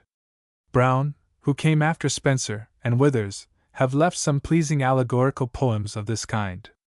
Pope's are as full of senseless finery and trite affectation, as if a peer of the realm were to sit for his picture with a crook and cocked hat on, smiling with an insipid air of no meaning, between nature and fashion. Sir Philip Sidney's Arcadia is a lasting monument of perverted power, where an image of extreme beauty, as that of the shepherd boy piping as though he should never be old, peeps out once in 100 folio pages, amidst heaps of intricate sophistry and scholastic quaintness. It is not at all like Nicolas Poussin's picture, in which he represents some shepherds wandering out in a morning of the spring, and coming to a tomb with this inscription: "I also was an Arcadian." Perhaps the best pastoral in the language is that prose poem, Walton's Complete Angler. That well-known work has a beauty and romantic interest equal to its simplicity, and arising out of it. In the description of a fishing tackle, you perceive the piety and humanity of the author's mind. It is to be doubted whether Sanazarius's piscatory eclogues are equal to the scenes described by Walton on the banks of the river Lea. He gives the feeling of the open air. We walk with him along the dusty roadside, or repose on the banks of the river under a shady tree, and in watching for the finny prey, imbibe what he beautifully calls the patience and simplicity of poor honest fishermen. We accompany them to their inn at night, and partake of their simple, but delicious fare, while Maud, the pretty milkmaid, at her mother's desire, sings the classical ditties of the poet Marlowe. Come live with me, and be my love. Good cheer is not neglected in this work, any more than in Homer, or any other history that sets a proper value on the good things of this life. The Prince and the Complete Angler give an additional reality and interest to the scenes it describes. while Tottenham Cross shall stand, and longer thy work, amiable and happy old man, shall last, it is in the notes to it that we find that character of A Fair and Happy Milkmaid, by Sir Thomas Overbury, which may vie in beauty and feeling with Chaucer's character of Griselda. A fair and happy milkmaid is a country wench that is so far from making herself beautiful by art, that one look of hers is able to put all face physic out of countenance. She knows a fair look is but a dumb order to commend virtue, therefore minds it not. All her excellences stand in her so silently, as if they had stolen upon her without her knowledge. The lining of her apparel, which is herself, is far better than outsides of tissue, for though she be not arrayed in the spoil of the silkworm, she is decked in innocency, a far better wearing. She doth not, with lying long in bed, spoil both her complexion and conditions. Nature hath taught her, too immoderate sleep is rust to the soul, she rises therefore with chanticleer, her dame's cock, and at night makes the lamb her curfew. Her breath is her own, which scents all the year long of June, like a new-made haycock. She makes her hand hard with labor, and her heart soft with pity, and when winter evenings fall early, sitting at her merry wheel, she sings a defiance to the giddy wheel of fortune. She doth all things with so sweet a grace, it seems ignorance will not suffer her to do ill, being her mind is to do well. She bestows her year's wages at next fair, and in choosing her garments, counts no bravery in the world like decency. The garden and beehive are all her physic and chirurgery, and she lives the longer for't. She dares go alone, and unfold sheep in the night, and fears no manner of ill, because she means none, yet, to say the truth, she is never alone, for she is still accompanied with old songs, honest thoughts, and prayers, but short ones, yet they have their efficacy, in that they are not palled with ensuing idle cogitations. Lastly, her dreams are so chaste that she dare tell them, only a Friday's dream is all her superstition, that she conceals for fear of anger. Thus lives she, and all her care is she may die in the springtime, to have store of flowers stuck upon her winding sheet. The love of the country has been sung by poets, and echoed by philosophers, but the first have not attempted, and the last have been greatly puzzled to account for it. I do not know that any one has ever explained, satisfactorily, the true source of this feeling, or of that soothing emotion which the sight of the country, or a lively description of rural objects hardly ever fails to infuse into the mind. Some have ascribed this feeling to the natural beauty of the objects themselves, others to the freedom from care, the silence and tranquility which scenes of retirement afford, others to the healthy and innocent employments of a country life, others to the simplicity of country manners, and others to a variety of different causes, but none to the right one. All these, indeed, have their effect, but there is another principal one which has not been touched upon, or only slightly glanced at. I will not, however, imitate Mr. Horne-Tooke, who after enumerating 17 different definitions of the verb, and laughing at them all as deficient and nugatory, at the end of 2 quarto volumes does not tell us what the verb really is, and has left posterity to pluck out the heart of his mystery. I will say at once what it is that distinguishes this interest from others, and that is its abstractedness. The interest we feel in human nature is exclusive, and confined to the individual. The interest we feel in external nature is common, and transferable from one object to all others of the same class. Thus, Rousseau in his Confessions relates, that when he took possession of his room at Annecy, he found that he could see a little spot of green from his window, which endeared his situation the more to him, because, he says, it was the first time he had had this object constantly before him since he left Boissy, the place where he was at school when a child. 7. Some such feeling as that here described will be found lurking at the bottom of all our attachments of this sort. Were it not for the recollections habitually associated with them, natural objects could not interest the mind in the manner they do. No doubt, the sky is beautiful, the clouds sail majestically along its bosom, the sun is cheering. There is something exquisitely graceful in the manner in which a plant or tree puts forth its branches. The motion with which they bend and tremble in the evening breeze is soft and lovely. There is music in the babbling of a brook. The view from the top of a mountain is full of grandeur, nor can we behold the ocean with indifference. Or, as the minstrel sweetly sings, Oh, how canst thou renounce the boundless store of charms which nature to her votary yields? The warbling woodland, the resounding shore, the pomp of groves, and garniture of fields, all that the genial ray of morning gilds, and all that echoes to the song of even, all that the mountain's sheltering bosom shields, and all the dread magnificence of heaven, oh, how canst thou renounce, and hope to be forgiven? ____7. Pope also declares that he had a particular regard for an old post which stood in the courtyard before the house where he was brought up. _____. It is not, however, the beautiful and magnificent alone that we admire in nature. The most insignificant and rudest objects are often found connected with the strongest emotions. We become attached to the most common and familiar images, as to the face of a friend whom we have long known, and from whom we have received many benefits. It is because natural objects have been associated with the sports of our childhood, with air and exercise, with our feelings in solitude, when the mind takes the strongest hold of things, and clings with the fondest interest to whatever strikes its attention, with change of place, the pursuit of new scenes, and thoughts of distant friends. It is because they have surrounded us in almost all situations, in joy and in sorrow, in pleasure and in pain, because they have been one chief source and nourishment of our feelings, and a part of our being, that we love them as we do ourselves. There is, generally speaking, the same foundation for our love of nature as for all our habitual attachments, namely, association of ideas. But this is not all.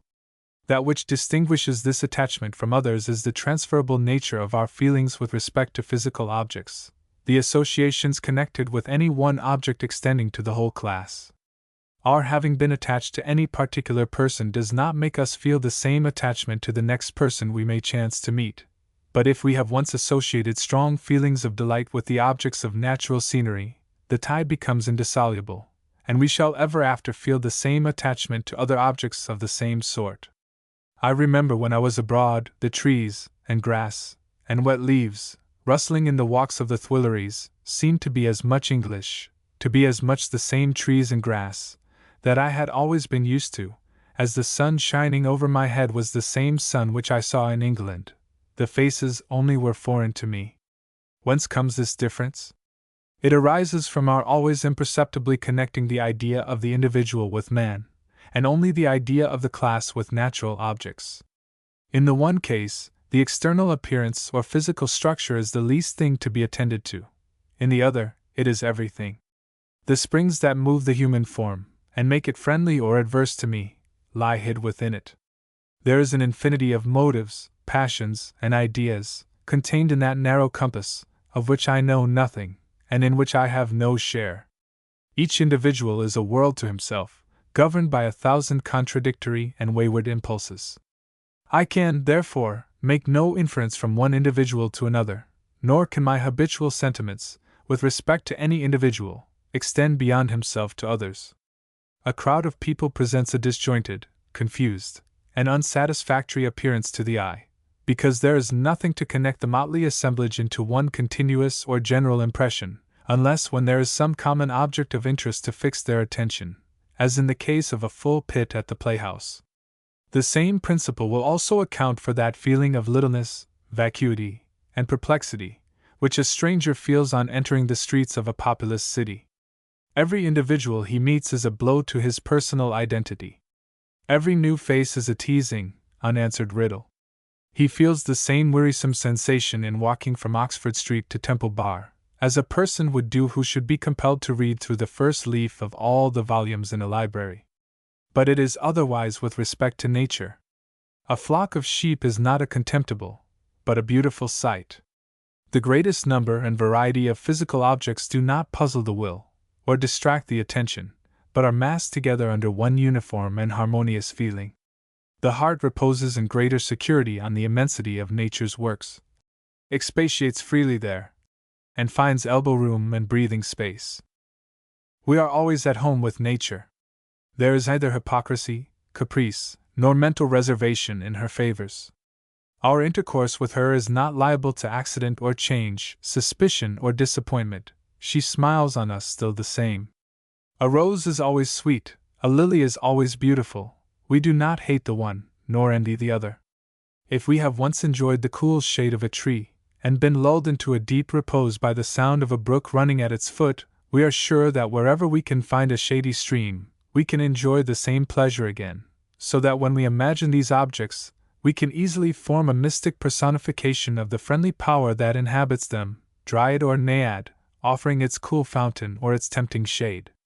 Hence the origin of the Grecian mythology. All objects of the same kind being the same, not only in their appearance, but in their practical uses, we habitually confound them together under the same general idea, and whatever fondness we may have conceived for one is immediately placed to the common account.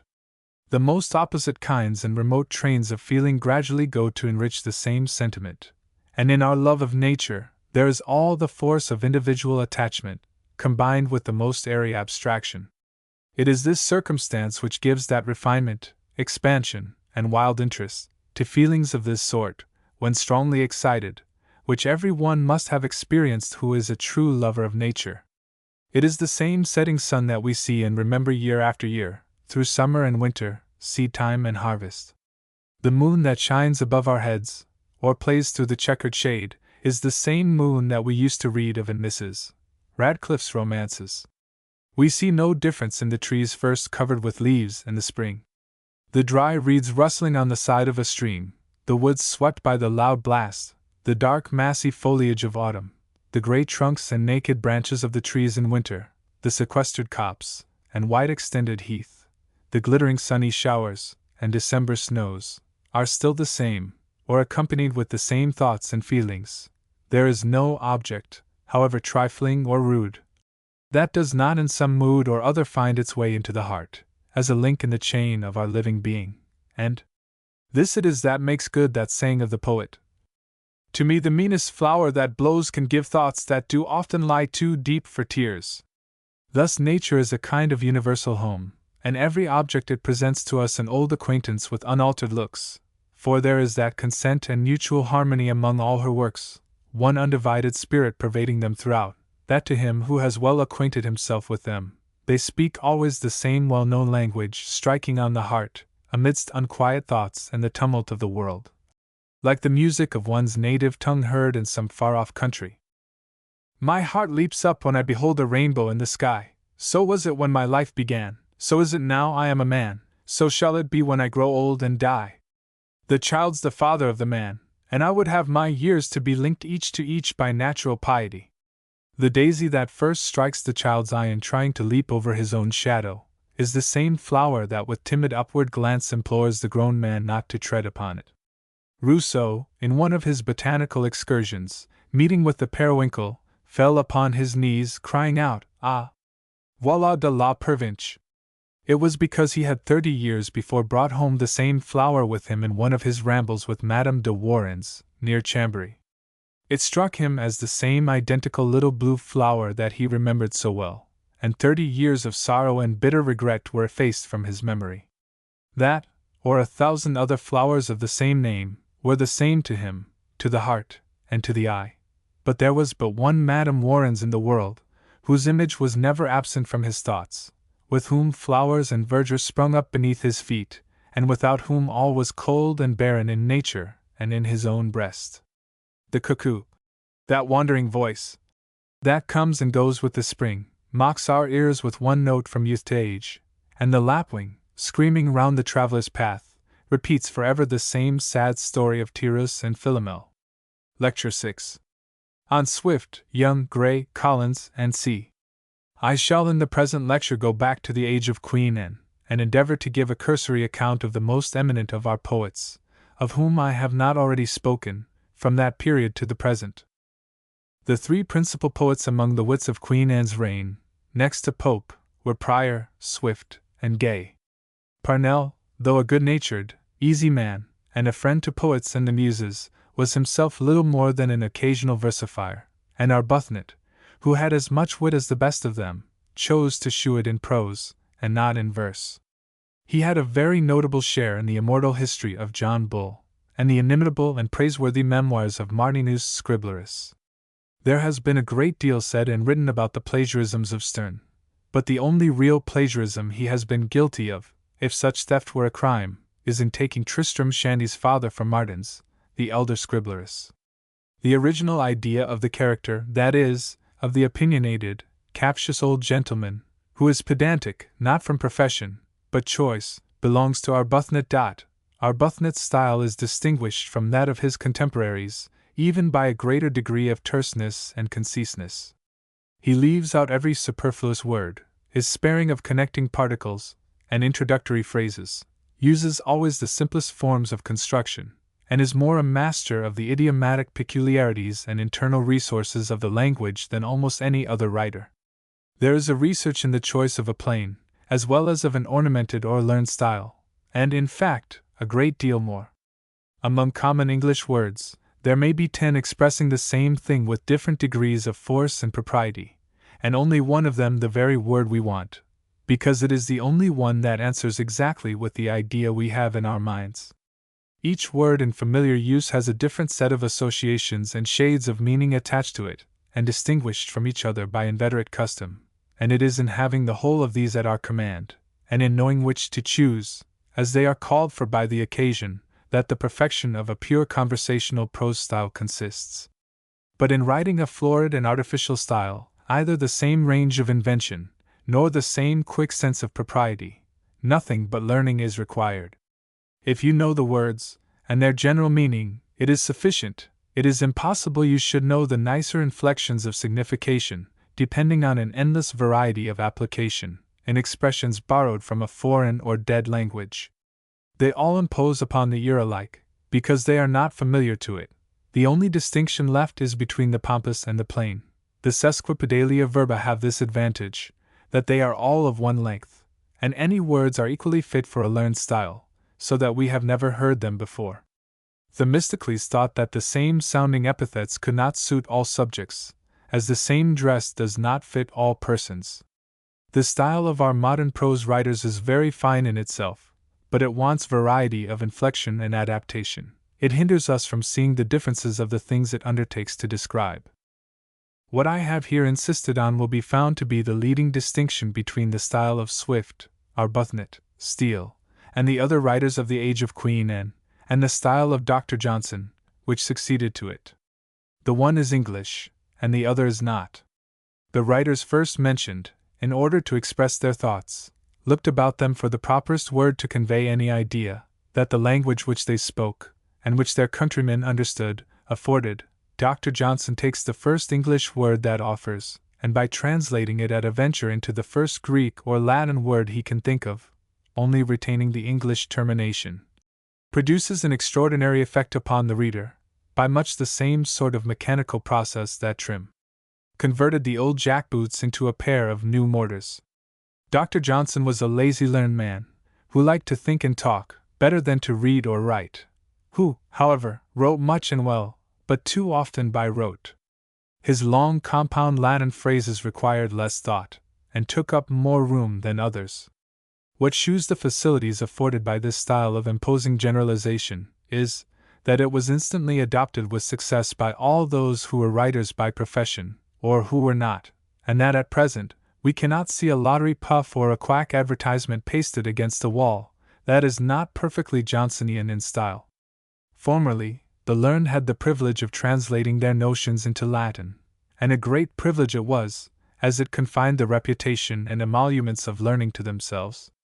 Dr. Johnson may be said to have naturalized this privilege, by inventing a sort of jargon translated halfway out of one language into the other, which raised the doctor's reputation, and confounded all ranks in literature.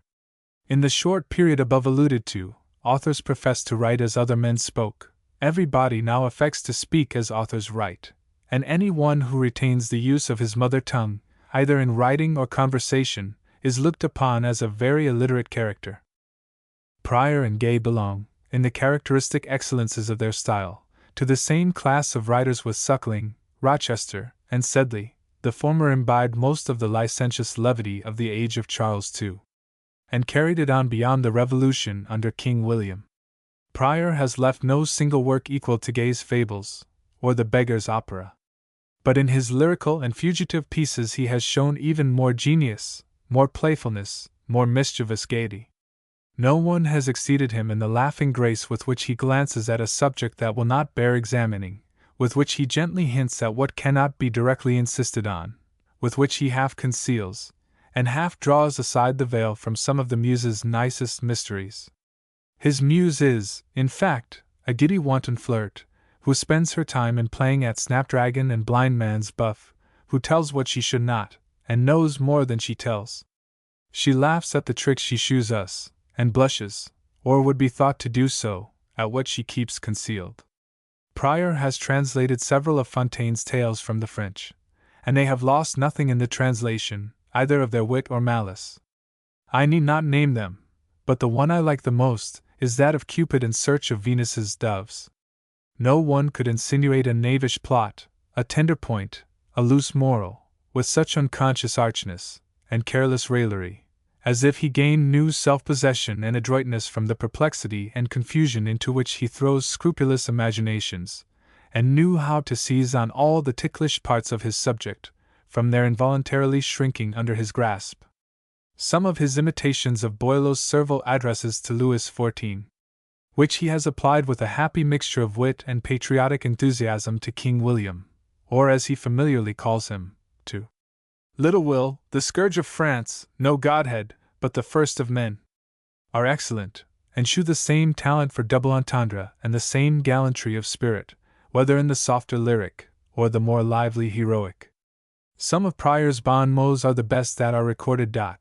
His serious poetry, as his Solomon, is as heavy as his familiar style was light and agreeable. His moral muse is a Magdalen, and should not have obtruded herself on public view.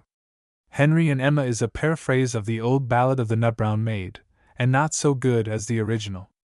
In short, as we often see in other cases, where men thwart their own genius, Prior's sentimental and romantic productions are mere affectation, the result not of powerful impulse or real feeling, but of a consciousness of his deficiencies, and a wish to supply their place by labor and art. Gay was sometimes grosser than Prior, not systematically, but inadvertently, from not being so well aware of what he was about, nor was there the same necessity for caution, for his grossness is by no means so seductive or inviting. Gay's fables are certainly a work of great merit, both as to the quantity of invention implied, and as to the elegance and facility of the execution. They are, however, spun out too long, the descriptions and narrative are too diffuse and desultory, and the moral is sometimes without point. They are more like tales than fables. The best are, perhaps, The Hare with Many Friends, The Monkeys, and The Fox at the Point of Death. His pastorals are pleasing and poetical. But his capital work is his Beggar's Opera. It is indeed a masterpiece of wit and genius, not to say of morality. In composing it, he chose a very unpromising ground to work upon, and he has prided himself in adorning it with all the graces, the precision, and brilliancy of style. It is a vulgar error to call this a vulgar play. So far from it, that I do not scruple to say that it appears to me one of the most refined productions in the language. The elegance of the composition is in exact proportion to the coarseness of the materials. By happy alchemy of mind, the author has extracted an essence of refinement from the dregs of human life, and turns its very dross into gold.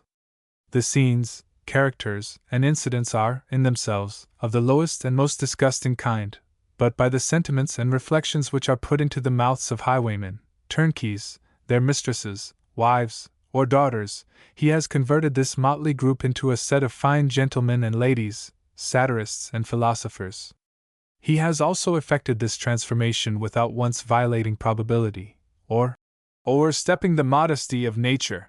In fact, Gay has turned the tables on the critics, and by the assumed license of the mock-heroic style, has enabled himself to do justice to nature, that is, to give all the force, truth, and locality of real feeling to the thoughts and expressions, without being called to the bar of false taste and affected delicacy. The extreme beauty and feeling of the song, "Woman is like the fair flower in its luster," are only equaled by its characteristic propriety and naivete. Polly describes her lover going to the gallows, with the same touching simplicity, and with all the natural fondness of a young girl in her circumstances, who sees in his approaching catastrophe nothing but the misfortunes and the personal accomplishments of the object of her affections. I see him sweeter than the nosegay in his hand. The admiring crowd lament that so lovely a youth should come to an untimely end. Even butchers weep, and Jack Ketch refuses his fee rather than consent to tie the fatal knot. The preservation of the character and costume is complete.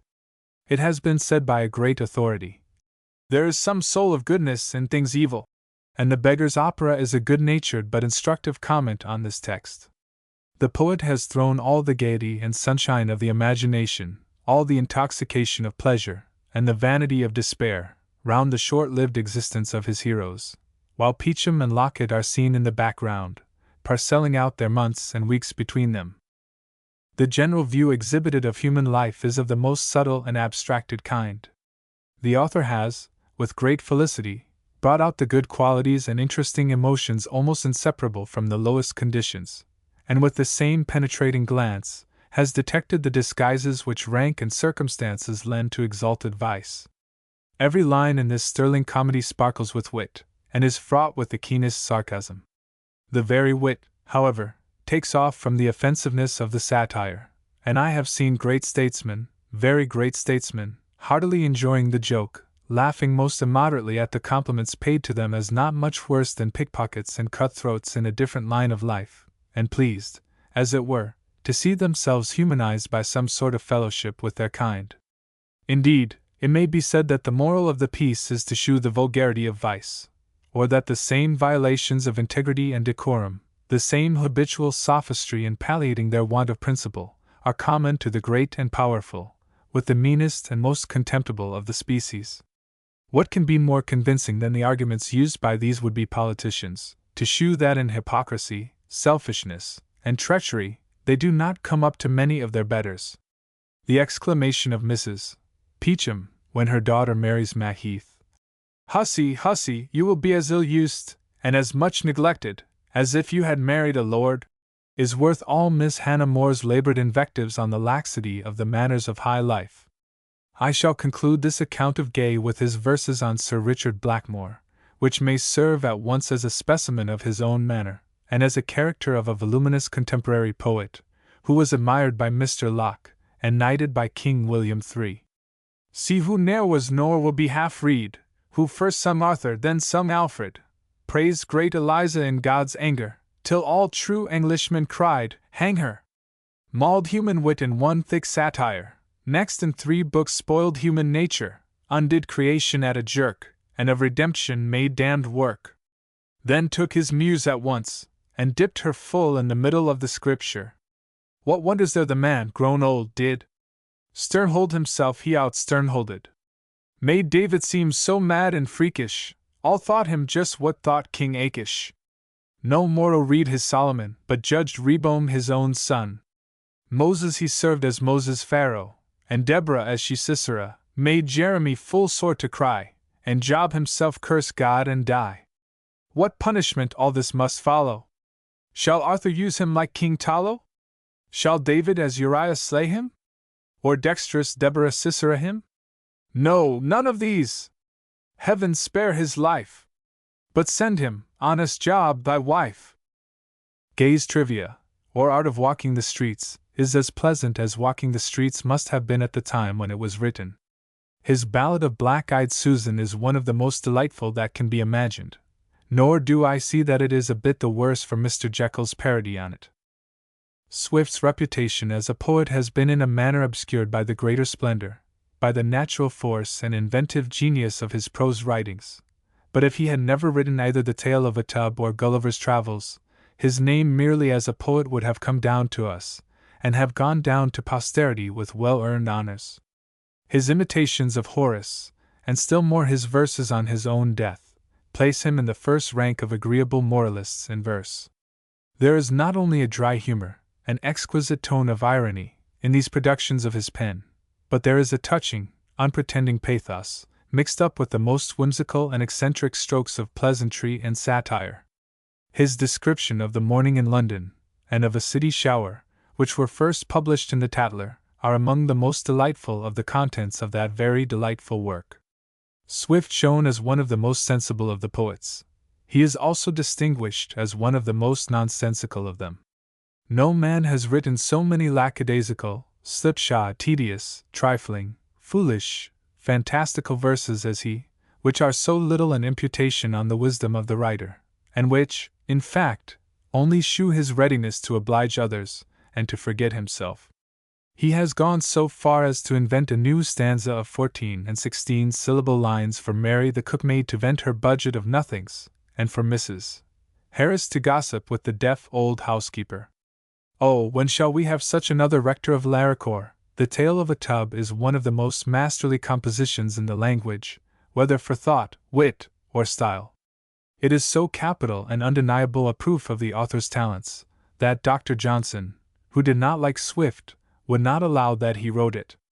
It is hard that the same performance should stand in the way of a man's promotion to a bishopric, as wanting gravity, and at the same time be denied to be his, as having too much wit.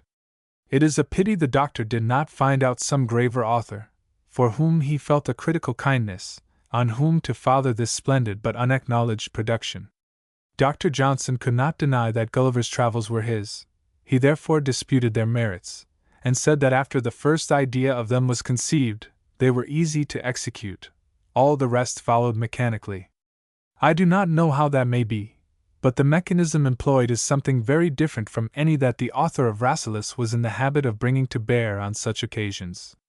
There is nothing more futile, as well as invidious, than this mode of criticizing a work of original genius. Its greatest merit is supposed to be in the invention, and you say, very wisely, that it is not in the execution. You might as well take away the merit of the invention of the telescope, by saying that, after its uses were explained and understood, any ordinary eyesight could look through it. Whether the excellence of Gulliver's Travels is in the conception or the execution, is of little consequence. The power is somewhere, and it is a power that has moved the world. The power is not that of big words and vaunting commonplaces. Swift left these to those who wanted them, and has done what his acuteness and intensity of mind alone could enable any one to conceive or to perform. His object was to strip empty pride and grandeur of the imposing air which external circumstances throw around them, and for this purpose he has cheated the imagination of the illusions which the prejudices of sense and of the world put upon it, by reducing everything to the abstract predicament of size. He enlarges or diminishes the scale, as he wishes to shew the insignificance or the grossness of our overweening self-love. That he has done this with mathematical precision, with complete presence of mind and perfect keeping, in a manner that comes equally home to the understanding of the man and of the child, does not take away from the merit of the work or the genius of the author. He has taken a new view of human nature, such as a being of a higher sphere might take of it. He has torn the scales from off his moral vision. He has tried an experiment upon human life, and sifted its pretensions from the alloy of circumstances. He has measured it with a rule, has weighed it in a balance, and found it, for the most part, wanting and worthless, in substance and in shew. Nothing solid, nothing valuable is left in his system but virtue and wisdom. What a libel is this upon mankind! What a convincing proof of misanthropy! What presumption and what malice prepense, to shew men what they are, and to teach them what they ought to be! What a mortifying stroke aimed at national glory is that unlucky incident of Gulliver's wading across the Channel and carrying off the whole fleet of Blefuscu. After that, we have only to consider which of the contending parties was in the right. What a shock to personal vanity is given in the account of Gulliver's nurse Glumdalclitch! Still, notwithstanding the disparagement to her personal charms, her good nature remains the same amiable quality as before. I cannot see the harm, the misanthropy, the immoral and degrading tendency of this. The moral lesson is as fine as the intellectual exhibition is amusing. It is an attempt to tear off the mask of imposture from the world, and nothing but imposture has a right to complain of it.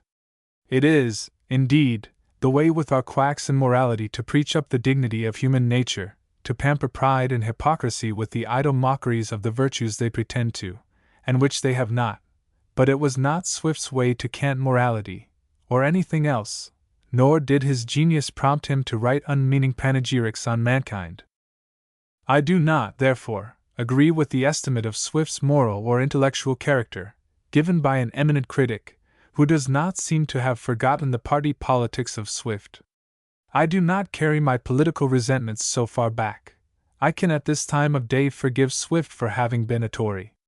I feel little disturbance, whatever I might think of them, at his political sentiments, which died with him, considering how much else he has left behind him of a more solid and imperishable nature. If he had, indeed, like some others, merely left behind him the lasting infamy of a destroyer of his country, or the shining example of an apostate from liberty, I might have thought the case altered. The determination with which Swift persisted in a preconcerted theory savored of the morbid affection of which he died.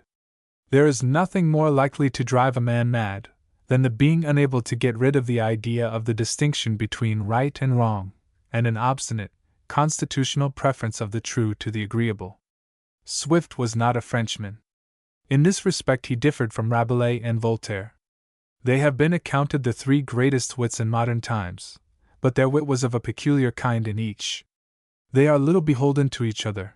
There is some resemblance between Lord Peter in the Tale of a Tub, and Rabelais Friar John, but in general they are all three authors of a substantive character in themselves.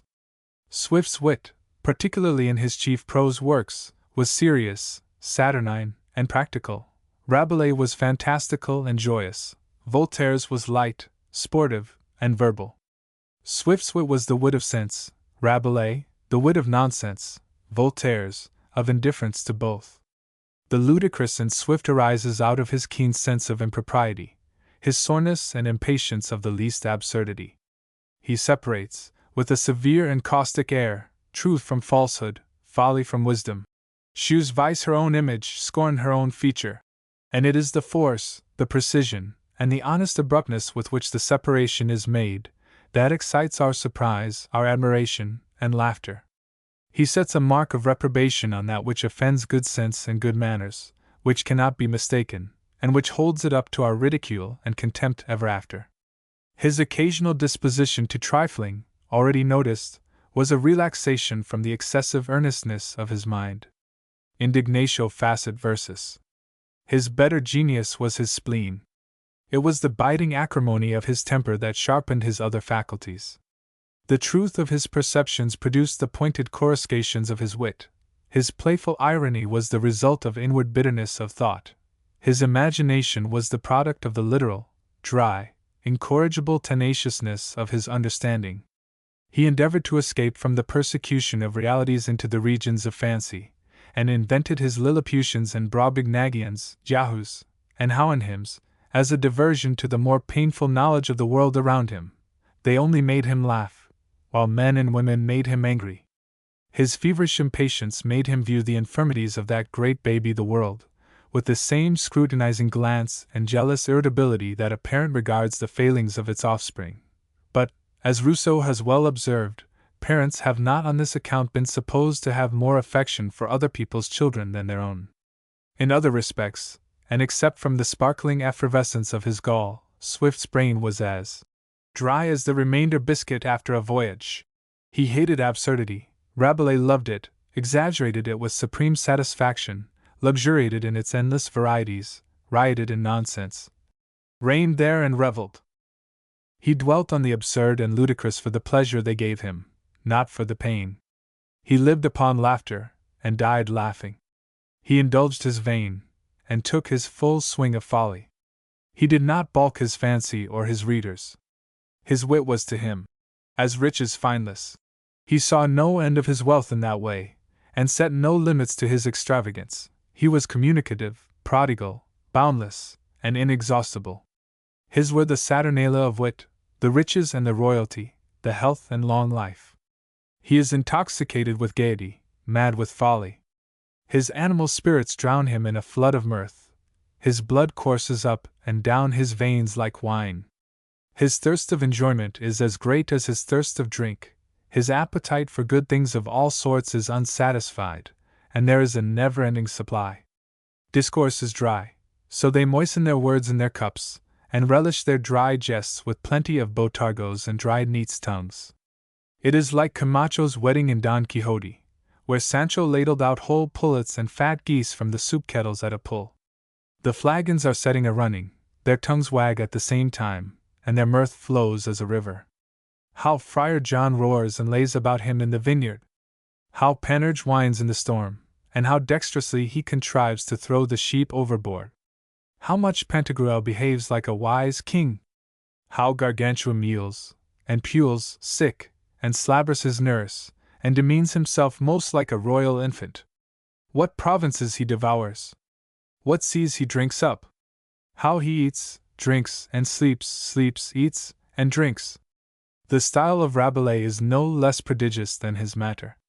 His words are of marrow, unctuous, dropping fatness. He was a mad wag, the king of good fellows, and prince of practical philosophers. Rabelais was a Frenchman of the old school, Voltaire of the new. The wit of the one arose from an exuberance of enjoyment, of the other, from an excess of indifference, real or assumed. Voltaire had no enthusiasm for one thing or another, he made light of everything.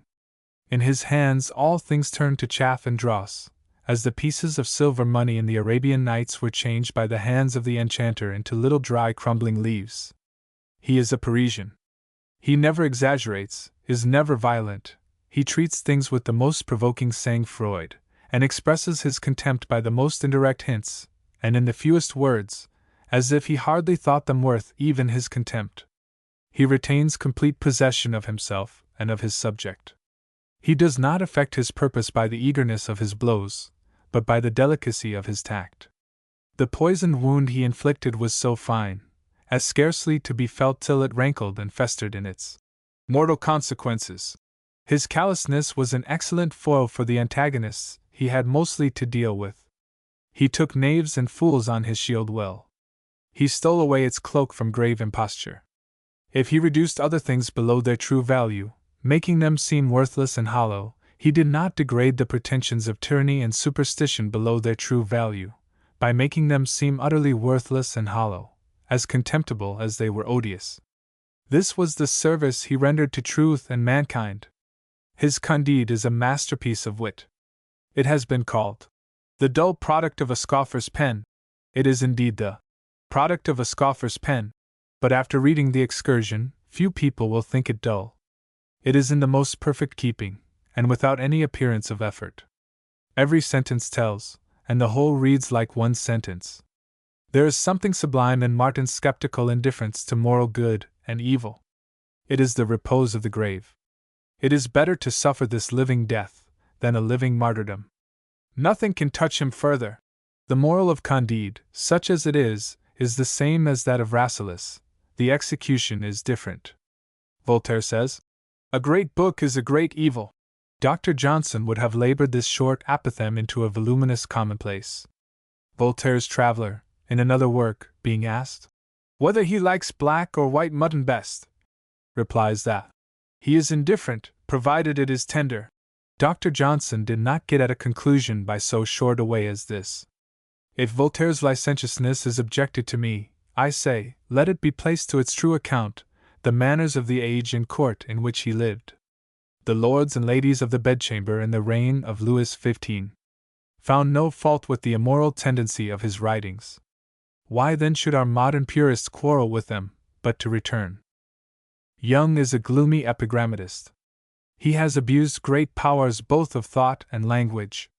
His moral reflections are sometimes excellent, but he spoils their beauty by overloading them with a religious horror, and at the same time giving them all the smart turns and quaint expression of an enigma or repartee in verse. The well-known lines on procrastination are in his best manner. Be wise today, 'tis madness to defer, next day the fatal precedent will plead, thus on, till wisdom is pushed out of life. Procrastination is the thief of time, year after year it steals, till all are fled, and to the mercies of a moment leaves the vast concerns of an eternal scene. Of man's miraculous mistakes, this bears the palm, that all men are about to live forever on the brink of being born. All pay themselves the compliment to think they, one day, shall not drivel, and their pride on this reversion takes up ready praise, at least their own, their future selves applauds. How excellent that life they ne'er will lead! Time elodeged in their own hands is folly's veils, that elodeged in fates, to wisdom they consign, The thing they can't but purpose, they postpone. 'Tis not in folly, not to scorn a fool, and scarce in human wisdom to do more. All promise is poor dilatory man, and that through every stage. When young, indeed, in full content we sometimes nobly rest, unanxious for ourselves, and only wish, as duteous sons, our fathers were more wise. At 30 man suspects himself a fool, knows it at 40, and reforms his plan. At 50 chides his infamous delay, pushes his prudent purpose to resolve, in all the magnanimity of thought resolves, and re-resolves, then dies the same. And why? Because he thinks himself immortal. All men think all men mortal, but themselves, when some alarming shock of fate strikes through their wounded hearts the sudden dread, but their hearts wounded, like the wounded air, soon close, where past the shaft, no trace is found. As from the wing no scar the sky retains, the parted wave no furrow from the keel, so dies in human hearts the thought of death. Even with the tender tear which nature sheds o'er those we love, we drop it in their grave. His universal passion is a keen and powerful satire, but the effort takes from the effect, and oppresses attention by perpetual and violent demands upon it. His tragedy of the revenge is monkish and scholastic. Zanga is a vulgar caricature of Iago. The finest lines in it are the burst of triumph at the end, when his revenge is completed. Let Europe and her pallid sons go weep, let Afric on her 100 thrones rejoice. And see. Collins is a writer of a very different stamp, who had perhaps less general power of mind than Young, but he had that true vivid avis, that genuine inspiration, which alone can give birth to the highest efforts of poetry. He leaves things in the minds of his readers, certain traces of thought and feelings which never wear out, because nature had left them in his own mind. He is the only one of the minor poets of whom, if he had lived, it cannot be said that he might not have done the greatest things. The germ is there. He is sometimes affected, unmeaning, and obscure, but he also catches rich glimpses of the bowers of paradise, and has lofty aspirations after the highest seats of the muses. With a great deal of tinsel and splendid patchwork, he has not been able to hide the solid sterling, or of genius. In his best works there is an Attic simplicity, a pathos, and fervor of imagination, which make us the more lament that the efforts of his mind were at first depressed by neglect and pecuniary embarrassment, and at length buried in the gloom of an unconquerable and fatal malady. How many poets have gone through all the horrors of poverty and contempt, and ended their days in moping melancholy or moody madness? We poets in our youth begin in gladness, but thereof comes in the end despondency and madness. Is this the fault of themselves, of nature in tempering them of too fine a clay, or of the world, that spurner of living, and patron of dead merit? Read the account of Collins. With hopes frustrated, with faculties blighted, at last, when it was too late for himself or others, receiving the deceitful favors of relenting fortune, which served only to throw their sunshine on his decay, and to light him to an early grave. He was found sitting with every spark of imagination extinguished, and with only the faint traces of memory and reason left, with only one book in his room, the Bible. But that, he said, was the best. A melancholy damp hung like an unwholesome mildew upon his faculties. A canker had consumed the flower of his life. He produced works of genius, and the public regarded them with scorn. He aimed at excellence that should be his own, and his friends treated his efforts as the wanderings of fatuity. The proofs of his capacity are his Ode on Evening, his Ode on the Passions, particularly the fine personification of hope, his Ode to Fear, the Dirge in Cymbeline, the lines on Thomson's grave, and his Eclogues, parts of which are admirable. But perhaps his Ode on the Poetical Character is the best of all. A rich distilled perfume emanates from it like the breath of genius. A golden cloud envelopes it. A honeyed paste of poetic diction encrusts it, like the candied coat of the auricula. His Ode to Evening shews equal genius in the images and versification. The sound steals slowly over the ear, like the gradual coming on of evening itself. If aught of oaten stop or pastoral song may hope, chaste Eve, to soothe thy modest ear, like thy own solemn springs, thy springs and dying gales. O nymph reserved, while now the bright-haired sun sits on yon western tent, whose cloudy skirts with breed ethereal wove, o'erhang his wavy bed. Now air is hushed, save where the weaky-wide bat, with short shrill shriek flits by on leathern wing, or where the beetle winds his small but sullen horn. As oft he rises midst the twilight path, against the pilgrim borne in heedless hum. Now teach me, maid compassed, to breathe some softened strain, whose number stealing through thy darkling veil may not unseemly with its stillness suit, as musing slow, I hail thy genial, loved return. For when thy folding star arising shews his poly circlet, at his warning lamp the fragrant hours and elves who slept in Flores the day, and many a nymph who wreathes her brows with sedge, and sheds the freshening dew, and lovelier still, the pensive pleasures sweet prepare thy shadowy car. Then lead, calm votress, where some shee lake cheers the lone heath, or some time-hallowed pile, or upland fallows grey reflect its last cool gleam. But when chill blustering winds, or driving rain, forbid my willing feet, be mine the hut, that from the mountain's side views wilds and swelling floods, and hamlets brown, and dim discovered spires, and hears their simple bell, and marks o'er all thy dewy fingers draw the gradual dusky veil. While spring shall pour his showers, as oft he wont, and bathe thy breathing tresses, meekest eve! While summer loves to sport beneath thy lingering light, while sallow autumn fills thy lap with leaves, or winter yelling through the troublous air, affrights thy shrinking train, and rudely rends thy robes.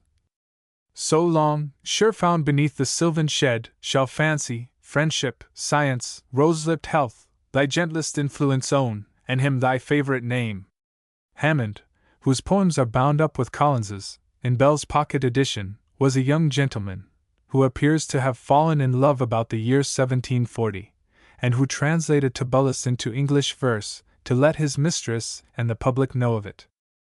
I should conceive that Collins had a much greater poetical genius than Gray. He had more of that fine madness which is inseparable from it, of its turbid effervescence, of all that pushes it to the verge of agony or rapture. Gray's Pindaric odes are, I believe, generally given up at present. They are stately and pedantic, a kind of methodical borrowed frenzy. But I cannot so easily give up, nor will the world be in any haste to part with his elegy in a country churchyard. It is one of the most classical productions that ever was penned by a refined and thoughtful mind, moralising on human life. Mr. Coleridge, in his literary life, says that his friend Mr. Wordsworth had undertaken to shew that the language of the elegy is unintelligible. It has, however, been understood. The ode on a distant prospect of Eton College is more mechanical and commonplace, but it touches on certain strings about the heart that vibrate in unison with it to our latest breath. No one ever passes by Windsor's stately heights, or sees the distant spires of Eton College below, without thinking of Gray. He deserves that we should think of him, for he thought of others, and turned a trembling, ever watchful ear to the still sad music of humanity. His letters are inimitably fine.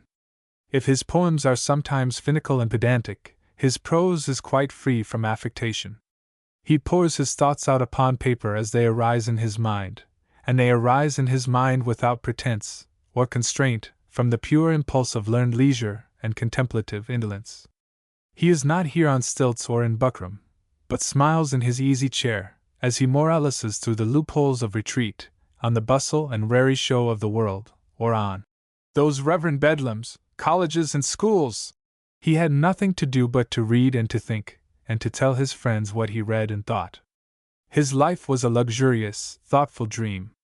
Be mine, he says in one of his letters, to read eternal new romances of Marivaux and Crébillon, and in another, to shew his contempt for action and the turmoils of ambition. He says to someone, "Don't you remember lords, and, who are now great statesmen, little dirty boys playing at cricket? For my part, I do not feel a bit wiser or bigger or older than I did then. What an equivalent for not being wise or great, to be always young! What a happiness never to lose or gain anything in the game of human life, by being never anything more than a looker-on! How different from Shenstone, who only wanted to be looked at, who withdrew from the world to be followed by the crowd, and courted popularity by affecting privacy. His letters shew him to have lived in a continual fever of petty vanity, and to have been a finished literary coquette. He seems always to say, You will find nothing in the world so amiable as nature and me. Come and admire us. His poems are indifferent and tasteless, except his pastoral ballad, his lines on Jemmy Dawson, and his schoolmistress, which last is a perfect piece of writing. Akenside had in him the materials of poetry, but he was hardly a great poet. He improved his pleasures of the imagination in the subsequent editions, by pruning away a great many redundancies of style and ornament. Armstrong is better, though he has not chosen a very exhilarating subject, the art of preserving health. Churchill's satires on the Scotch, and characters of the players, are as good as the subjects deserved. They are strong, coarse, and full of an air of hardened assurance.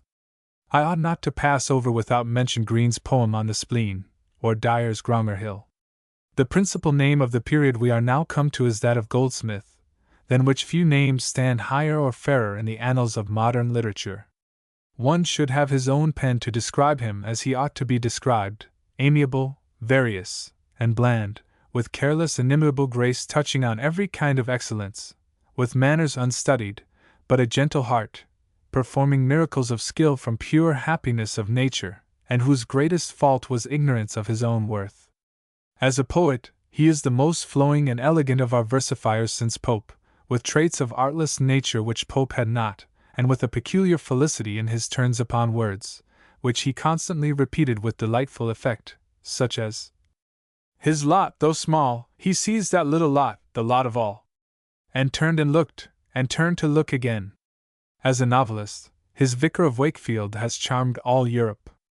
What reader is there in the civilized world who is not the better for the story of the washes which the worthy Dr. Primrose demolished so deliberately with the poker, for the knowledge of the guinea which the Miss Primroses kept unchanged in their pockets, the adventure of the picture of the vicar's family, which could not be got into the house, and that of the Flamborough family, all painted with oranges in their hands? Or for the story of the case of shagreen spectacles and the cosmogony? As a comic writer, his Tony Lumpkin draws forth new powers from Mr. Liston's face. That alone is praise enough for it. Poor Goldsmith! How happy he has made others!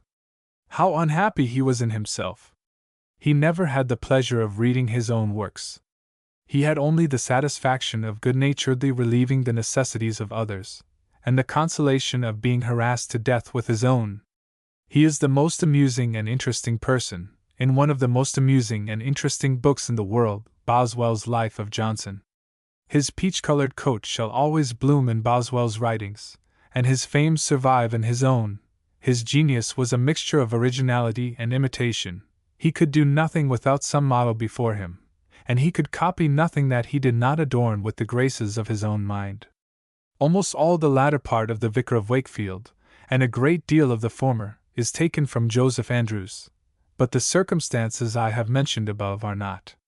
The finest things he has left behind him in verse are his character of a country schoolmaster, and that prophetic description of Burke in The Retaliation. His moral essays in The Citizen of the World are as agreeable chit-chat as can be conveyed in the form of didactic discourses. Warton was a poet and a scholar, studious with ease, learned without affectation. He had a happiness which some have been prouder of than he, who deserved it less. He was poet laureate. And that green wreath which decks the bard when dead, that laurel garland crowned his living head. But he bore his honors meekly, and performed his half-yearly task regularly. I should not have mentioned him for this distinction alone, the highest which a poet can receive from the state, but for another circumstance. I mean his being the author of some of the finest sonnets in the language, at least so they appear to me. And as this species of composition has the necessary advantage of being short, though it is also sometimes both tedious and brief, I will here repeat 2 or 3 of them, as treating pleasing subjects in a pleasing and philosophical way. Written in a blank leaf of Dugdale's Monasticon. Deem not, devoid of elegance, the sage, by fancy's genuine feelings unbeguiled, of painful pedantry the poring child, who turns of these proud domes the historic page, now sunk by time, and Henry's fiercer rage. Think'st thou the warbling muses never smiled on his lone hours? Ingenuous views engage his thoughts, on themes unclassic falsely stilled, intent. While cloistered piety displays her mouldering role, the piercing eye explores new manners, and the pomp of elder days, whence culls the pensive bard his pictured stores.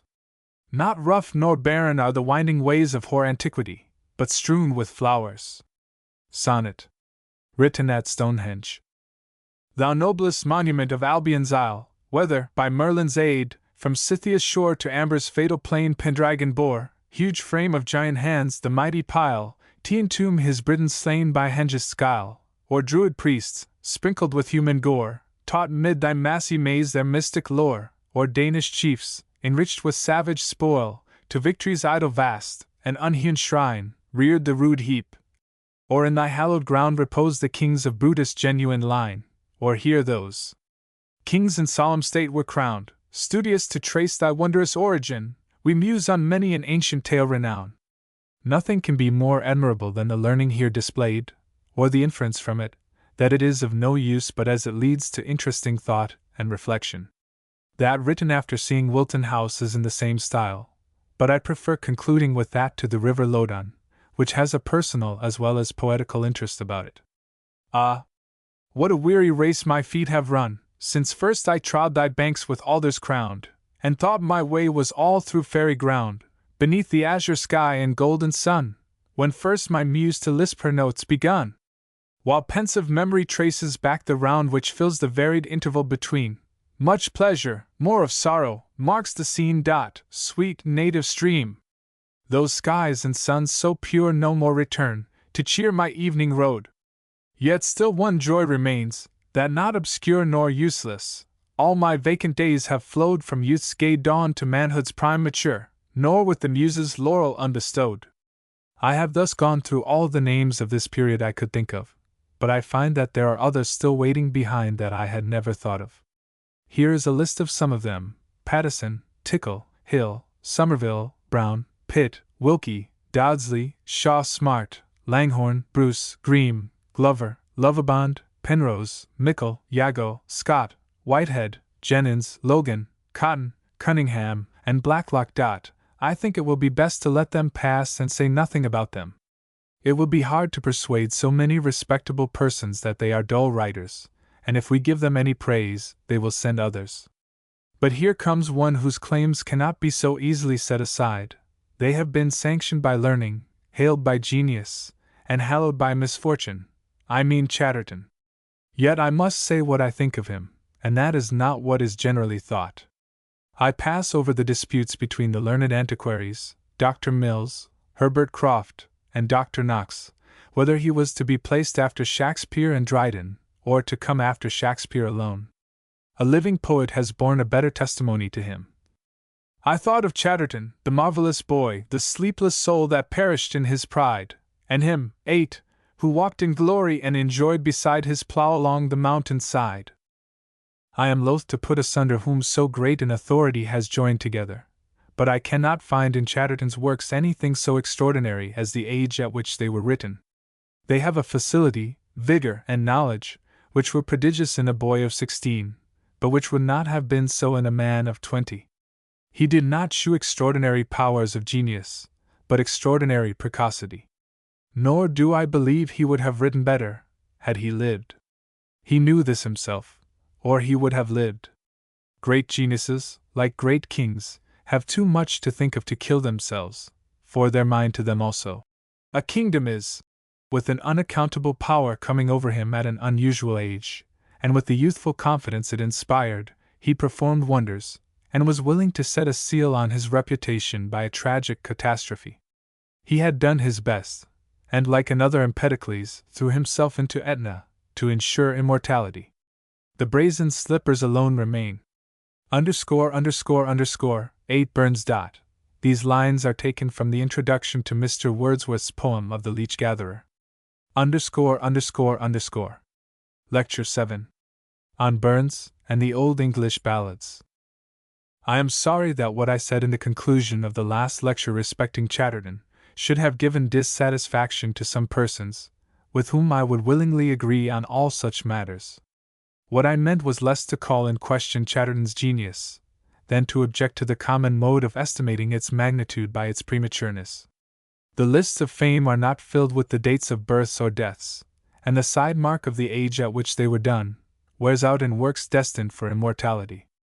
Had Chatterton really done more, we should have thought less of him, for our attention would then have been fixed on the excellence of the works themselves, instead of the singularity of the circumstances in which they were produced.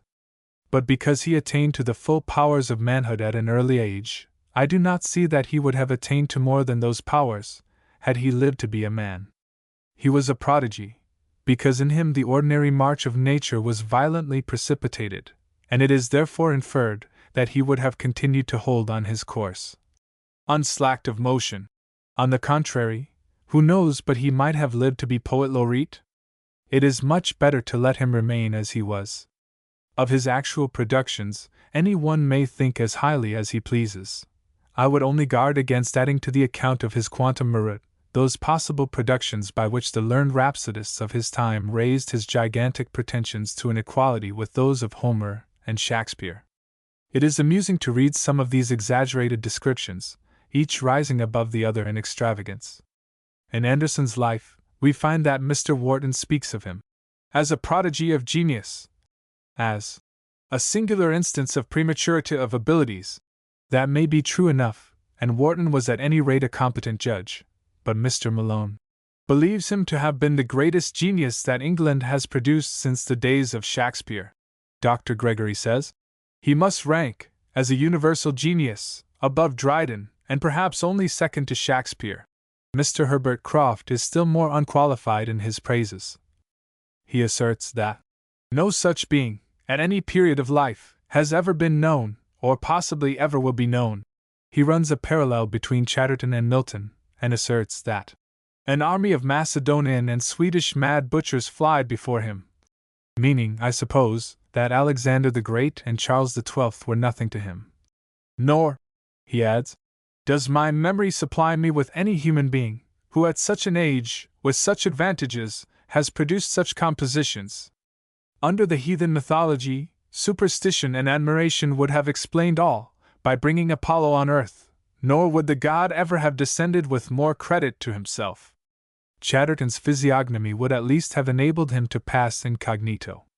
It is quite different from the look of timid wonder and delight with which Annibal Carracci has painted a young Apollo listening to the first sounds he draws from a Pan's pipe, under the tutelage of the old Silenus. If Mr. Croft is sublime on the occasion, Dr. Knox is no less pathetic. The testimony of Dr. Knox, says Dr. Anderson, Essays, page 144, does equal credit to the classical taste and amiable benevolence of the writer, and the genius and reputation of Chatterton. When I read, says the doctor, the researches of those learned antiquaries who have endeavored to prove that the poems attributed to Rowley were really written by him, I observed many ingenious remarks in confirmation of their opinion, which it would be tedious, if not difficult, to controvert. Now this is so far from the mark, that the whole controversy might have been settled by any one but the learned antiquaries themselves, who had the smallest share of their learning, from this single circumstance, that the poems read as smooth as any modern poems, if you read them as modern compositions, and that you cannot read them, or make verse of them at all, if you pronounce or accent the words as they were spoken at the time when the poems were pretended to have been written. The whole secret of the imposture, which nothing but a deal of learned dust, raised by collecting and removing a great deal of learned rubbish, could have prevented our laborious critics from seeing through, lies on the face of it, to say nothing of the burlesque air which is scarcely disguised throughout, in the repetition of a few obsolete words, and in the misspelling of common ones. No sooner, proceeds the doctor, do I turn to the poems, than the labor of the antiquaries appears only waste of time, and I am involuntarily forced to join in placing that laurel, which he seems so well to have deserved, on the brow of Chatterton.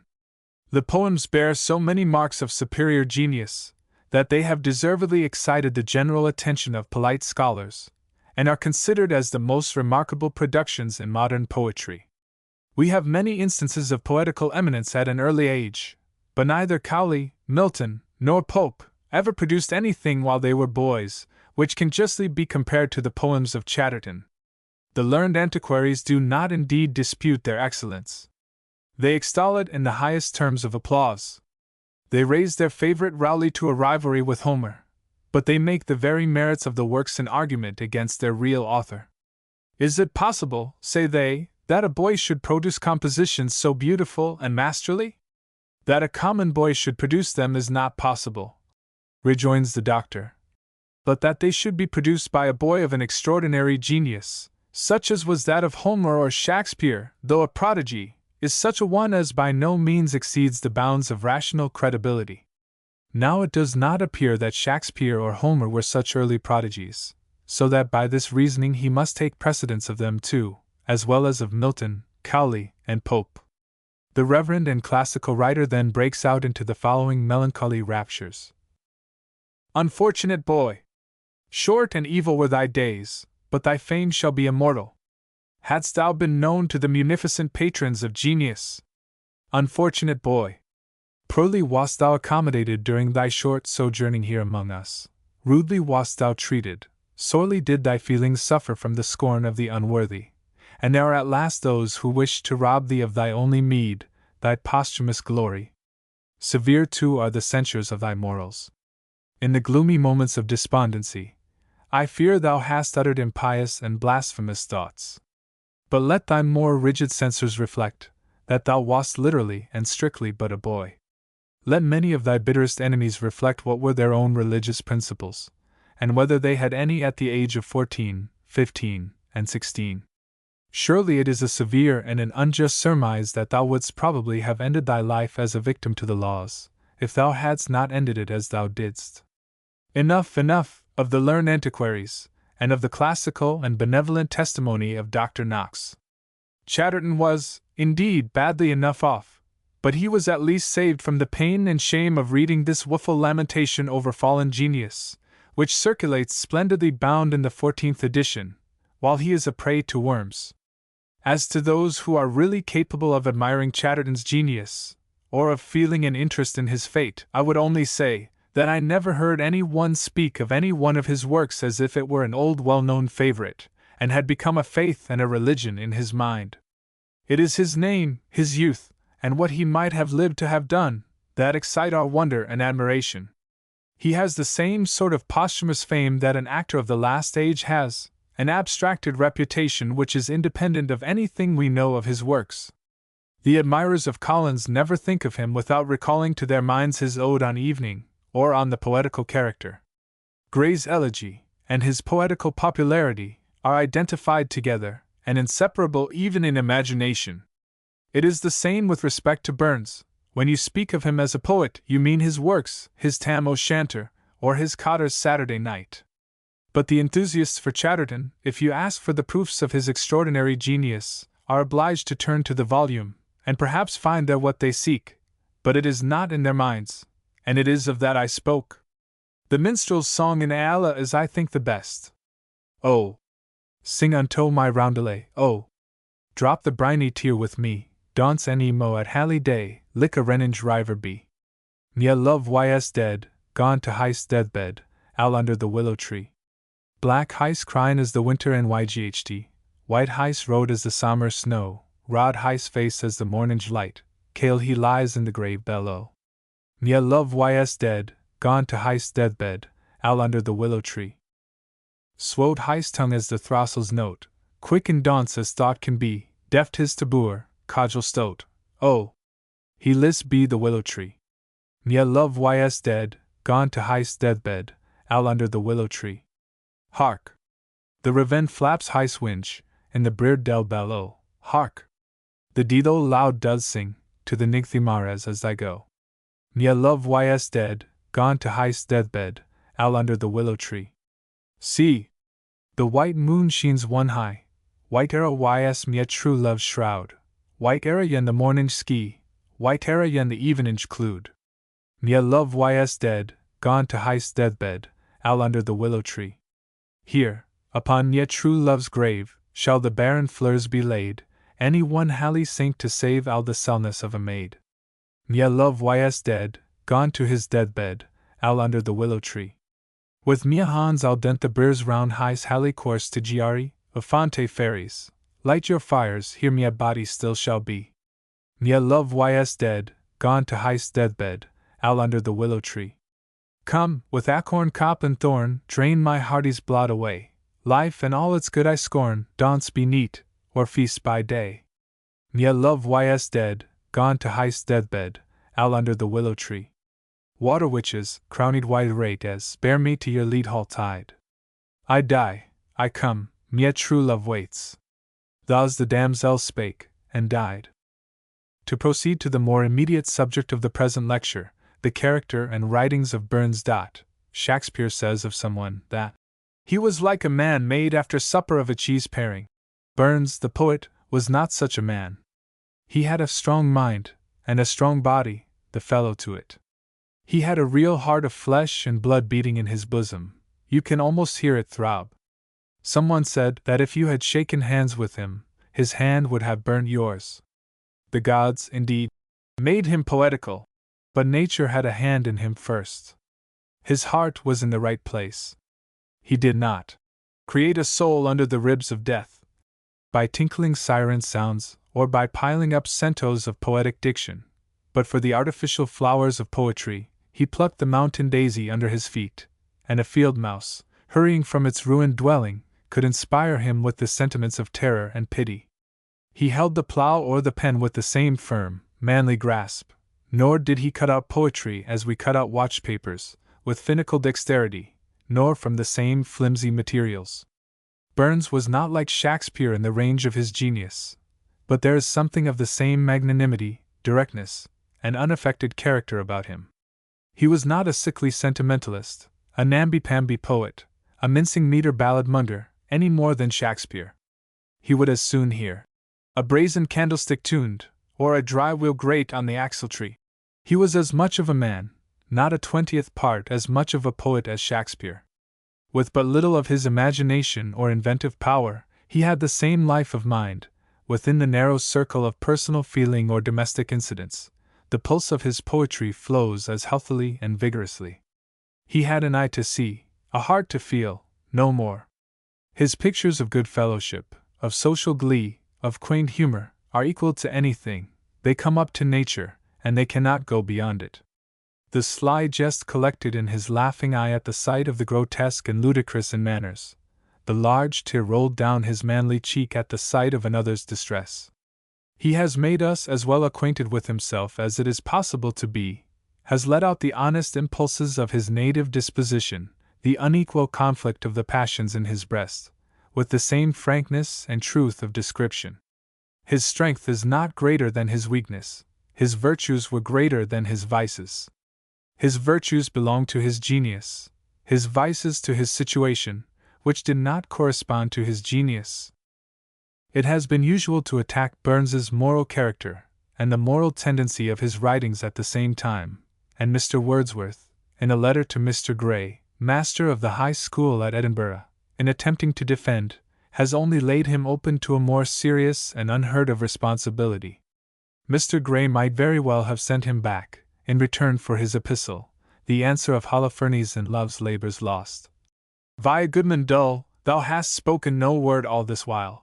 The author of this performance, which is as weak in effect as it is pompous in pretension, shews a great dislike of Robespierre, Bonaparte, and of Mr. Geoffrey, whom he, by some unaccountable fatality, classes together as the three most formidable enemies of the human race that have appeared in his, Mr. Wordsworth's remembrance, but he betrays very little liking to Burns. He is, indeed, anxious to get him out of the unhallowed clutches of the Edinburgh reviewers, as a mere matter of poetical privilege, only to bring him before a graver and higher tribunal, which is his own, and after repeating and insinuating ponderous charges against him, shakes his head, and declines giving any opinion in so tremendous a case, so that though the judgment of the former critic is set aside, poor Burns remains just where he was, and nobody gains anything by the cause but Mr. Wordsworth, in an increasing opinion of his own wisdom and purity. Out upon this half-faced fellowship, the author of the lyrical ballads has thus missed a fine opportunity of doing Burns justice and himself honor. He might have shown himself a philosophical prose writer, as well as a philosophical poet. He might have offered as amiable and as gallant a defense of the Muses, as my Uncle Toby, in the honest simplicity of his heart, did of the army. He might have said at once, instead of making a parcel of wry faces over the matter, that Burns had written Tam O'Shanter, and that alone was enough, that he could hardly have described the excesses of mad, harebrained, roaring mirth and convivial indulgence, which are the soul of it, if he himself had not drunk full ofter of the tun than of the well, unless the act and practique part of life had been the mistress of his theorique.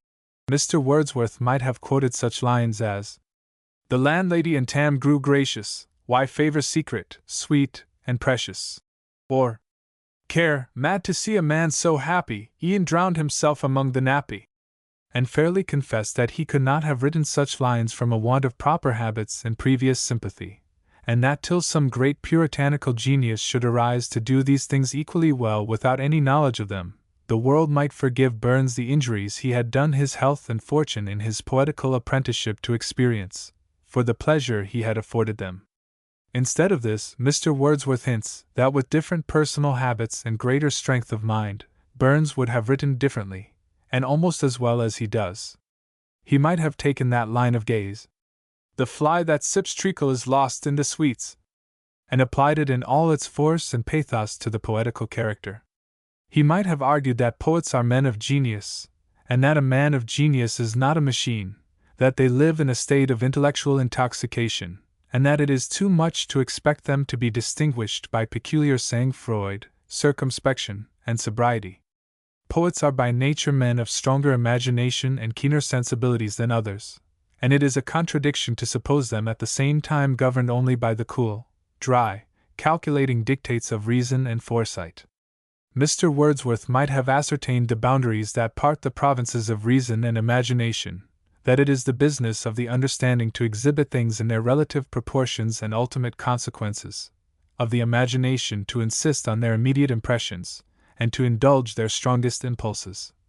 But it is the poet's office to pamper the imagination of his readers and his own with the extremes of present ecstasy or agony, to snatch the swift-winged golden minutes, the torturing hour, and to banish the dull, prosaic, monotonous realities of life, both from his thoughts and from his practice.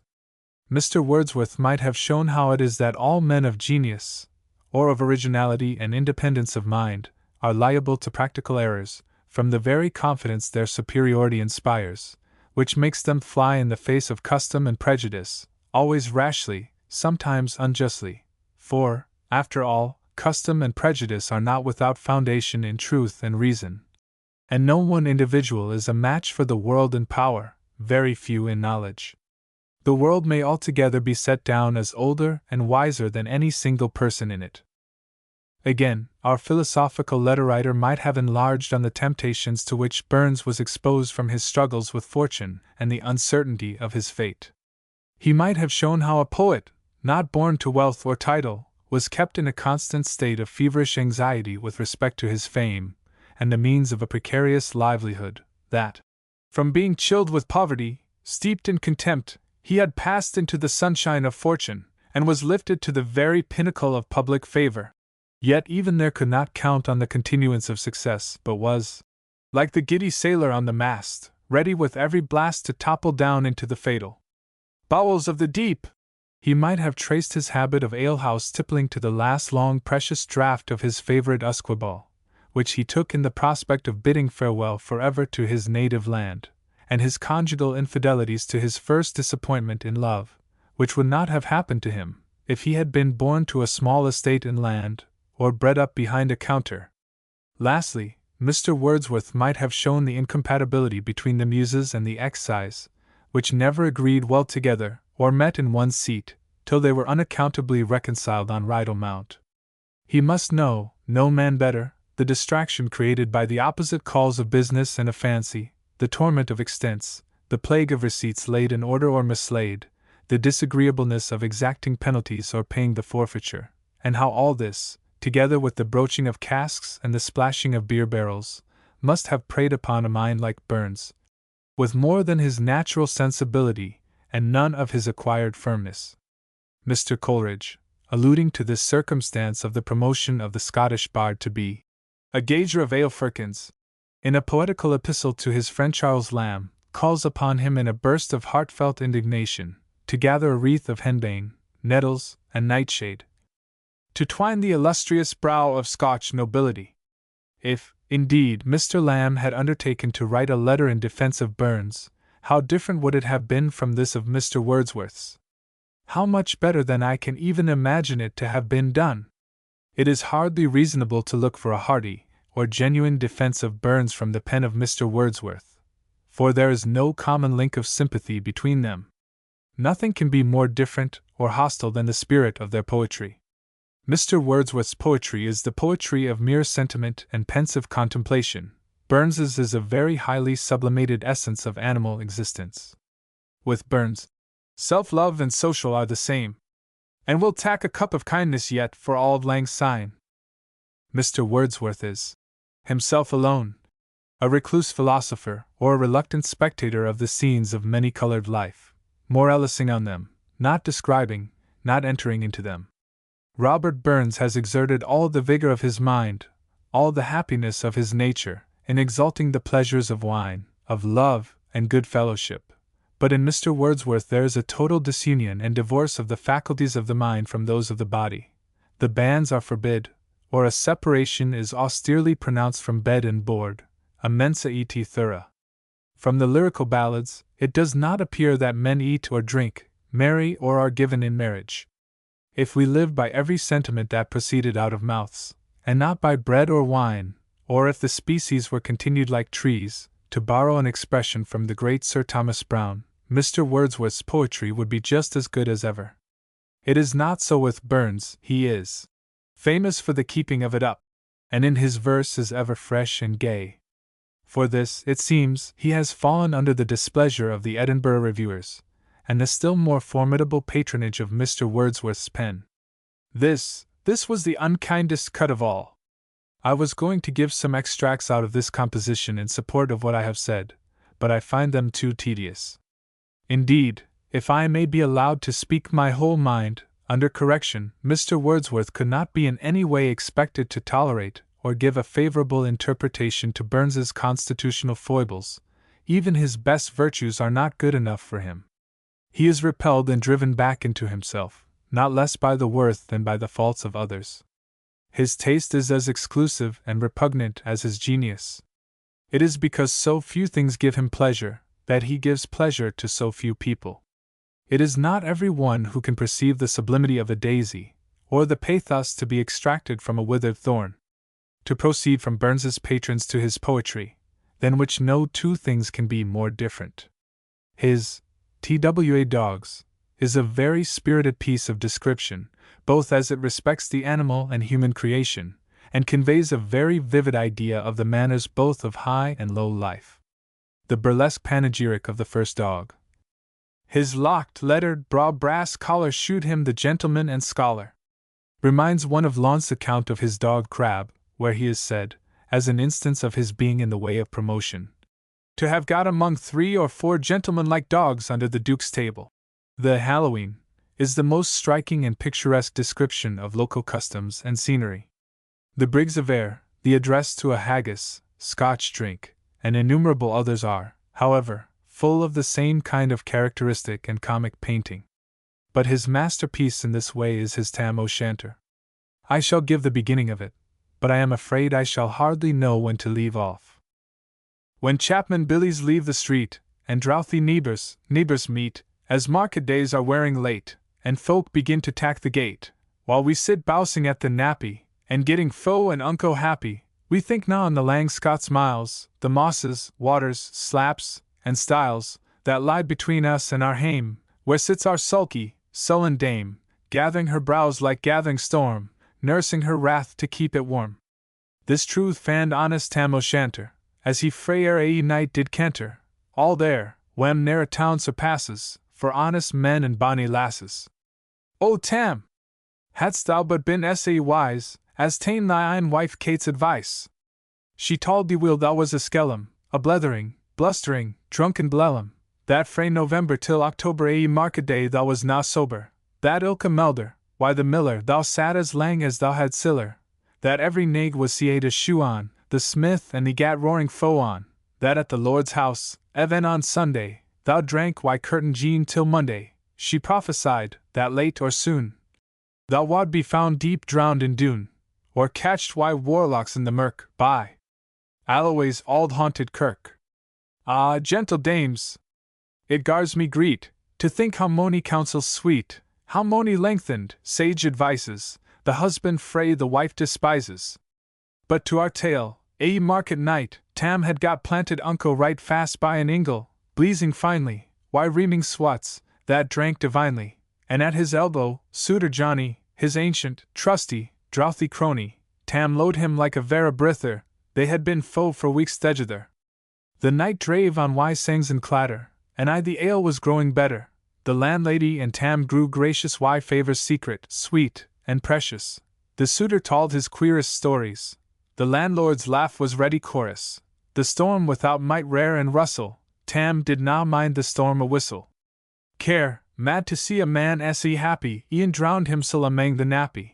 As bees flee hame wi' lades o' treasure, the minutes winged their way wi' pleasure. Kings may be blessed, but Tam was glorious, o'er the ills of life victorious. But pleasures are like poppies spread, you sees the flower, its bloom is shed, or like the snow, falls in the river, a moment white, then melts forever, or like the borealis race, that flit ere you can point their place, or like the rainbow's lovely form, evanishing amid the storm. Nay, man can tether time or tide, the hour approaches, Tam maun ride. That hour o' night's black arch the key stain, that dreary hour he mounts his beast in. And sic a night he taks the road in, as ne'er poor sinner was abroad in. The wind blew as 'twad blawn its last, the rattling showers rose on the blast, the speedy gleams the darkness swallowed, loud, deep, and lang, the thunder bellowed. That night a child might understand, the deil had business on his hand. Will mounted on his grey mare, Meg, a better never lifted leg. Tam skelpit on through dub and mire, despising wind, and rain, and fire, whiles holding fast his gude blue bonnet, whiles crooning o'er some auld Scots sonnet, whiles glowering round wi' prudent cares, lest bogles catch him unawares. Kirk Alloway was drawing nigh, where ghaists and hollets nightly cry. By this time Tam was crossed the ford, where in the snaw the chapman smored, and past the birks and meikle stane, where drunken Charlie braxed neckbane, and through the winds, and by the cairn, where hunters fanned the murdered bairn, and near the thorn, abune the well, where Mungo's mither hanged Hersel. Before him Doon pours all his floods, the doubling storm roars through the woods, the lightnings flash from pole to pole, near and more near the thunders roll. Wan, glimmering through the groaning trees, Kirk Alloway seemed in a bleeze, through ilka bore the beams were glancing, and loud resounded mirth and dancing. Inspiring bold John Barleycorn. What dangers thou canst make us scorn! Why, Tippany, we fear nae evil, why Usquaba, we'll face the devil. The swats essay reamed in Tammy's noddle, fair play, he card na dial us a bottle. But Maggie stood right sair astonished, till by the heel and hand admonished, she ventured forward on the light, and vow! Tam saw an unco sight. Warlocks and witches in a dance, nae light cotillion knew frae France, but hornpipes, jigs, strathspeys, and reels, put life and metal in their heels. As Winnick Bunker, in the east, there sat Auld Nick, in shape o' beast, a tuzzy tyke, black, grim, and large. To gie them music was his charge. He screwed the pipes, and gart them skirl, till roof and rafters a did dirl. Coffins stood round like open presses, that shawed the dead in their last dresses, and by some devilish cantrip slight, each in its called hand held a light, by which heroic Tam was able to note upon the halley table a murderer's banes and gibbet-airns, twa spanlang we unchristened bairns, a thief, new cut frae a rape, why his last gasp his gab did gape, 5 tomahawks, why blood red rusted, 5 scimitars, why murder crusted, a garter, which a babe had strangled, a knife, a father's throat had mangled, whom his ain son o' life bereft, the grey hairs yet stacked to the heft, why mare, o horrible and awfu', which e'en to name wad be unlawfu'. As Tammy glored amazed, and curious, the mirth and fun grew fast and furious. The piper loud and louder blew, the dancers quick and quicker flew, they reeled, they set, they crossed, they cleekit, till ilka carlin swat and reekit, and cussed her duddies to the wark, and linkit at it in her sark. Now Tam, oh Tam! Had they been queens a plump and strapping in their teens, their sarks, instead o' creashy flannen, been snaw-white 1700 linen. Thir breeks o' mine, my only pair, that ance were plush, o guid blue hair, I wot hae gin them af my herdies, for ae blink o' the bonny biddies. But withered beldams, auld and droll, rigwoody hags wad speen a full, looping and flinging on a crummock, I wonder did not turn thy stomach. But Tam kenned what was what fu brawly, there was ae winsome wench and waily, that night enlisted in the corps, lang after ken on Carrick's shore, for mony a beast to dead she shot, and perished mony a bonny boat, and shook baith meikle corn and bear, and kept the countryside in fear. Her cutty sark o' Paisley harn, that while a lassie she had worn, in longitude though sorely scanty, it was her best, and she was vaunty dot. Ah! Little ken thy reverend granny, that sark she coughed for her wee nanny, YTWA pun Scots, 'twas a her riches, whatever gracked a dance of witches. But here my muse her wing maun cour, sick flights are far beyond her power, to sing how Nanny lap and flang, a simple jade she was, and strang, and how Tam stood like ane bewitched, and thought his very een enriched. Even Satan glowered and fidged fu fain, and hotched, and blew wy might and main, till first ae caper, sign on either, Tam tint his reason a thegither, and roars out, "Weel done, cutty sark!" And in an instant all was dark, and scarcely had he Maggie rallied, when out the hellish legion sallied. As bees biz out why angry fyke when plundering herds assailed their bike, as open pussies mortal foes, when, pop! She starts before their nose, as eager rins the market crowd, when, catch the thief! Resounds aloud, so Maggie rins, the witches follow, why mony an eldritch screech and hollow. Ah, Tam! Ah, Tam! Thou ello get thy farin'. In hell they'll roast thee like a herrin'. In vain thy Kate awaits thy comin'. Kate soon will be a waiful woman. Now, do thy speedy utmost, Meg, and win the key stain o' the brig. There, at them thou thy tail may toss, a running stream they dare not cross. But ere the key stain she could make, defiant a tail she had to shake. For Nanny, far before the rest, hard upon noble Maggie pressed, and flew at Tam why furious ettle. But little wist she Maggie's mettle, ae spring brought off her master hale, but left behind, her ein grey tail. The carlin clawed her by the rump, and left poor Maggie scarce a stump. Now, while this tale o' truth shall read, ilk man and mother's son tak heed, waner to drink you are inclined, or cutty sarks rin in your mind, think, ye may by the joys o'er dear, remember Tam o' Shanter's mare. Burns has given the extremes of licentious eccentricity and convivial enjoyment in the story of this scapegrace, and of patriarchal simplicity and gravity in describing the old national character of the Scottish peasantry. The Cotter's Saturday Night is a noble and pathetic picture of human manners, mingled with a fine religious awe. It comes over the mind like a slow and solemn strain of music. The soul of the poet aspires from this scene of low-thoughted care, and reposes, in trembling hope, on the bosom of its Father and its God. Hardly anything can be more touching than the following stanzas, for instance, whether as they describe human interests, or breathe a lofty devotional spirit.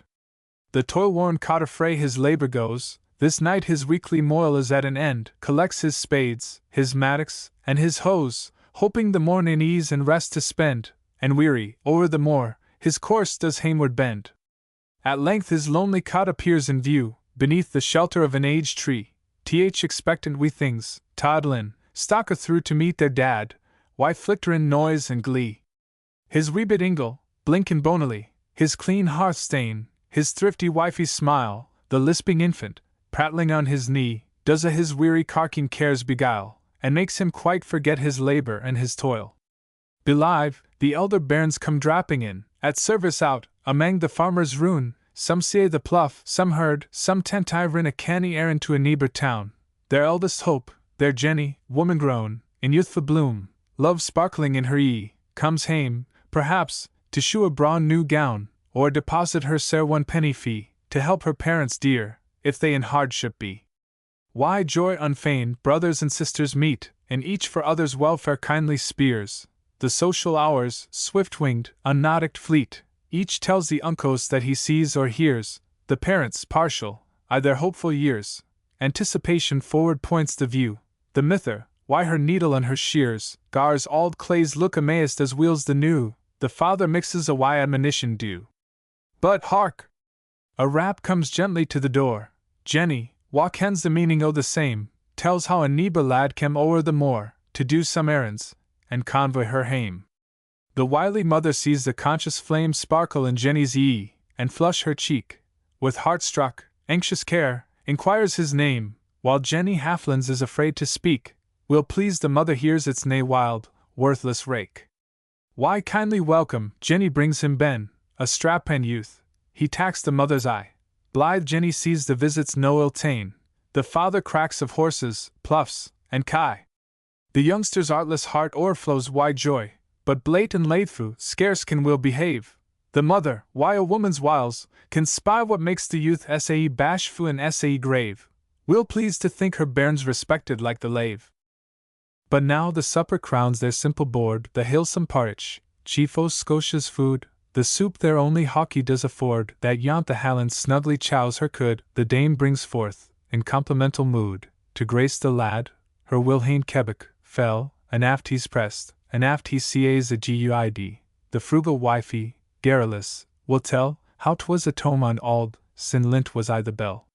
The cheerful supper done, why serious face, they, round the ingle, form a circle wide, the sire turns o'er, with patriarchal grace, the big ha Bible, and's his father's pride, his bonnet reverently is laid aside, his lyre half it's wearing thin and bare, those strains that once did sweet in Zion glide, he wails a portion why judicious care, and, let us worship God, he says with solemn air.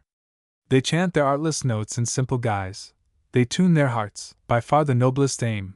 Perhaps Dundee's wild warbling measures rise, or plaintive martyrs, worthy of the name, or noble Elgin beats the heathenward flame, the sweetest far of Scotia's holy lays, compared with these, Italian trills are tame, the tickle there's no heartfelt raptures raise, nay unison hey they with our Creator's praise.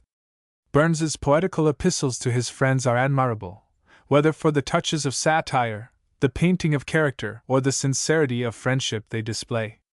Those to Captain Grose, and to Davy, a brother poet, are among the best. They are the true pathos and sublime of human life. His prose letters are sometimes tinctured with affectation. They seem written by a man who has been admired for his wit, and is expected on all occasions to shine. Those in which he expresses his ideas of natural beauty in reference to Alison's essay on taste, and advocates the keeping up the remembrances of old customs and seasons, are the most powerfully written. His English serious odes and moral stanzas are, in general, failures, such as the lament, Man was made to mourn, and see, nor do I much admire his Scots wha hae why Wallace bled. In this strain of didactic or sentimental moralising, the lines to Glencairn are the most happy and impressive. His imitations of the old humorous ballad style of Ferguson's songs are no whit inferior to the admirable originals, such as John Anderson, My Joe, and many more. But of all his productions, the pathetic and serious love songs which he has left behind him, in the manner of the old ballads, are perhaps those which take the deepest and most lasting hold of the mind. Such are the lines to Mary Morrison, and those entitled Jessie. Here's a health to ane I lo'e dear, here's a health to ane I lo'e dear, thou art sweet as the smile when fond lovers meet, and soft as their parting tear, Jessie. Although thou maun never be mine, although even hope is denied, 'tis sweeter for thee despairing, than aught in the world beside, Jessie. The conclusion of the other is as follows. Yestreen, when to the trembling string the dance gied through the lighted ha, to thee my fancy took its wing, I sat, but neither heard nor saw. Though this was fair, and that was bra, and yon the toast of the town, I sighed and said among them ye are na Mary Morrison. That beginning, O gin my love were a bonny red rose, is a piece of rich and fantastic description. One would think that nothing could surpass these in beauty of expression, and in true pathos, and nothing does or can, but some of the old Scotch ballads themselves. There is in them a still more original cast of thought, a more romantic imagery, the thistles glittering down, the gillyflower on the old garden wall, the horseman's silver bells, the hawk on its perch, a closer intimacy with nature, a firmer reliance on it, as the only stock of wealth which the mind has to resort to, a more infantine simplicity of manners, a greater strength of affection. Hopes longer cherished and longer deferred, sighs that the heart dare hardly heave, and thoughts that often lie too deep for tears. We seem to feel that those who wrote and sung them, the early minstrels, lived in the open air, wandering on from place to place with restless feet and thoughts, and lending an ever-open ear to the fearful accidents of war or love, floating on the breath of old tradition or common fame, and moving the strings of their harp with sounds that sank into a nation's heart. How fine an illustration of this is that passage in Don Quixote, where the knight and Sancho, going in search of Dulcinea, inquire their way of the countryman, who was driving his mules to plough before break of day. Singing the ancient ballad of Roncesvalles, Sir Thomas Overbury describes his country girl as still accompanied with fragments of old songs. One of the best and most striking descriptions of the effects of this mixture of national poetry and music is to be found in one of the letters of Archbishop Herring, giving an account of a confirmation tour in the mountains of Wales. That pleasure over, our work became very arduous, for we were to mount a rock, and in many places of the road, over natural stairs of stone. I submitted to this, which they told me was but a taste of the country, and to prepare me for worse things to come. However, worse things did not come that morning, for we dined soon after out of our own wallets, and though our inn stood in a place of the most frightful solitude, and the best formed for the habitation of monks, who once possessed it, in the world, yet we made a cheerful meal. The novelty of the thing gave me spirits, and the air gave me appetite much keener than the knife I ate with. We had our music too, for there came in a harper, who soon drew about us a group of figures that Hogarth would have given any price for. The harper was in his true place and attitude. A man and woman stood before him, singing to his instrument wildly, but not disagreeably. A little dirty child was playing with the bottom of the harp, a woman in a sick nightcap hanging over the stairs, a boy with crutches fixed in a staring attention, and a girl carding wool in the chimney, and rocking a cradle with her naked feet, interrupted in her business by the charms of the music, all ragged and dirty, and all silently attentive. These figures gave us a most entertaining picture, and would please you or any man of observation, and one reflection gave me a particular comfort, that the assembly before us demonstrated that even here the influential sun warmed poor mortals, and inspired them with love and music. I could wish that Mr. Wilkie had been recommended to take this group as the subject of his admirable pencil. He has painted a picture of Bathsheba, instead. In speaking of the old Scotch ballads, I need do no more than mention the name of Auld Robin Grey. The effect of reading this old ballad is as if all our hopes and fears hung upon the last fibre of the heart, and we felt that giving way. What silence, what loneliness, what leisure for grief and despair! My father pressed me sair, though my mother did not speak, but she looked in my face till my heart was like to break. The irksomeness of the situations, the sense of painful dependence, is excessive, and yet the sentiment of deep-rooted, patient affection triumphs over all, and is the only impression that remains. Lady in Bothwell's lament is not, I think, quite equal to the lines beginning, "O waly, waly, up the bank, and waly, waly, down the brae, and waly, waly, yon burn side, where I and my love wont to gie. I leant my back unto an ike, I thought it was a trusty tree, but first it bowed, and syne it brak, sae my true love's forsaken me.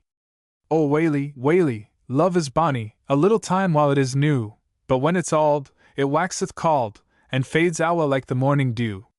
When cockleshells turn siller bells, and mussels grow on every tree, wan frost and snaw sall warm us then sall my love prove true to me.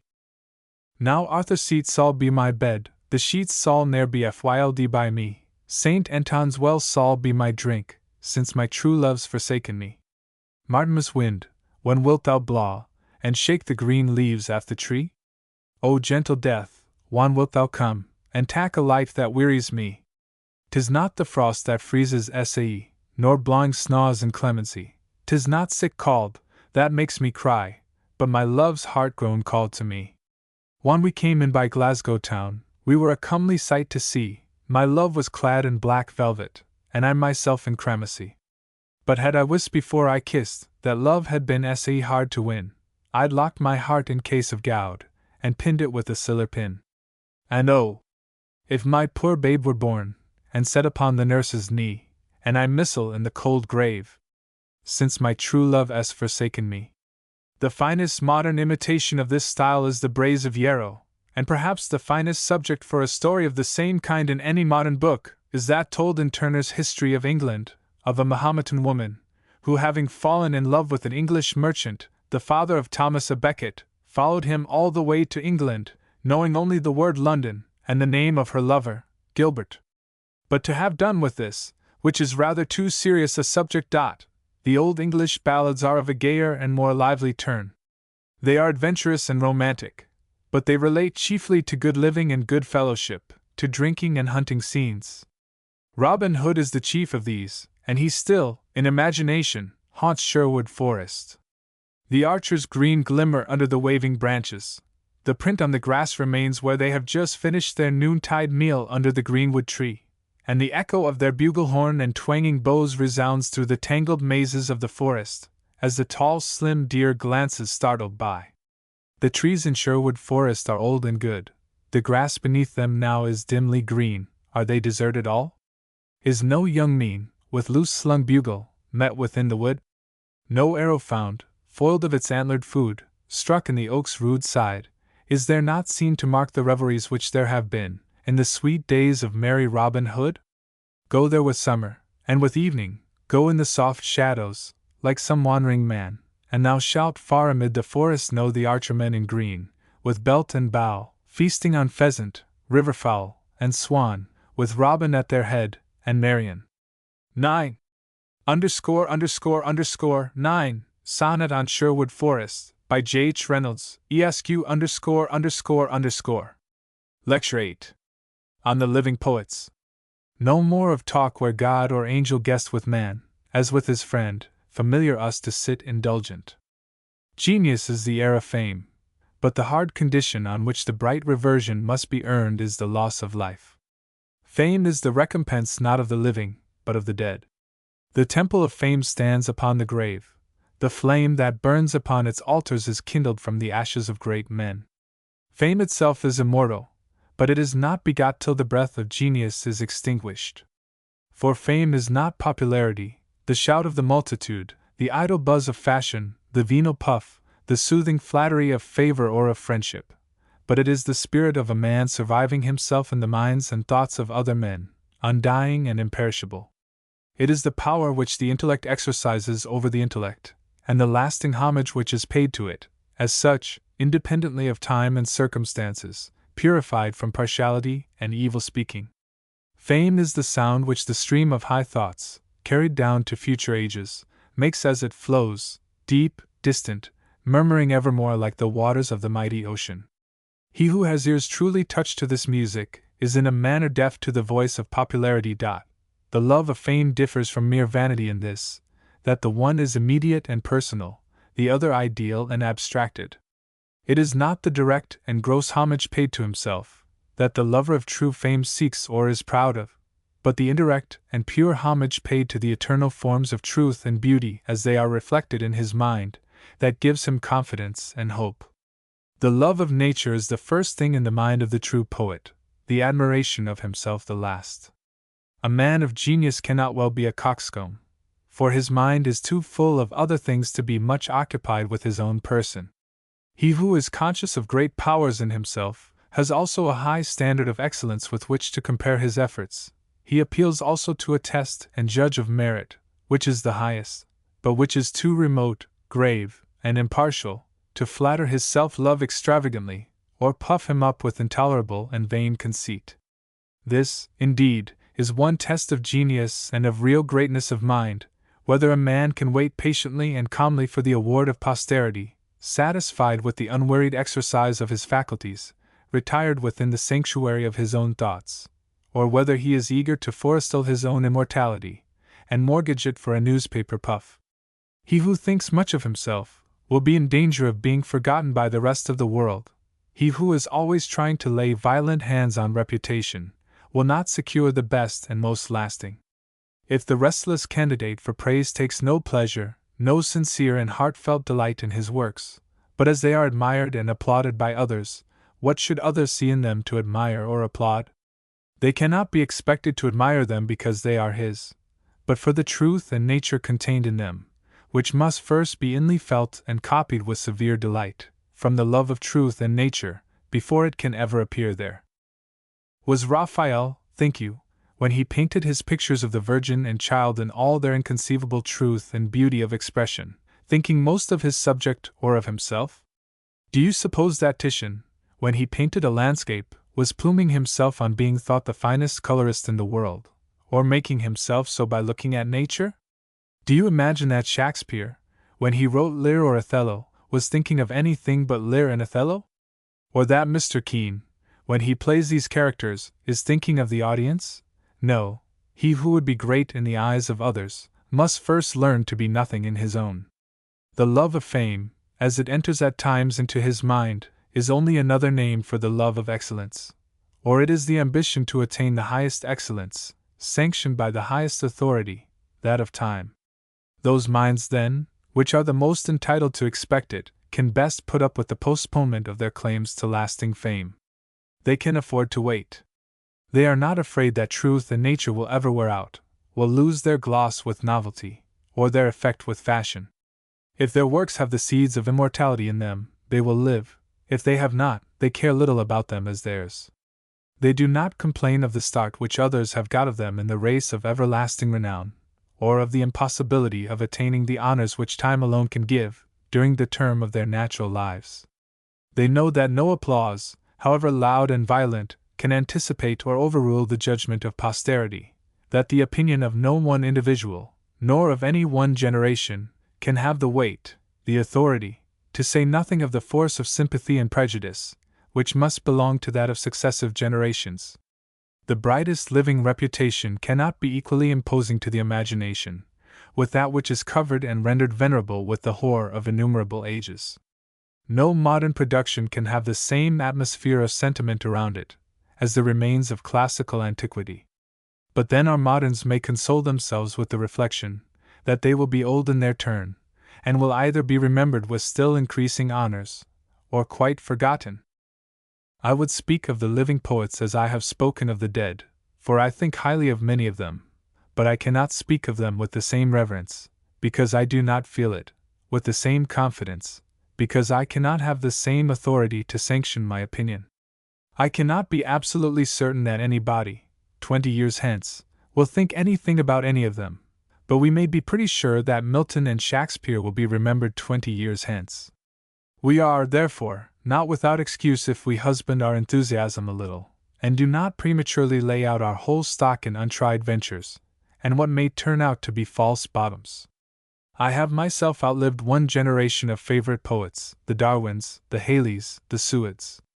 Who reads them now, if, however, I have not the verdict of posterity to bear me out in bestowing the most unqualified praises on their immediate successors, it is also to be remembered that neither does it warrant me in condemning them. Indeed, it was not my wish to go into this ungrateful part of the subject, but something of the sort is expected from me, and I must run the gauntlet as well as I can. Another circumstance that adds to the difficulty of doing justice to all parties is, that I happen to have had a personal acquaintance with some of these jealous votaries of the Muses, and that is not the likeliest way to imbibe a high opinion of the rest. Poets do not praise one another in the language of hyperbole. I am afraid, therefore, that I labor under a degree of prejudice against some of the most popular poets of the day, from an early habit of deference to the critical opinions of some of the least popular. I cannot say that I ever learned much about Shakespeare or Milton, Spenser or Chaucer, from these professed guides, for I never heard them say much about them. They were always talking of themselves and one another. Nor am I certain that this sort of personal intercourse with living authors, while it takes away all real relish or freedom of opinion with regard to their contemporaries, greatly enhances our respect for themselves. Poets are not ideal beings, but have their prose sides, like the commonest of the people. We often hear persons say what they would have given to have seen Shakespeare. For my part, I would give a great deal not to have seen him, at least, if he was at all like anybody else that I have ever seen. But why should he? For his works are not. This is, doubtless, one great advantage which the dead have over the living. It is always fortunate for ourselves and others when we are prevented from exchanging admiration for knowledge. The splendid vision that in youth haunts our idea of the poetical character fades, upon acquaintance, into the light of common day, as the azure tints that deck the mountain's brow are lost on a nearer approach to them. It is well, according to the moral of one of the lyrical ballads, to leave Yarrow unvisited, but to leave this face-making, and begin. I am a great admirer of the female writers of the present day. They appear to me like so many modern muses. I could be in love with Mrs. Inchbald, romantic with Mrs. Radcliffe, and sarcastic with Madame D'Arblay, but they are novel writers, and, like Audrey, may thank the gods for not having made them poetical. Did any one here ever read Mrs. Leicester's School? If they have not, I wish they would. There will be just time before the next 3 volumes of the Tales of My Landlord come out. That is not a school of affectation, but of humanity. No one can think too highly of the work, or highly enough of the author. The first poetess I can recollect is Mrs. Barbauldh, with whose works I became acquainted before those of any other author, male or female, when I was learning to spell words of 1 syllable in her story-books for children. I became acquainted with her poetical works long after in Enfield's Speaker, and remember being much divided in my opinion at that time, between her Ode to Spring and Collins's Ode to Evening. I wish I could repay my childish debt of gratitude in terms of appropriate praise. She is a very pretty poetess, and to my fancy strews the flowers of poetry most agreeably round the borders of religious controversy. She is a neat and pointed prose writer. Her Thoughts on the Inconsistency of Human Expectations is one of the most ingenious and sensible essays in the language. There is the same idea in one of Barrow's sermons. Mrs. Hannah More is another celebrated modern poetess, and I believe still living. She has written a great deal which I have never read. Miss Bailey must make up this trio of female poets.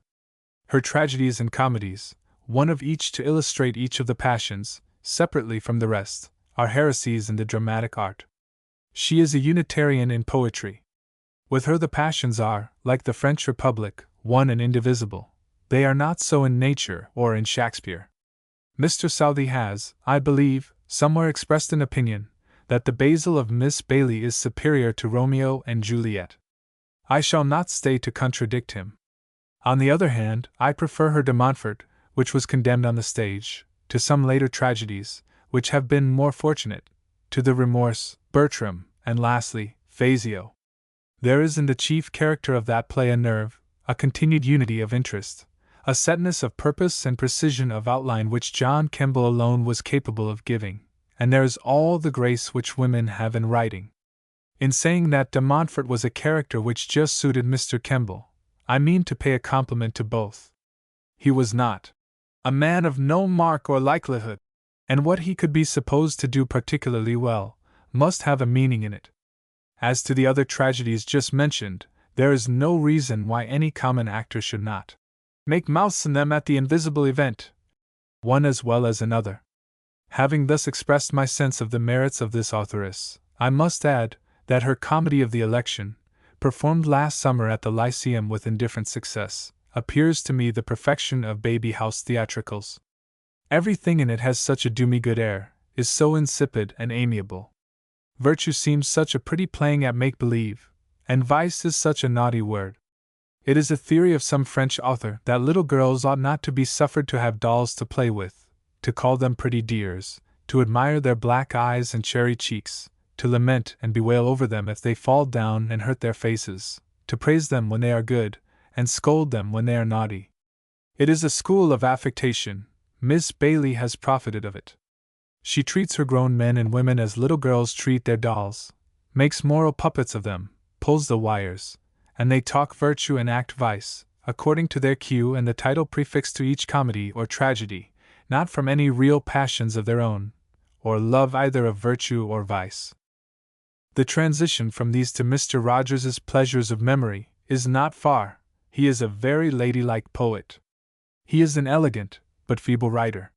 He wraps up obvious thoughts in a glittering cover of fine words, is full of enigmas with no meaning to them, is studiously inverted, and scrupulously far-fetched, and his verses are poetry, chiefly because no particle, line, or syllable of them reads like prose. He differs from Milton in this respect, who is accused of having inserted a number of prosaic lines in Paradise Lost. This kind of poetry, which is a more minute and inoffensive species of the Della Cruscan, is like the game of asking what one's thoughts are like. It is a tortuous, tottering, wriggling, fidgety translation of everything from the vulgar tongue into all the tantalizing, teasing, tripping, lisping miminy-piminy of the highest brilliancy and fashion of poetical diction. You have nothing like truth of nature or simplicity of expression. The fastidious and languid reader is never shocked by meeting, from the rarest chance in the world, with a single homely phrase or intelligible idea. You cannot see the thought for the ambiguity of the language, the figure for the finery, the picture for the varnish. The whole is refined, and frittered away into an appearance of the most evanescent brilliancy and tremulous imbecility. There is no other fault to be found with the pleasures of memory than a want of taste and genius.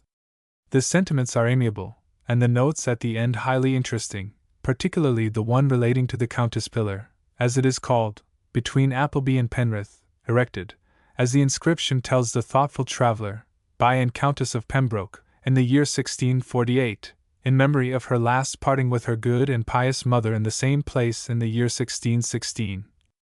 To shew that power of love, how great beyond all human estimate! This story is also told in the poem, but with so many artful innuendos and tinsel words, that it is hardly intelligible, and still less does it reach the heart. Campbell's Pleasures of Hope is of the same school, in which a painful attention is paid to the expression in proportion as there is little to express, and the decomposition of prose is substituted for the composition of poetry. How much the sense and keeping in the ideas are sacrificed to a jingle of words and epigrammatic turn of expression, may be seen in such lines as the following.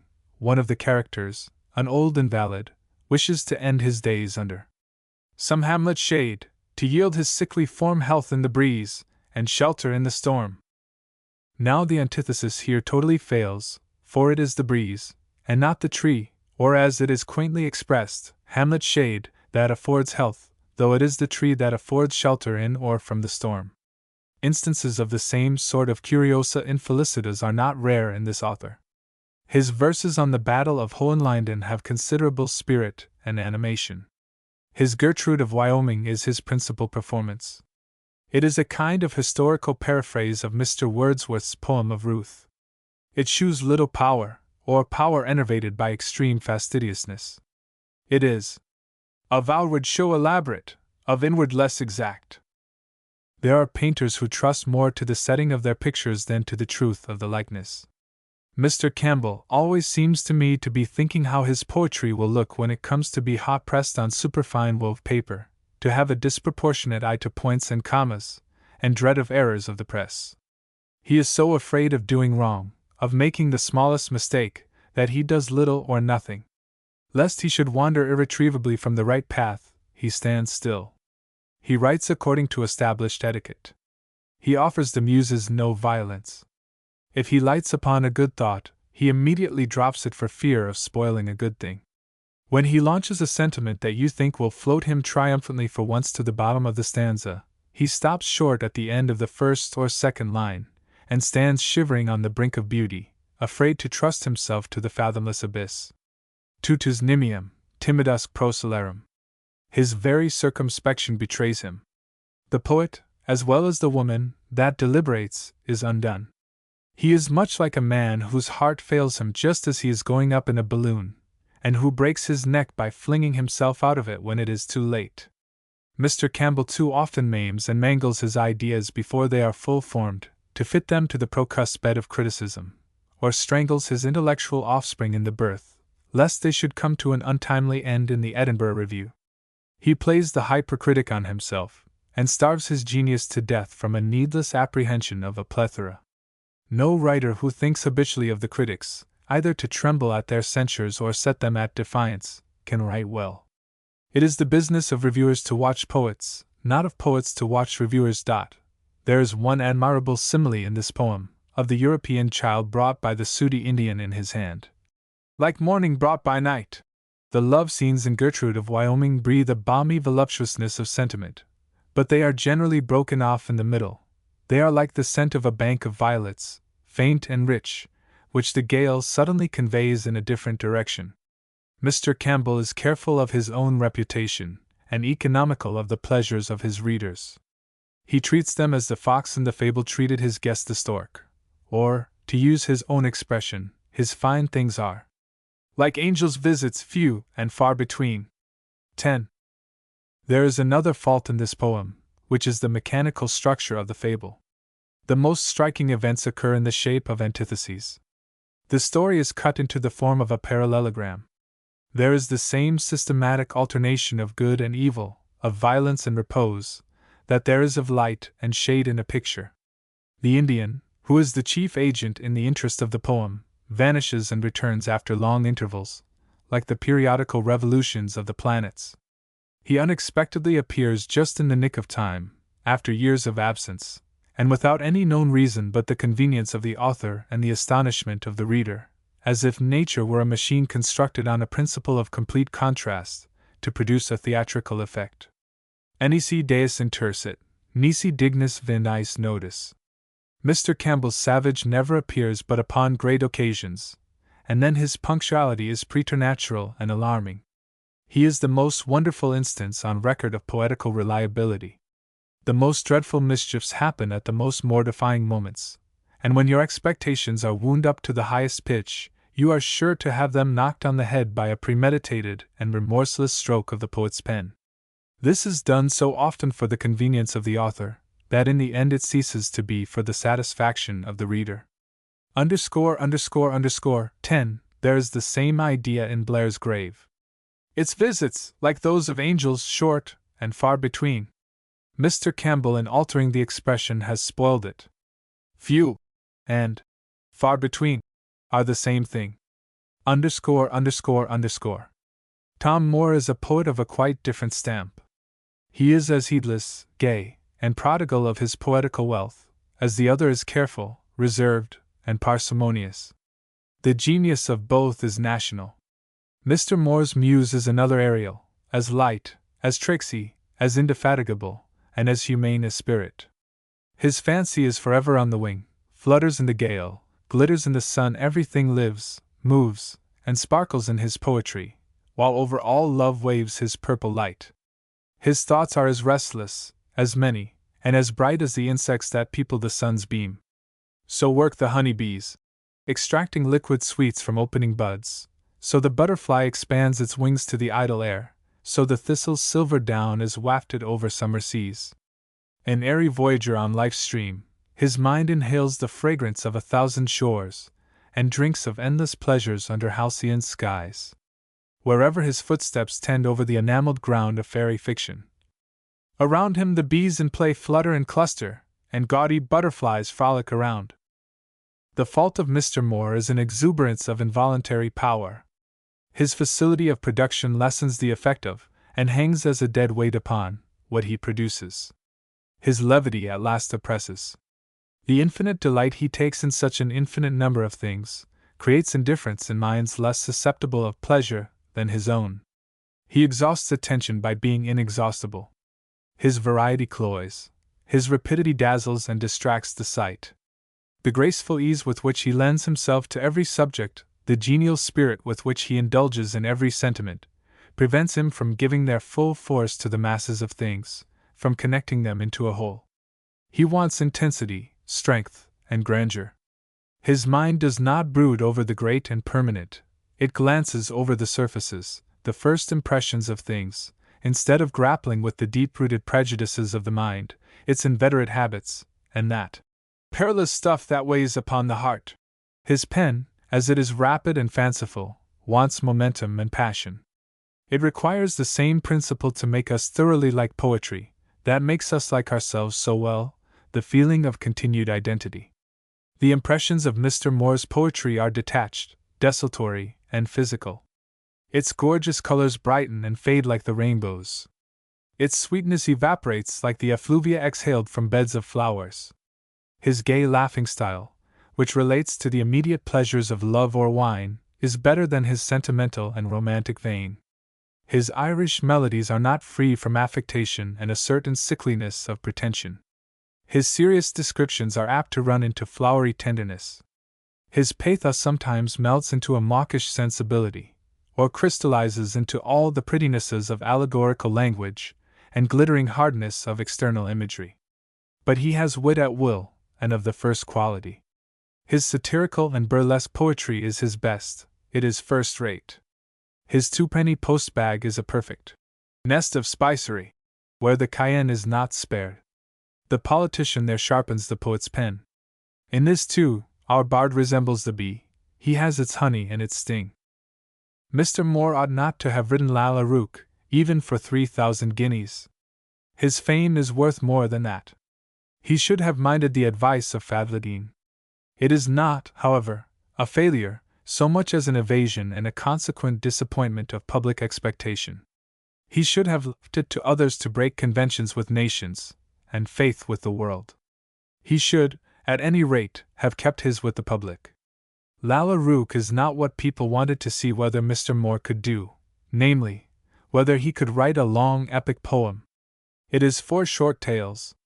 The interest, however, is often high-wrought and tragic, but the execution still turns to the effeminate and voluptuous side. Fortitude of mind is the first requisite of a tragic or epic writer. Happiness of nature and felicity of genius are the preeminent characteristics of the Bard of Erin. If he is not perfectly contented with what he is, all the world beside is.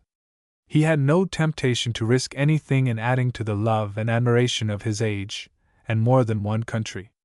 Therefore, to be possessed with double pomp, to guard a title that was rich before, to gild refined gold, to paint the lily, to throw a perfume on the violet, to smooth the ice, or add another hue unto the rainbow, or with taper light to seek the beauteous eye of heaven to garnish, is wasteful and ridiculous excess.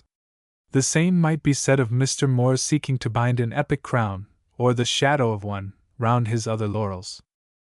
If Mr. Moore has not suffered enough personally, Lord Byron, judging from the tone of his writings, might be thought to have suffered too much to be a truly great poet. If Mr. Moore lays himself too open to all the various impulses of things, the outward shoes of earth and sky, to every breath that blows, to every stray sentiment that crosses his fancy, Lord Byron shuts himself up too much in the impenetrable gloom of his own thoughts, and buries the natural light of things in nook monastic. The Giaour, the Corsair, Childe Harold, are all the same person, and they are apparently all himself. The everlasting repetition of one subject, the same dark ground of fiction, with the darker colors of the poet's mind spread over it, the unceasing accumulation of horrors on horror's head, steels the mind against the sense of pain, as inevitably as the unwearied siren sounds and luxurious monotony of Mr. Moore's poetry make it inaccessible to pleasure. Lord Byron's poetry is as morbid as Mr. Moore's is careless and dissipated. He has more depth of passion, more force and impetuosity, but the passion is always of the same unaccountable character, at once violent and sullen, fierce and gloomy. It is not the passion of a mind struggling with misfortune, or the hopelessness of its desires, but of a mind preying upon itself, and disgusted with, or indifferent to all other things. There is nothing less poetical than this sort of unaccommodating selfishness. There is nothing more repulsive than this sort of ideal absorption of all the interests of others, of the good and ills of life, in the ruling passion and moody abstraction of a single mind, as if it would make itself the center of the universe, and there was nothing worth cherishing but its intellectual diseases. It is like a cancer, eating into the heart of poetry. But still there is power, and power rivets attention and forces admiration. He hath a demon, and that is the next thing to being full of the god. His brow collects the scattered gloom, his eye flashes livid fire that withers and consumes. But still we watch the progress of the scathing bolt with interest, and mark the ruin it leaves behind withal. Within the contracted range of his imagination, he has great unity and truth of keeping. He chooses elements and agents congenial to his mind, the dark and glittering ocean, the frail bark hurrying before the storm, pirates and men that house on the wild sea with wild usages. He gives the tumultuous eagerness of action, and the fixed despair of thought. In vigor of style and force of conception, he in one sense surpasses every writer of the present day. His indignant apothegms are like oracles of misanthropy. He who wishes for a curse to kill with may find it in Lord Byron's writings. Yet he has beauty lurking underneath his strength, tenderness sometimes joined with the frenzy of despair. A flash of golden light sometimes follows from a stroke of his pencil, like a falling meteor.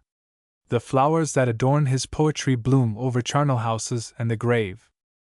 There is one subject on which Lord Byron is fond of writing, on which I wish he would not write, Bonaparte. Not that I quarrel with his writing for him, or against him, but with his writing both for him and against him. What right has he to do this? Bonaparte's character, be it what else it may, does not change every hour according to his lordship's varying humor. He is not a pipe for fortune's finger, or for his lordship's muse, to play what stop she pleases on. Why should Lord Byron now laud him to the skies in the hour of his success, and then peevishly wreak his disappointment on the god of his idolatry? The man he writes of does not rise or fall with circumstances, but looks on tempests and is never shaken. Besides, he is a subject for history, and not for poetry. Great princes' favorites their fair leaves spread, but as the marigold at the sun's eye, and in themselves their pride lies buried, for at a frown they in their glory die. The painful warrior, famous for fight, after 1,000 victories once foiled, is from the book of honor raised quite, and all the rest forgot for which he toiled. If Lord Byron will write anything more on this hazardous theme, let him take these lines of Shakespeare for his guide, and finish them in the spirit of the original.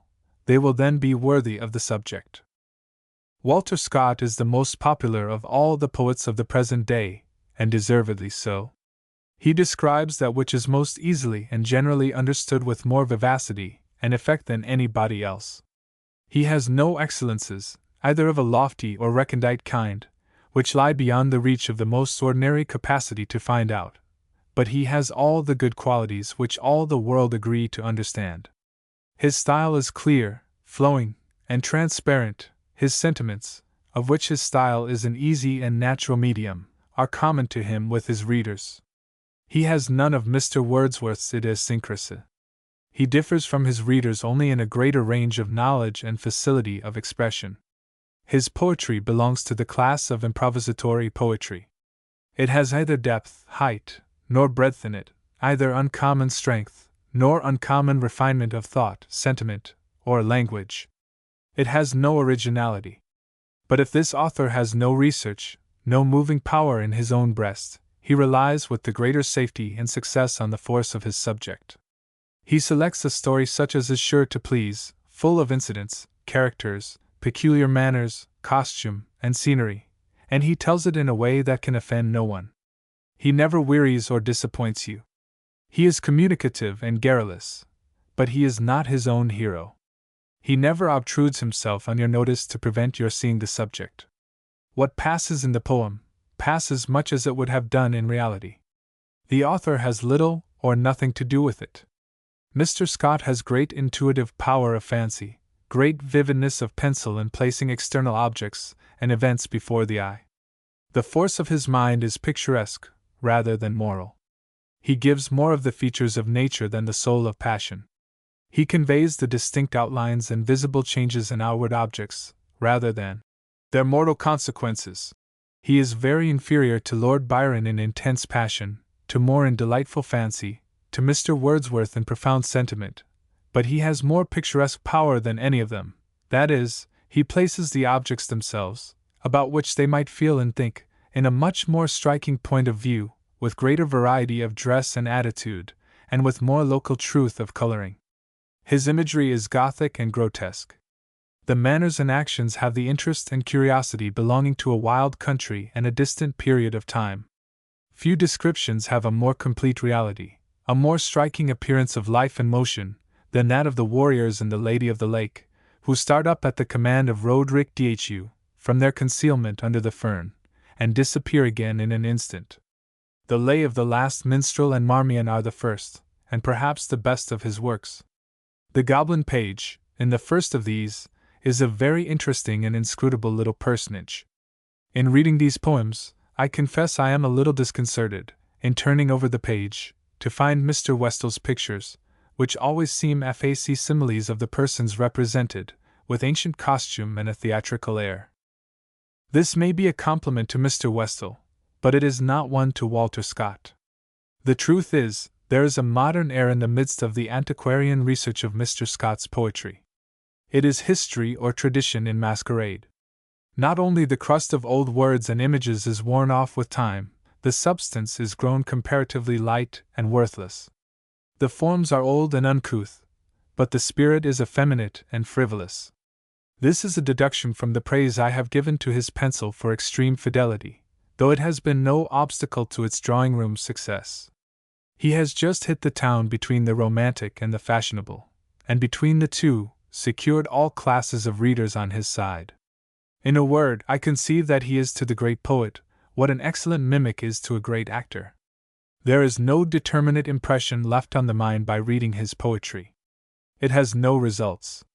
The reader rises up from the perusal with new images and associations, but he remains the same man that he was before. A great mind is one that molds the minds of others. Mr. Scott has put the border minstrelsy and scattered traditions of the country into easy, animated verse. But the notes to his poems are just as entertaining as the poems themselves, and his poems are only entertaining. Mr. Wordsworth is the most original poet now living. He is the reverse of Walter Scott in his defects and excellences. He has nearly all that the other wants, and wants all that the other possesses. His poetry is not external, but internal. It does not depend upon tradition, or story, or old song. He furnishes it from his own mind, and is his own subject. He is the poet of mere sentiment. Of many of the lyrical ballads, it is not possible to speak in terms of too high praise, such as Heart Leaped Well, The Banks of the Wye, Poor Susan, Parts of the Leech Gatherer, The Lines to a Cuckoo, To a Daisy, The Complaint, several of the sonnets, and 100 others of inconceivable beauty, of perfect originality and pathos.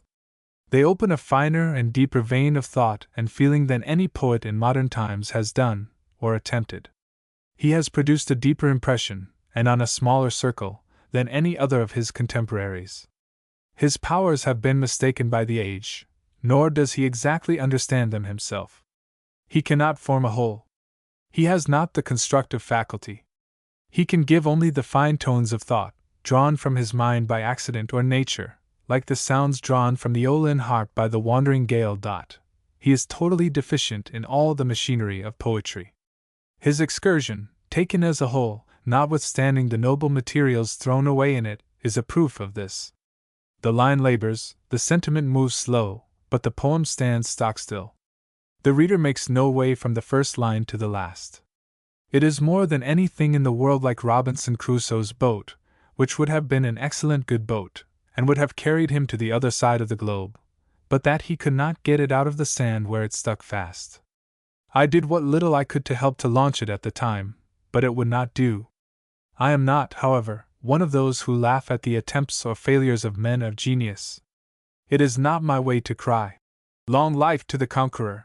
Success and desert are not with me synonymous terms, and the less Mr. Wordsworth's general merits have been understood, the more necessary is it to insist upon them.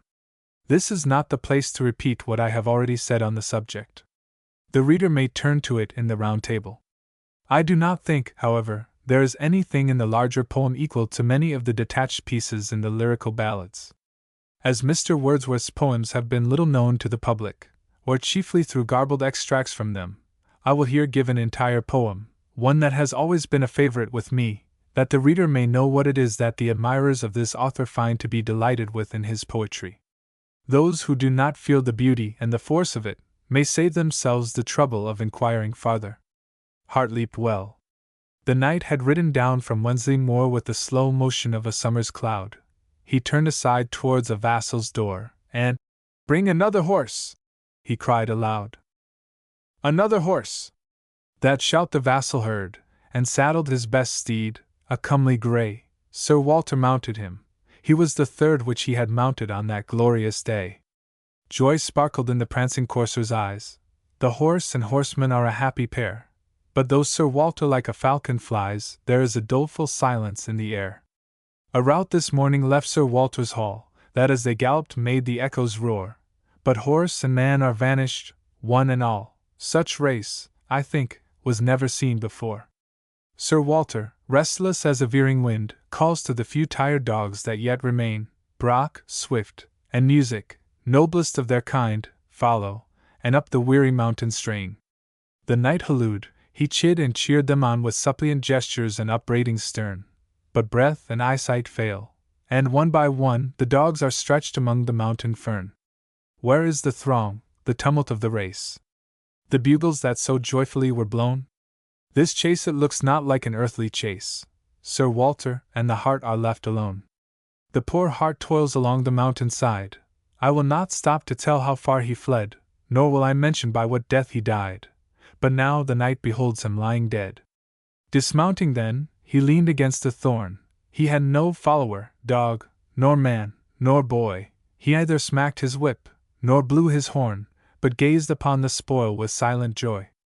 Close to the thorn on which Sir Walter leaned, stood his dumb partner in this glorious act, weak as a lamb the hour that it is yeaned, and foaming like a mountain cataract.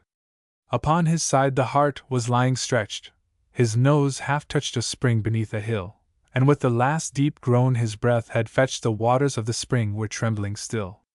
And now, too happy for repose or rest, was never man in such a joyful case. Sir Walter walked all round, north, south, and west, and gazed upon that darling place. And climbing up the hill, it was at least 9 roods of sheer ascent, Sir Walter found 3 several hoof marks which the hunted beast had left imprinted on the verdant ground. Sir Walter wiped his face and cried, "Till now such sight was never seen by living eyes. 3 leaps have borne him from this lofty brow, down to the very fountain where he lies. I'll build a pleasure house upon this spot, and a small arbor, made for rural joy. 'Twill be the traveler's shed, the pilgrim's cot, a place of love for damsels that are coy. A cunning artist will I have to frame a basin for that fountain in the dell, and they, who do make mention of the same from this day forth, shall call it Heartleap Well. And, gallant brute, to make thy praises known, another monument shall here be raised, 3 several pillars, each a rough-hewn stone, and planted where thy hoofs the turf have grazed. And in the summer time when days are long, I will come hither with my paramour, and with the dancers, and the minstrel's song, we will make merry in that pleasant bower. Till the foundations of the mountains fail, my mansion with its arbor shall endure, the joy of them who till the fields of Swale, and them who dwell among the woods of Ure." Then home he went, and left the hart stone dead, with breathless nostrils stretched above the spring. Soon did the knight perform what he had said, and far and wide the fame thereof did ring. Ere thrice the moon into her port had steered, a cup of stone received the living well, 3 pillars of rude stones Sir Walter reared, and built a house of pleasure in the dell. And near the fountain, flowers of stature tall with trailing plants and trees were intertwined, which soon composed a little sylvan hall, a leafy shelter from the sun and wind. And thither, when the summer days were long, Sir Walter journeyed with his paramour, and with the dancers and the minstrel's song made merriment within that pleasant bower. The knight, Sir Walter, died in course of time, and his bones lie in his paternal vale dot. But there is matter for a second rhyme, and I to this would add another tale. Part second. The moving accident is not my trade, to freeze the blood I have no ready arts. 'Tis my delight, alone in summer shade, to pipe a simple song for thinking hearts. As I from Hawes to Richmond did repair, it chanced that I saw standing in a dell 3 aspens at 3 corners of a square, and one, not 4 yards distant, near a well. What this imported I could ill divine, and pulling now the rein my horse to stop, I saw 3 pillars standing in a line, the last stone pillar on a dark hilltop. The trees were grey, with neither arms nor head, halfway stood the square mound of tawny green, so that you just might say, as then I said, "Here in old time the hand of man hath been." I looked upon the hill both far and near, more doleful place did never I survey. It seemed as if the springtime came not here, and nature here were willing to decay. I stood in various thoughts and fancies lost, when one, who was in shepherd's garb attired, came up the hollow. Him did I accost, and what this place might be I then inquired. The shepherd stopped, and that same story told which in my former rhyme I have rehearsed. A jolly place? Said he. In times of old. But something ails it now, the spot is cursed. You see these lifeless stumps of aspen wood, some say that they are beeches, others elms, these were the bower, and here a mansion stood, the finest palace of 100 realms. The arbor does its own condition tell, you see the stones, the fountain, and the stream, but as to the great lodge, you might as well hunt half a day for a forgotten dream. There's neither dog nor heifer, horse nor sheep, will wet his lips within that cup of stone, and oftentimes, when all are fast asleep, this water doth send forth a dolorous groan. Some say that here a murder has been done, and blood cries out for blood, but for my part I've guessed, when I've been sitting in the sun, that it was all for that unhappy heart. What thoughts must through the creature's brain have passed? Even from the topmost stone, upon the steep, are but 3 bounds, and look, sir, at this last, O master! It has been a cruel leap. For 13 hours he ran a desperate race, and in my simple mind we cannot tell what cause the heart might have to love this place, and come and make his deathbed near the well. Here on the grass perhaps asleep he sank, lulled by this fountain in the summer tide. This water was perhaps the first he drank when he had wandered from his mother's side. In April here beneath the scented thorn he heard the birds their morning carols sing, and he, perhaps, for aught we know, was born not half a furlong from that selfsame spring. But now here's neither grass nor pleasant shade, the sun on drearier hollow never shone, so will it be, as I have often said, till trees, and stones, and fountain all are gone. Grey-headed shepherd, thou hast spoken well, small difference lies between thy creed and mine. This beast not unobserved by nature fell, his death was mourned by sympathy divine. The being, that is in the clouds and air, that is in the green leaves among the groves, maintains a deep and reverential care for the unoffending creatures whom he loves. The pleasure house is dust, behind, before, this is no common waste, no common gloom, but nature, in due course of time, once more shall here put on her beauty and her bloom. She leaves these objects to a slow decay, that what we are, and have been, may be known, but at the coming of the milder day, these monuments shall all be overgrown. One lesson, shepherd, let us two divide, taught both by what she shews, and what conceals, never to blend our pleasure or our pride with sorrow of the meanest thing that feels. Mr. Wordsworth is at the head of that which has been denominated the Lake School of Poetry, a school which, with all my respect for it, I do not think sacred from criticism or exempt from faults, of some of which faults I shall speak with becoming frankness, for I do not see that the liberty of the press ought to be shackled, or freedom of speech curtailed, to screen either its revolutionary or renegado extravagances. This school of poetry had its origin in the French Revolution, or rather in those sentiments and opinions which produced that revolution, and which sentiments and opinions were indirectly imported into this country in translations from the German about that period. Our poetical literature had, towards the close of the last century, degenerated into the most trite, insipid, and mechanical of all things, in the hands of the followers of Pope and the old French school of poetry. It wanted something to stir it up, and it found that something in the principles and events of the French Revolution. From the impulse it thus received, it rose at once from the most servile imitation and tamest commonplace, to the utmost pitch of singularity and paradox. The change in the belles lettres was as complete, and to many persons as startling, as the change in politics, with which it went hand in hand. There was a mighty ferment in the heads of statesmen and poets, kings and people. According to the prevailing notions, all was to be natural and new. Nothing that was established was to be tolerated. All the commonplace figures of poetry, tropes, allegories, personifications, with the whole heathen mythology, were instantly discarded. A classical allusion was considered as a piece of antiquated foppery. Capital letters were no more allowed in print than letters patent of nobility were permitted in real life. Kings and queens were dethroned from their rank and station in legitimate tragedy or epic poetry. As they were decapitated elsewhere, rhyme was looked upon as a relic of the feudal system, and regular meter was abolished along with regular government. Authority and fashion, elegance or arrangement, were hooted out of countenance, as pedantry and prejudice. Every one did that which was good in his own eyes. The object was to reduce all things to an absolute level, and a singularly affected and outrageous simplicity prevailed in dress and manners, in style and sentiment.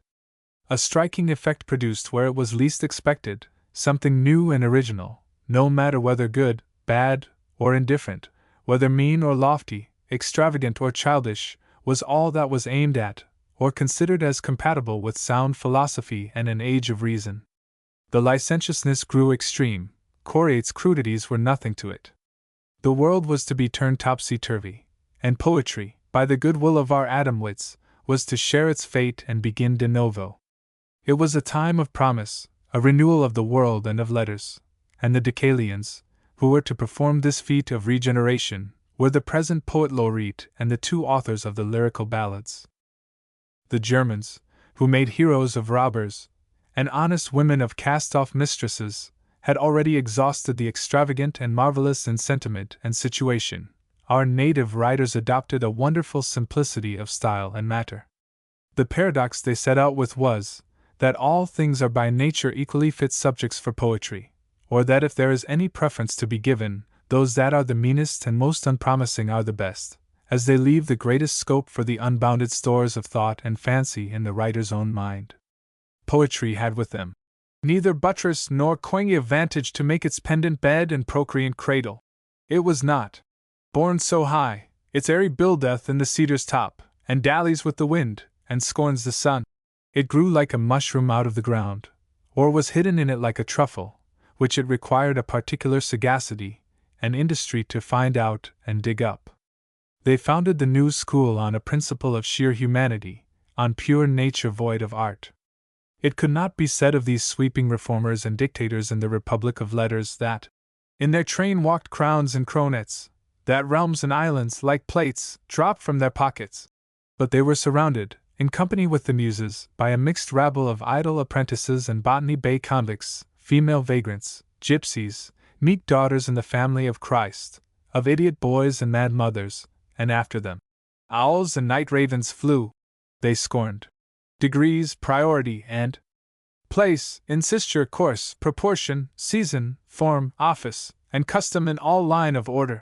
The distinctions of birth, the vicissitudes of fortune, did not enter into their abstracted, lofty, and leveling calculation of human nature. He who was more than man, with them was none. They claimed kindred only with the commonest of the people. Peasants, pedlars, and village barbers were their oracles and bosom friends. Their poetry, in the extreme to which it professedly tended, and was in effect carried, levels all distinctions of nature and society, has no figures nor no fantasies, which the prejudices of superstition or the customs of the world draw in the brains of men. No trivial fond records of all that has existed in the history of past ages. It has no adventitious pride, pomp, or circumstance to set it off. The marshal's truncheon, nor the judge's robe, neither tradition, reverence, nor ceremony, that to great ones longs. It breaks in pieces the golden images of poetry, and defaces its armorial bearings, to melt them down in the mold of common humanity, or of its own upstart self-sufficiency. They took the same method in their newfangled meter ballad-mongering scheme, which Rousseau did in his prose paradoxes, of exciting attention by reversing the established standards of opinion and estimation in the world.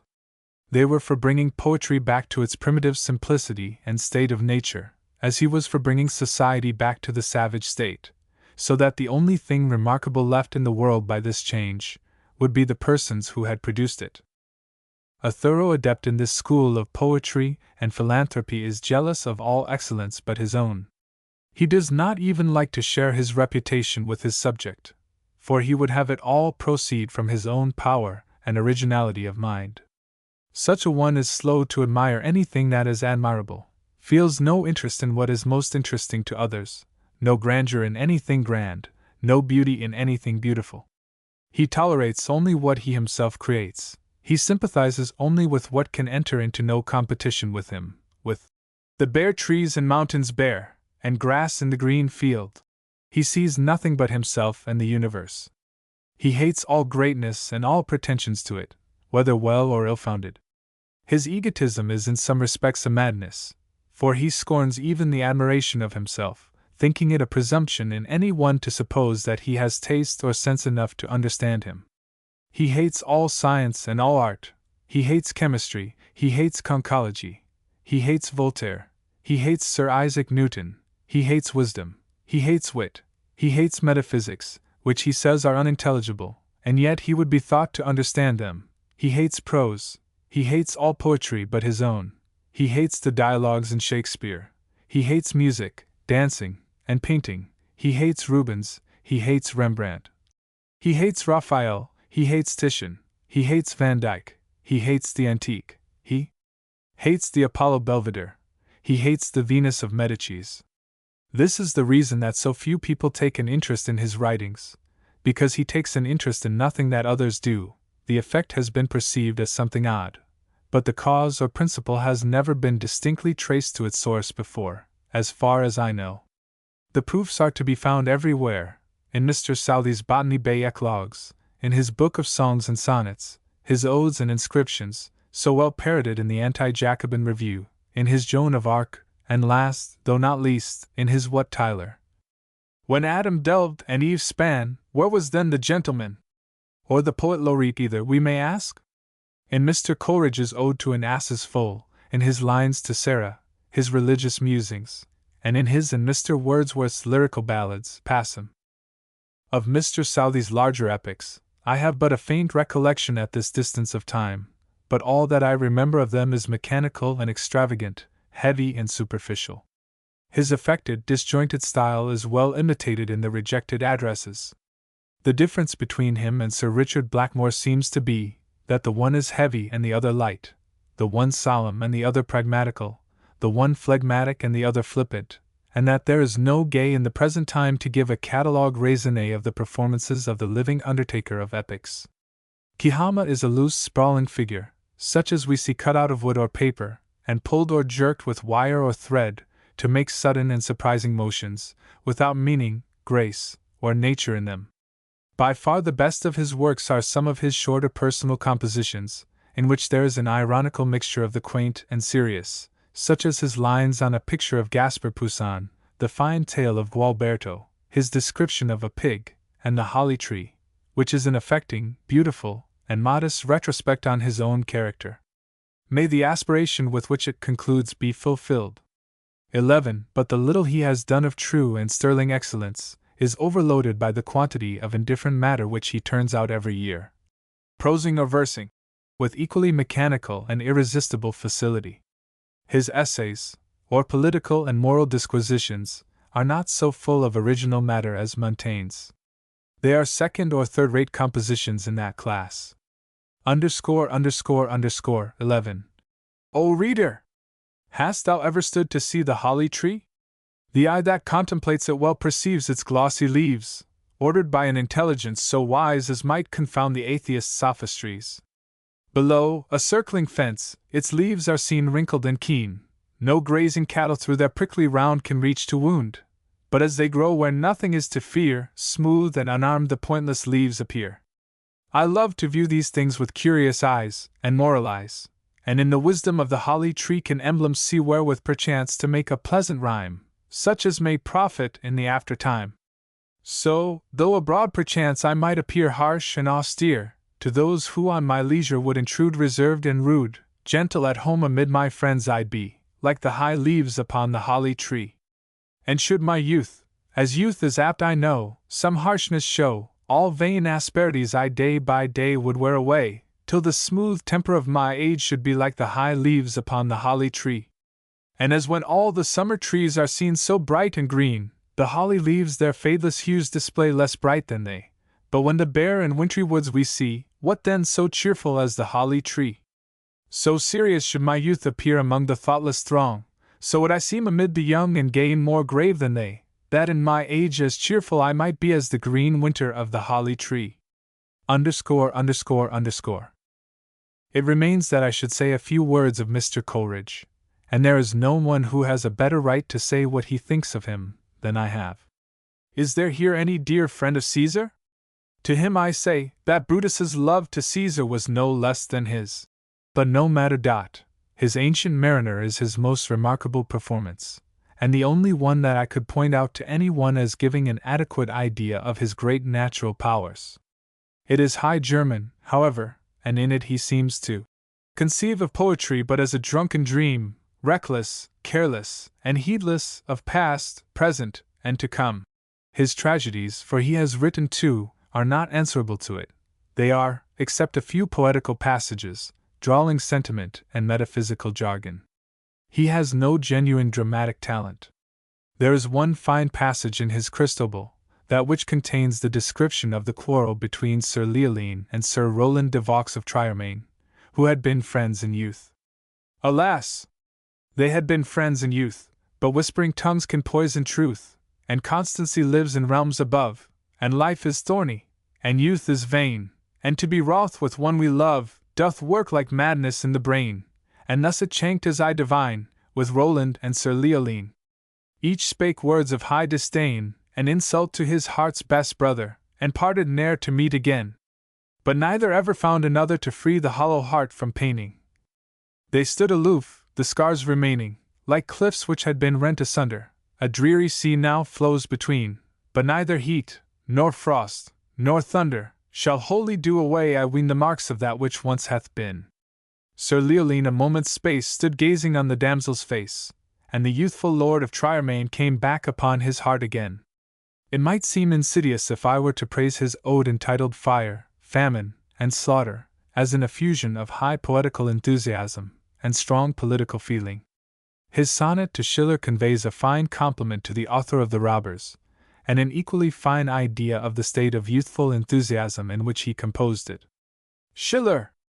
That hour I would have wished to die, if through the shuddering midnight I had sent from the dark dungeon of the tower time rent, that fearful voice, a famished father's cry. That in no after moment all less vast might stamp me mortal. A triumphant shout black horror screamed, and all her goblin rout from the moor with rings seen diminished past. Ah! Bard tremendous in sublimity! Could I behold thee in thy loftier mood, wandering at eve, with finely frenzied eye, beneath some vast old tempest swinging wood? Awhile, with mute awe gazing, I would brood, then weep aloud in a wild ecstasy. His conscience ad populum, watchman, and sea, are dreary trash. Of his friend, I have spoken the truth elsewhere. But I may say of him here, that he is the only person I ever knew who answered to the idea of a man of genius. He is the only person from whom I ever learned anything. There is only one thing he could learn from me in return, but that he has not. He was the first poet I ever knew. His genius at that time had angelic wings, and fed on manna. He talked on forever, and you wished him to talk on forever. His thoughts did not seem to come with labor and effort, but as if borne on the gusts of genius, and as if the wings of his imagination lifted him from off his feet. His voice rolled on the ear like the pealing organ, and its sound alone was the music of thought. His mind was clothed with wings, and raised on them, he lifted philosophy to heaven.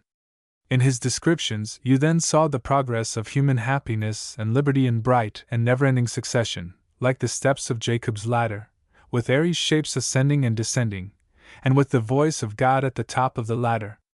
And shall I, who heard him then, listen to him now? Not I. That spell is broke, that time is gone forever, that voice is heard no more, but still the recollection comes rushing by with thoughts of long past years, and rings in my ears with never-dying sound. What though the radiance which was once so bright be now forever taken from my sight, though nothing can bring back the hour of glory in the grass, of splendor in the flower, I do not grieve, but rather find strength in what remains behind, in the primal sympathy, which having been, must ever be, in the soothing thoughts that spring out of human suffering, in years that bring the philosophic mind. I have thus gone through the task I intended, and have come at last to the level ground. I have felt my subject gradually sinking from under me as I advanced, and have been afraid of ending in nothing. The interest has unavoidably decreased at almost every successive step of the progress, like a play that has its catastrophe in the first or second act. This, however, I could not help. I have done as well as I could.